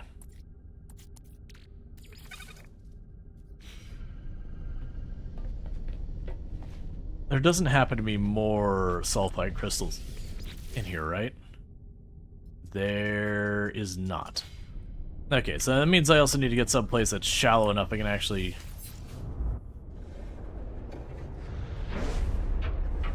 That's Satan's cleaning bucket? Yep.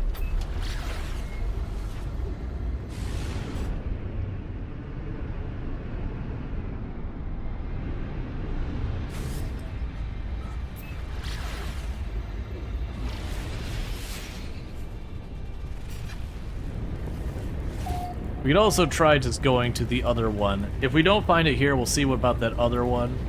The other activated planet. I don't think it's a water world, but it was a pretty miserable one to deal with.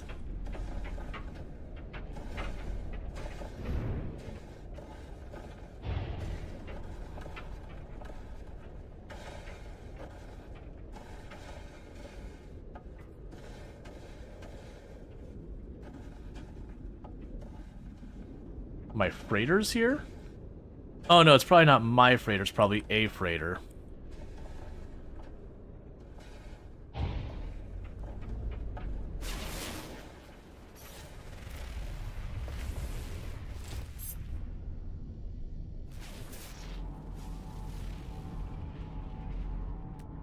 No icons.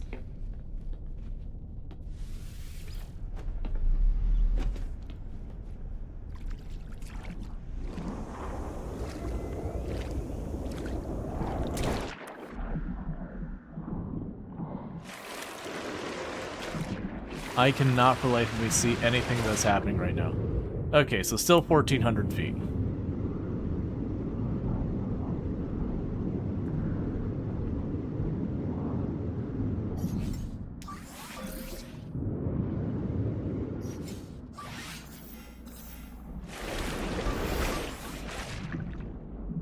I can make nothing out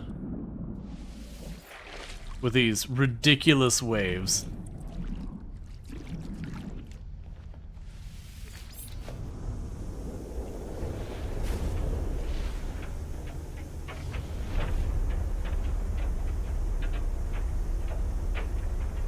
Okay, let's see, there's probably no trade station in the system that you could scan for? Oh, you're talking about the buildings? I think the booster I have to put it down on the bottom, and then the ship stuff I have to also put it down on the bottom.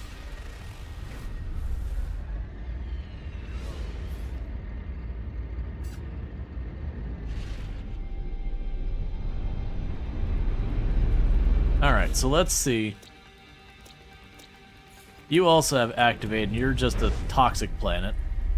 Let's go to the toxic planet instead. Because then I can go there and hopefully get our materials. And with the materials, then I can get the thing where I can summon Exocraft anywhere.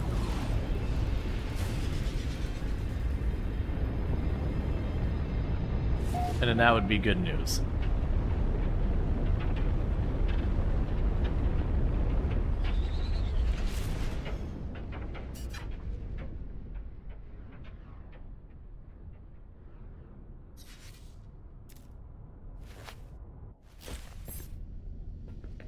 Superheated air, very unpleasant sentinel, or ever-present sentinels. The flora is deceased.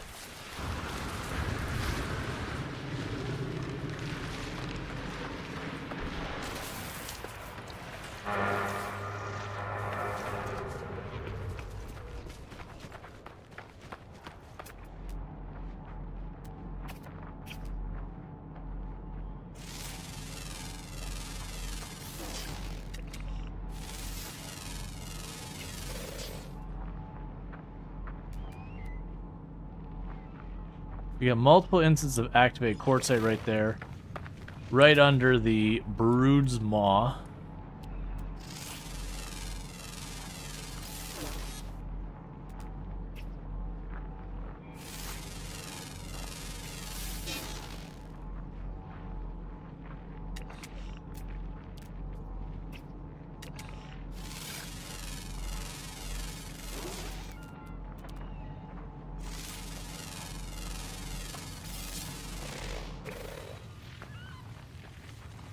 The whole system is ready for the bin? Yes.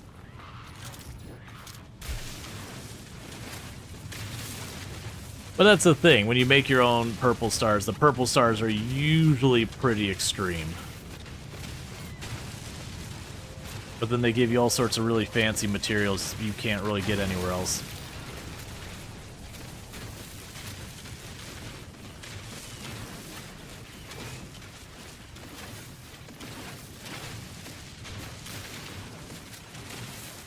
Alright.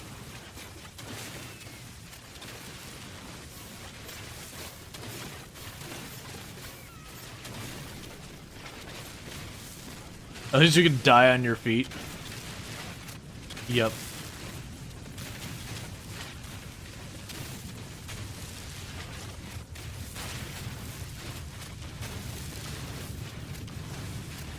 Alright.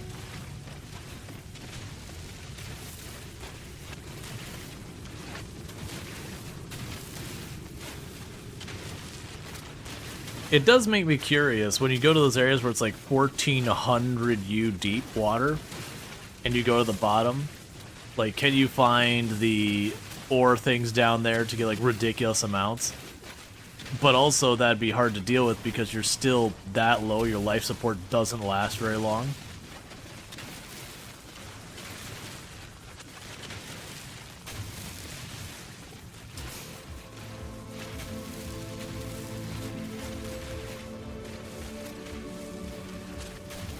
Alright.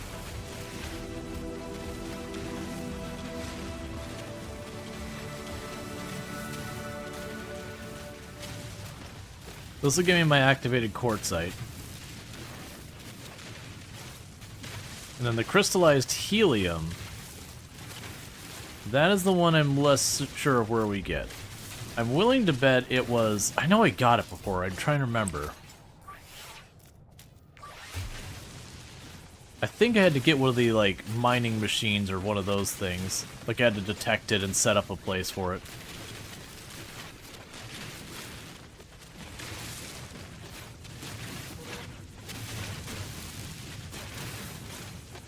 Okay.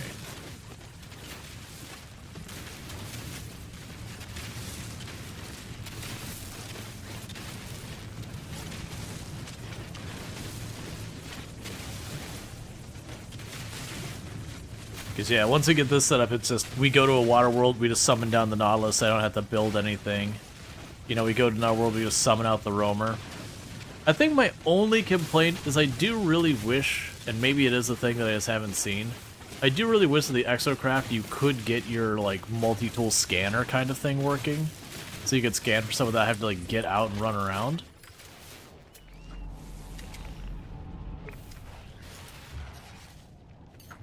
Because it kind of sucks that I have to choose between being able to move at any speed or whatever, or scanning.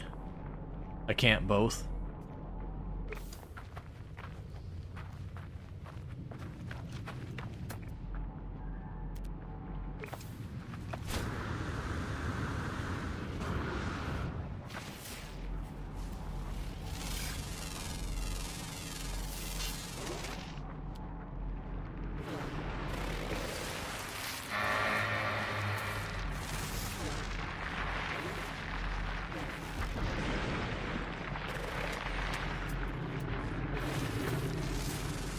That was a bone dragon, as far as I'm concerned.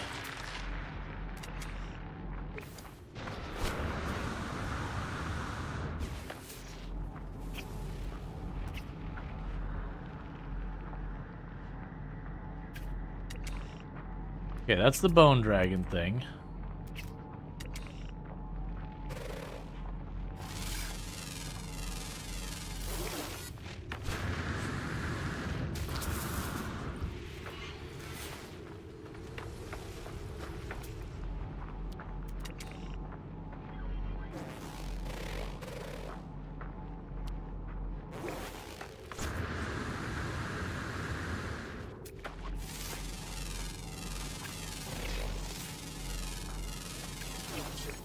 Okay.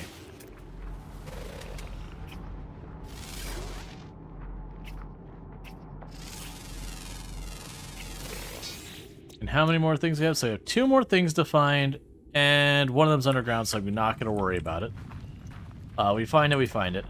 I did distract myself from, there was an unknown building over here. So I can go over there. But one thing I'm going to do once I get to the unknown building is I'm going to start doing the scanning for materials that you can mine and all that stuff. Oh, good. It's a trade post. The exact sort of thing I need right now.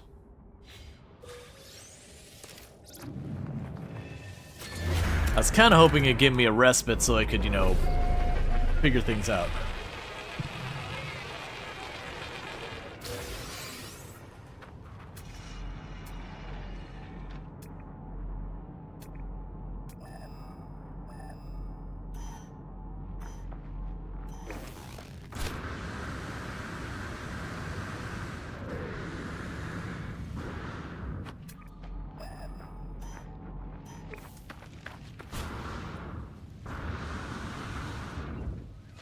All right.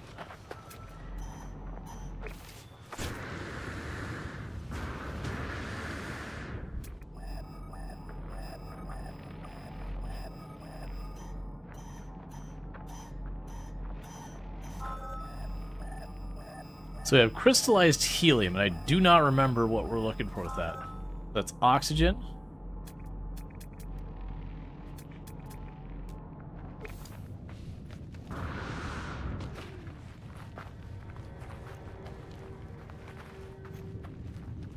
That's weirdly ominous music.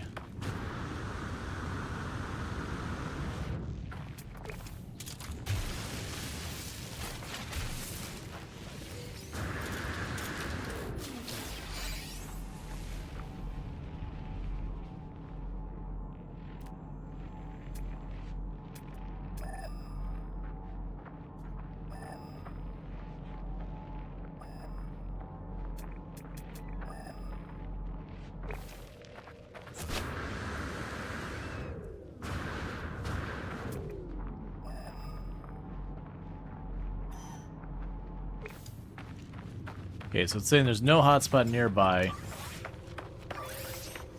but it would be this direction if we did have one.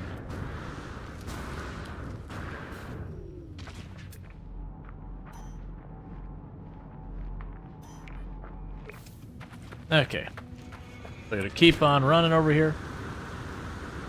So don't remember where we find the crystallized helium. I know it's one of those things that we find on these planets, I'm pretty sure.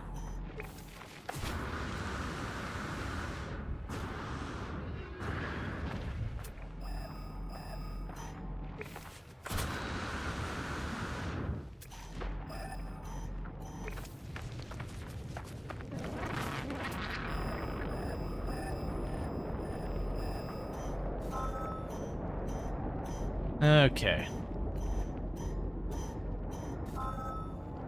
Magnetized ferrite.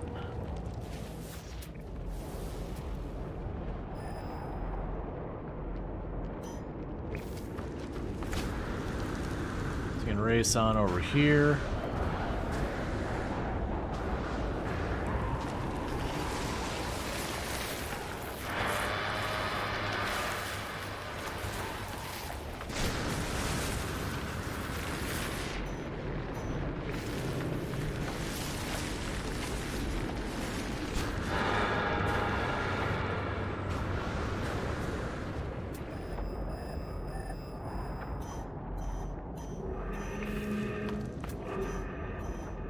Okay.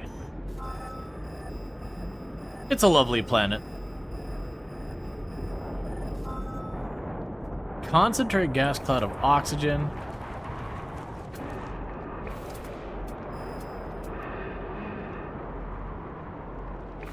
We got a creature I haven't found yet over here.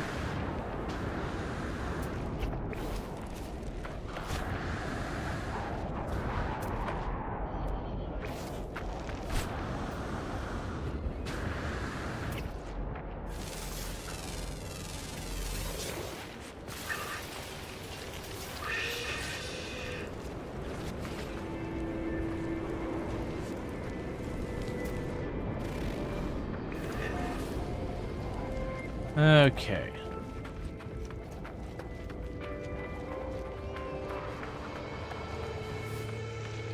My ship is this way.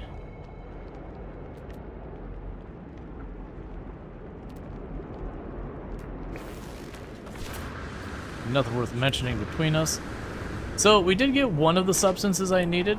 What I don't know is where I get the crystallized helium. I don't think it's just a material we would just scan for, it's just there kind of thing. I know I've gotten it before. I don't technically need it for anything other than just chase stuff. I was kind of being like, let's me go ahead and put a base down on one of these. Because pretty much what I'm trying to do is make sure I have some type of indicator that I can get back to, you know, quote-unquote, my system. Since I made it, you know, I'd like to scan and get the stuff from it. Even if it is a terrible place.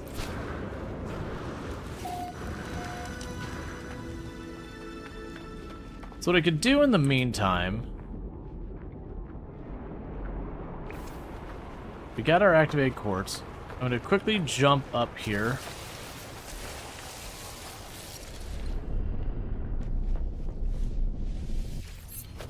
I just want to move out of fear those things are still going to aggress me. Alright. So, with that, if we go to our exosuit, I have you. The quantum computers are easy. Should be able to just knock out 3 of them. What am I missing? I am missing antimatter.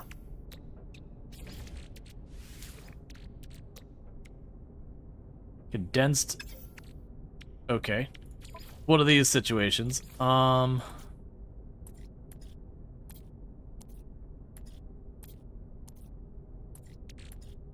Need a little bit condensed carbon. We definitely have piles of oxygen, all that we can make into carbon.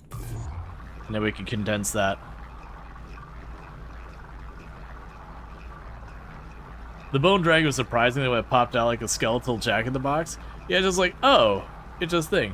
Is there anywhere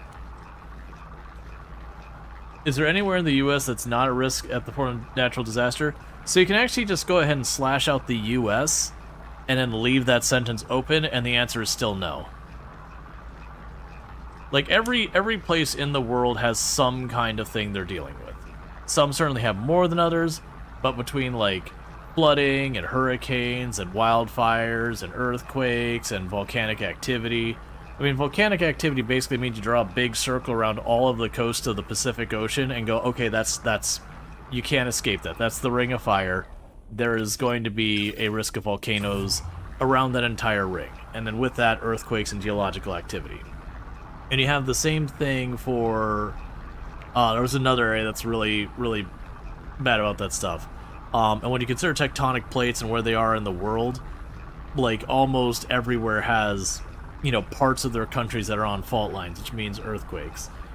Any place that is kind of hot, arid, whatever, you're probably going to be looking at fire. Or drought can be, like, heat stroke kind of thing, if you count it. But in any place that's along those areas that has greenery, you've got wildfire as a concern. And then anything that is anywhere along the Atlantic Ocean, you have, like, the entire North Atlantic Ocean. Even up as far as Canada, you can still get, they still get hurricanes that hit all the way up north in, oh, what's the province on the far east of Canada? That gets hit by a hurricane usually every so often. It's not like super frequent. But the point is, there isn't a place on Earth that is just no natural disasters. Some of the closest you get is like... Well, I mean, so California doesn't get weather. But they get earthquakes, and then depending on where you're at, they also get fire. I mean, like wildfire. Everywhere it gets fire.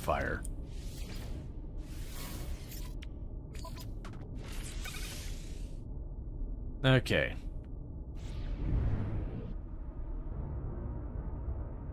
Crystallized helium can be found on gas giants.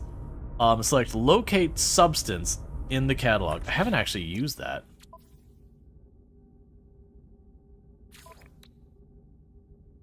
I also don't see locate substance.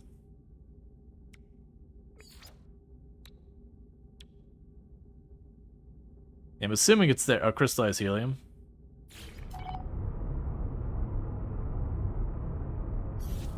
That's kind of cool.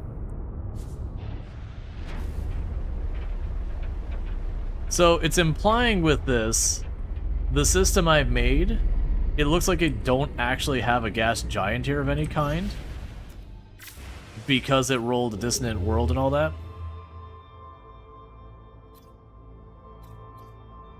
Yeah, so it's like, hey, you can find that up there. Because yeah, amusingly enough, because we got a dissonant system, what should be my gas giant is just a dissonant planet. So we look here, that should be my, or no, that's not the one. Yeah, it's fine. Alright, so what I want to do here, I can't call my freighter in here. And I want to make sure I'm able to find my way back. Because this is my system. Let's just slap a base computer down on the ground on any one of these planets. Yeah, I'll go right back to the infested one. I'm just going to shove a base computer on the ground and call it a day on that one. Central Europe is quite cozy in that regard. Yeah, no, there's definitely, like I said, places that have more and less. A lot of Central Europe. The plated planet replaced it, I think? Yes, I think you are right.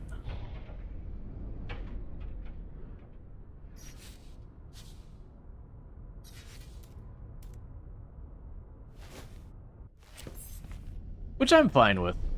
But it does mean my gas giant system.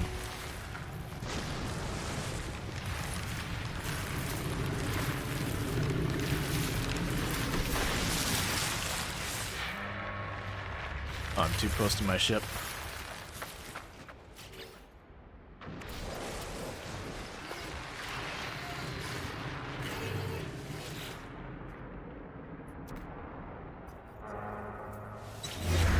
Yeah, so I'm just claiming this because with that it'll mark that on the mark this planet on my map, and you can also always teleport to your bases even without a teleport being there. You just won't be able to teleport back for obvious reasons. Those bone worms are scary. Yeah, I definitely don't want to live on this planet specifically. If I mess with this, I could definitely see doing the water world thing, but for dealing with it, I kind of want to get the thing that I could just get exocraft anywhere.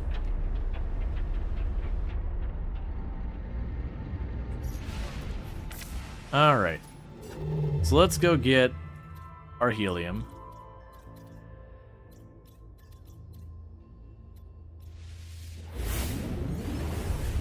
But that's cool. I never did think to, like, pull up the catalog and be like, where can I find you?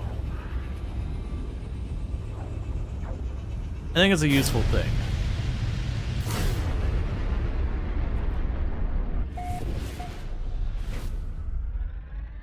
Alright, so one second, we're going to go to the space station first.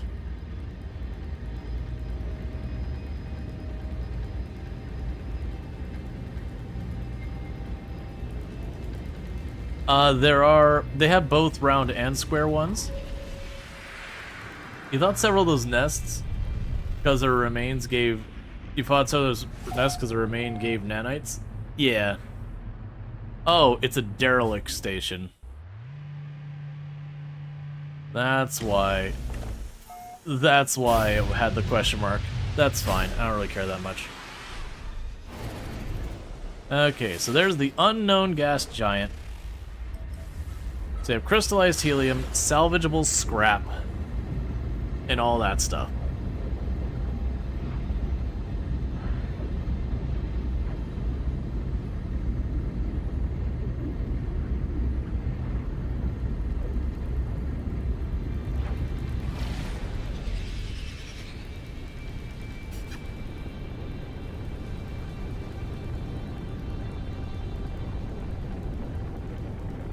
And unlike real gas giants, in this one you have like a terrestrial core you can land on.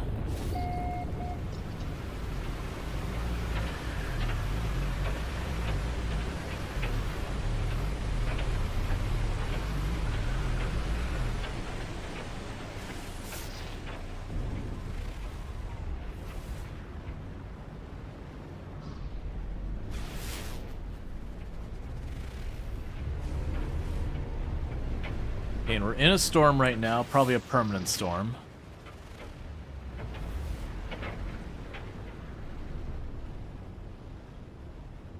And I found water.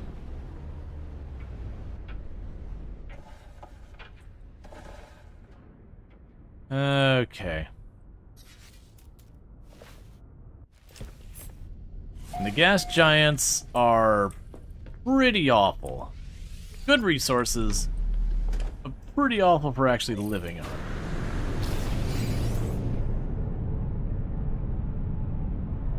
Boom. Done.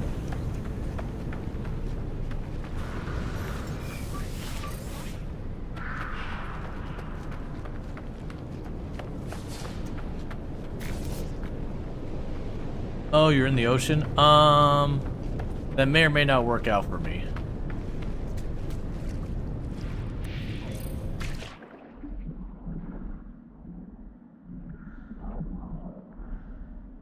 Okay, so it looks like we don't have heat under the ocean here.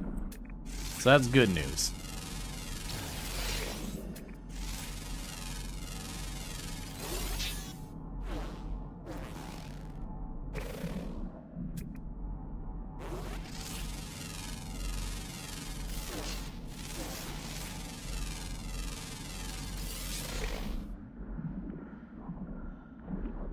There's a skeleton thing for your base structure, but sadly it only works up and not down.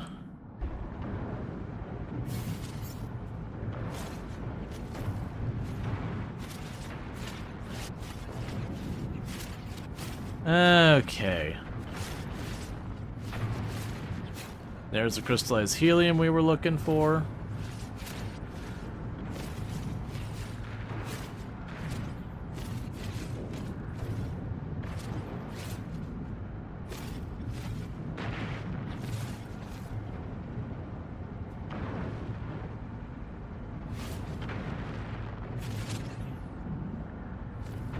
All right.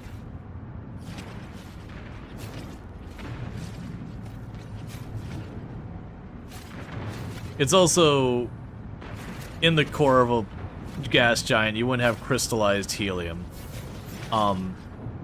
Helium would want to return to being a gas. Like, you could get... I actually don't know. I'm assuming you get helium cold enough it eventually turns solid. But the point is, it's 104 degrees Fahrenheit right now. That is definitely not a helium is a solid temperature. And while you could certainly get helium to potentially... Well, I mean, it's noble gas. You could potentially get materials to combined such that chemically you'd have what would otherwise normally be a gas be a solid due to the chemical combination. You wouldn't call it crystallized helium at that point.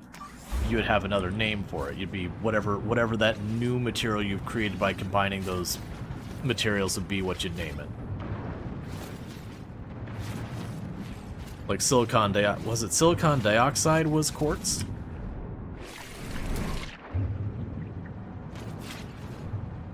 SiO2?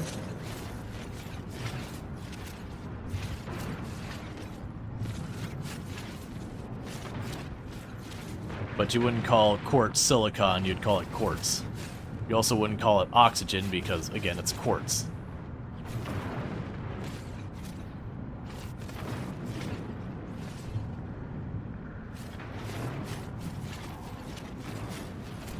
Alright, so we're getting plenty of crystallized helium. This should be more than enough to make that thing for my character. At which point, then I'll be able to just toss on the Nautilus. And be able to explore places.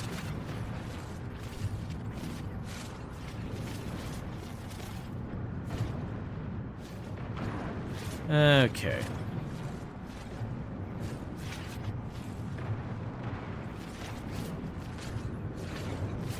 Let's make sure it's enough crystallized helium.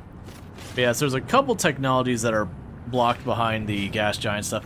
It's not many though. Like in all honesty, I feel like that's something that they could add to the game, is just giving us more tech upgrades that use these exotic materials.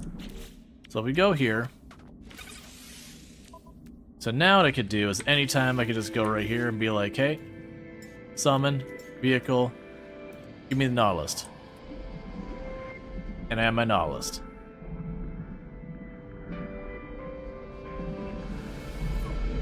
So you no longer need to build the platform and all that nonsense.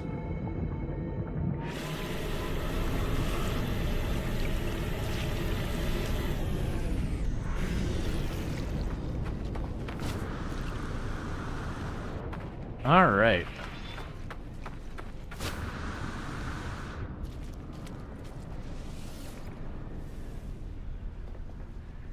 So we've got that. Let's evaluate what we've got left. So if we look at what we've got here, enjoy the galaxy. That's just showing wonders. Enjoy the galaxy while it lasts. So all of our primary missions are done. Nothing left there. We do have the autophage signal. So this is just repeatable garbage, repeatable garbage, repeatable garbage, repeatable garbage, repeatable garbage. I have a random sentinel ship that I'm going to actually just abandon that mission. We've got a bunch of these missions that are just random agent missions to kill sentinels. And then we got our other settlement. So literally I've got nothing that isn't just repeatable quests. So what I'm going to go ahead and do here real fast. I'm going to go out to space. I just remembered this system doesn't have an actually functional station, nor does my other system. So I'll go down to the one that's mentioning here. But what we should be able to do here is we can teleport back. I'm just going to claim that dissonance settlement just because I will not remember that it even exists by the time we circle back with this. Okay. We're at the stage of the game now where pretty much what I would do is I would just work on, like, base building and getting nanites and money and just kind of just general progression stuff.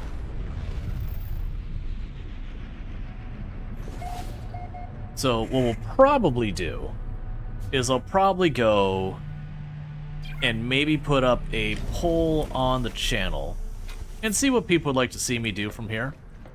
Because we could just randomly work on progression in No Man's Sky. I feel like that wouldn't be the most entertaining thing. But I've also said that before, and then people have tuned in and thought it was great.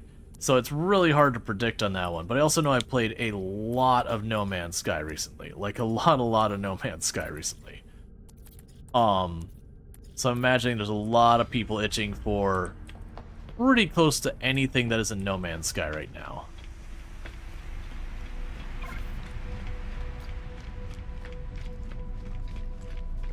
Watching base building is nice in No Man's Sky. Right, I'm just trying to be cognizant of the fact that I don't main No Man's Sky. It's a game I play from time to time. And it can be one of those things that if you just keep playing one game again and again, you slowly turn your audience in from being a broader audience down for a bunch of different games into you are now a X game streamer where if you ever don't play that game, then, you know, your channel suffers. So let's drop the repair things off, the salvage data things. What options are we potentially looking at? I will get that in a second. Cool, so we actually just hit Exalted with the Merchants Guild. So I can now expand my ship easy. So one of the ones that I'm thinking is Little Rocket Lab. The one we played the other day, the sort of Factorio meets Stardew Valley. Because one thing I've got going on is TwitchCon is coming up very soon. So I definitely don't want to jump into something that we're going to have a bunch of streams. Because there's not going to be enough time. And I'm going to be away for like 10 days. So it's going to kind of limit it. So like I wouldn't start like a RimWorld run right now. I wouldn't start anything Project Zomboid right now.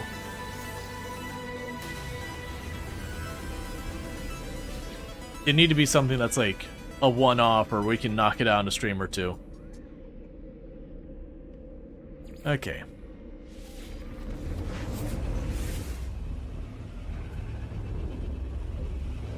Let me claim the dissonant one. Like I said, we'll I'll put up a poll. I'm trying to come up with a couple options.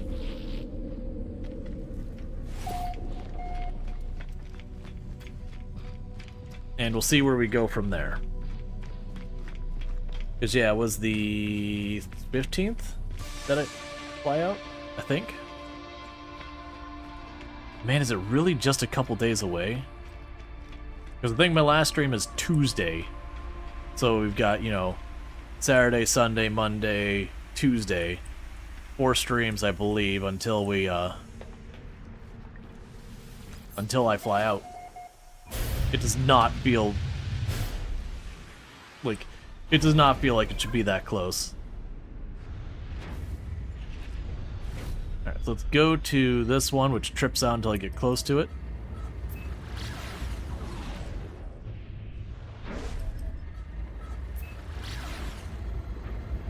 Alright, so real quickly, the game pauses while I'm doing this, so let's see. Pull. What are we doing now? No Man's Sky upgrade grind. Now I'll just do upgrades, because that's basically what we'd be doing, is we'd be working on, you know, getting nanites for increasing our equipment, doing some base building kind of stuff to progress some stuff to get myself situated. So definitely not Vintage Story right now. That's a huge time sink. We kind of hit Medieval Dynasty. We hit the end of that one. Let's get Little Rocket Lab on the list. Because that was the Stardew Valley Factorio-esque game that we played the other day. Had a lot of fun with that. And so continuing that would be fine. And that one's also another fully released game, because I tend to play early access as like a one-off, and then kind of leave them there. Just because I'm unmotivated to see a game through that I know I cannot finish. What else did we put in there? Jump Space. I need to play that at some point for part of a stream. Which that would be probably me playing on my own. But, do Jump Space potentially just because I got a key for that, so I should really play it when you request a key. It's just one of those things. I'll put Shadows of Doubt on there. That's that detective game that we played twice the other week.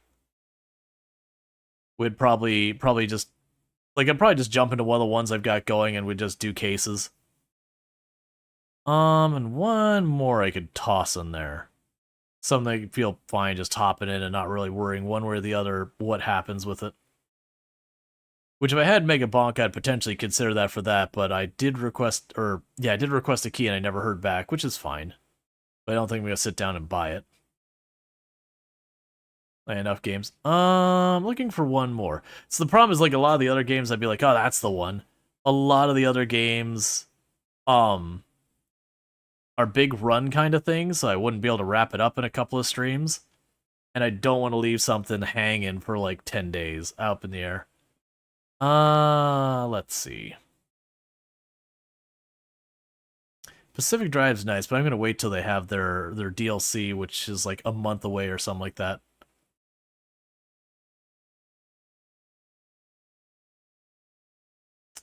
I might just leave it at the 4. I might just leave it at the 4. Because there's also, like, one of those ones I'd be like, oh, it'd be a good day to jump and do some random farm sim.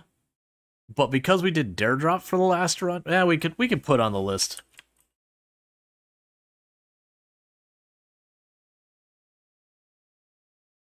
I have no idea what we... Let's not do that. That's always the challenge at this stage, is all these things that take time. And actually not include, it's already been too long since the last time I played that. I'd want to start something new. Because it's been too long since we the last one. In Vintage Story, I would just be, like, grinding stuff and maybe building stuff? I don't know. There's a lot of games that all have stuff coming. I might just put Dinkum on there. Just because. Even though I don't have her on there. Just to get the poll up. Okay, so there is a poll up. If you do not see it, refresh your browser and all that. Basically what we're about to do is we just finished the last of, like, the main story arcs and the side story arcs for No Man's Sky, so we can keep playing, but at this stage it's just going to be going for upgrades. Like, as in mostly just crafting upgrades, that kind of thing, getting, you know, grinding nanites, that kind of stuff. We could do Little Rocket Lab, which is sort of Stardew Valley meets Factorio. We played that the other day and it was a pretty good time. Jump Space, that is, I'm trying to remember how you describe that one. You basically do this, like, mission thing, and you have your ship, you have to worry about repairing stuff and all that. I haven't played it much, but it is first-person shooter, I believe. Very outside my normal content. But there's that. There you got Shadows of Doubt. That is a kind of like high-detail voxel art detective game. Where it'd be like, oh no, there's a murder, and you have to, like, kind of run around and figure out who done it. And all that kind of stuff. It's all procedurally generated. It's pretty fun. It'd be a little hard to watch sometimes. And then you got Dinkum, which is kind of like sort of Animal Crossing, but Australian. We played that before on the channel. Do I not have 300? Do I really not have 300? It's fine. Can I like turn radiant shards into these? Have I ever tried that?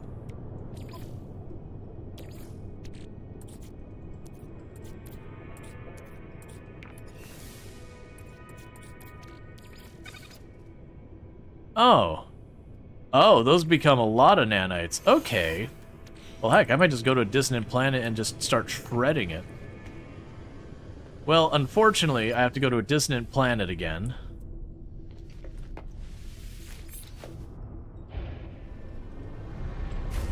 We don't have one of those in system.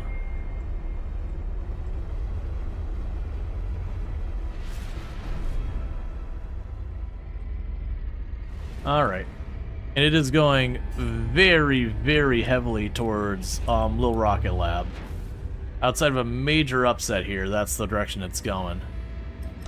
And for those who are like, ah, man, but I just really... Why are you switching? Bait and switch, No Man's Sky is what I want to see. I understand. I am a variety streamer and all that stuff, so I do play a variety of games. And so while I do play No Man's Sky, I would not call myself a No Man's Sky streamer. We usually pop into it pretty close to every expedition, sometimes in between expeditions. Congratulations, bravo, on your 5-stream streak.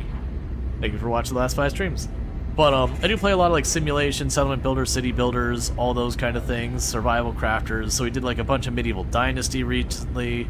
We've done a bunch of No Man's Sky. We did a bunch of Factorio a while back. We did Satisfactory. We've done Farming Simulator.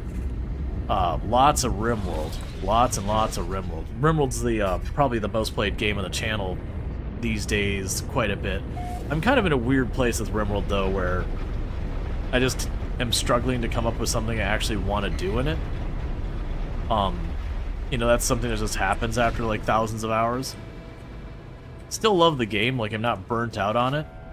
But, for me, I don't enjoy just, hey, turn it to max difficulty, YOLO. 500% naked brutality stuff. I've done that in the past, which is part of why it doesn't excite me as much. It's not a new thing for me. Versus, you know, a lot of other options. Alright, so we can do the settlement computer. Okay, so we can repair the desalination plant. I literally just installed that thing. It's fine.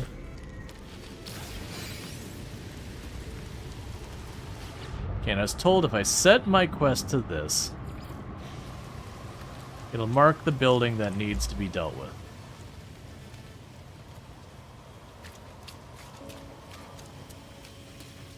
Alright. So reopen our building to have a terrarium unit. Yeah, so it's going to be Little Rocket Lab. We'll get that going here in just a minute. And I needed 64 dirt. Not the amount I grabbed. Let's see, one of these buildings that is A. Yeah, so I'm just going to do this building. And they'll get up and sit back down. Because that'll get myself a save point kind of thing. Alright. So we got that upgrading. Alright, so Little Rocket Lab. So I just need to sit in my chair and get back up to mark a save. Then we'll be switching games.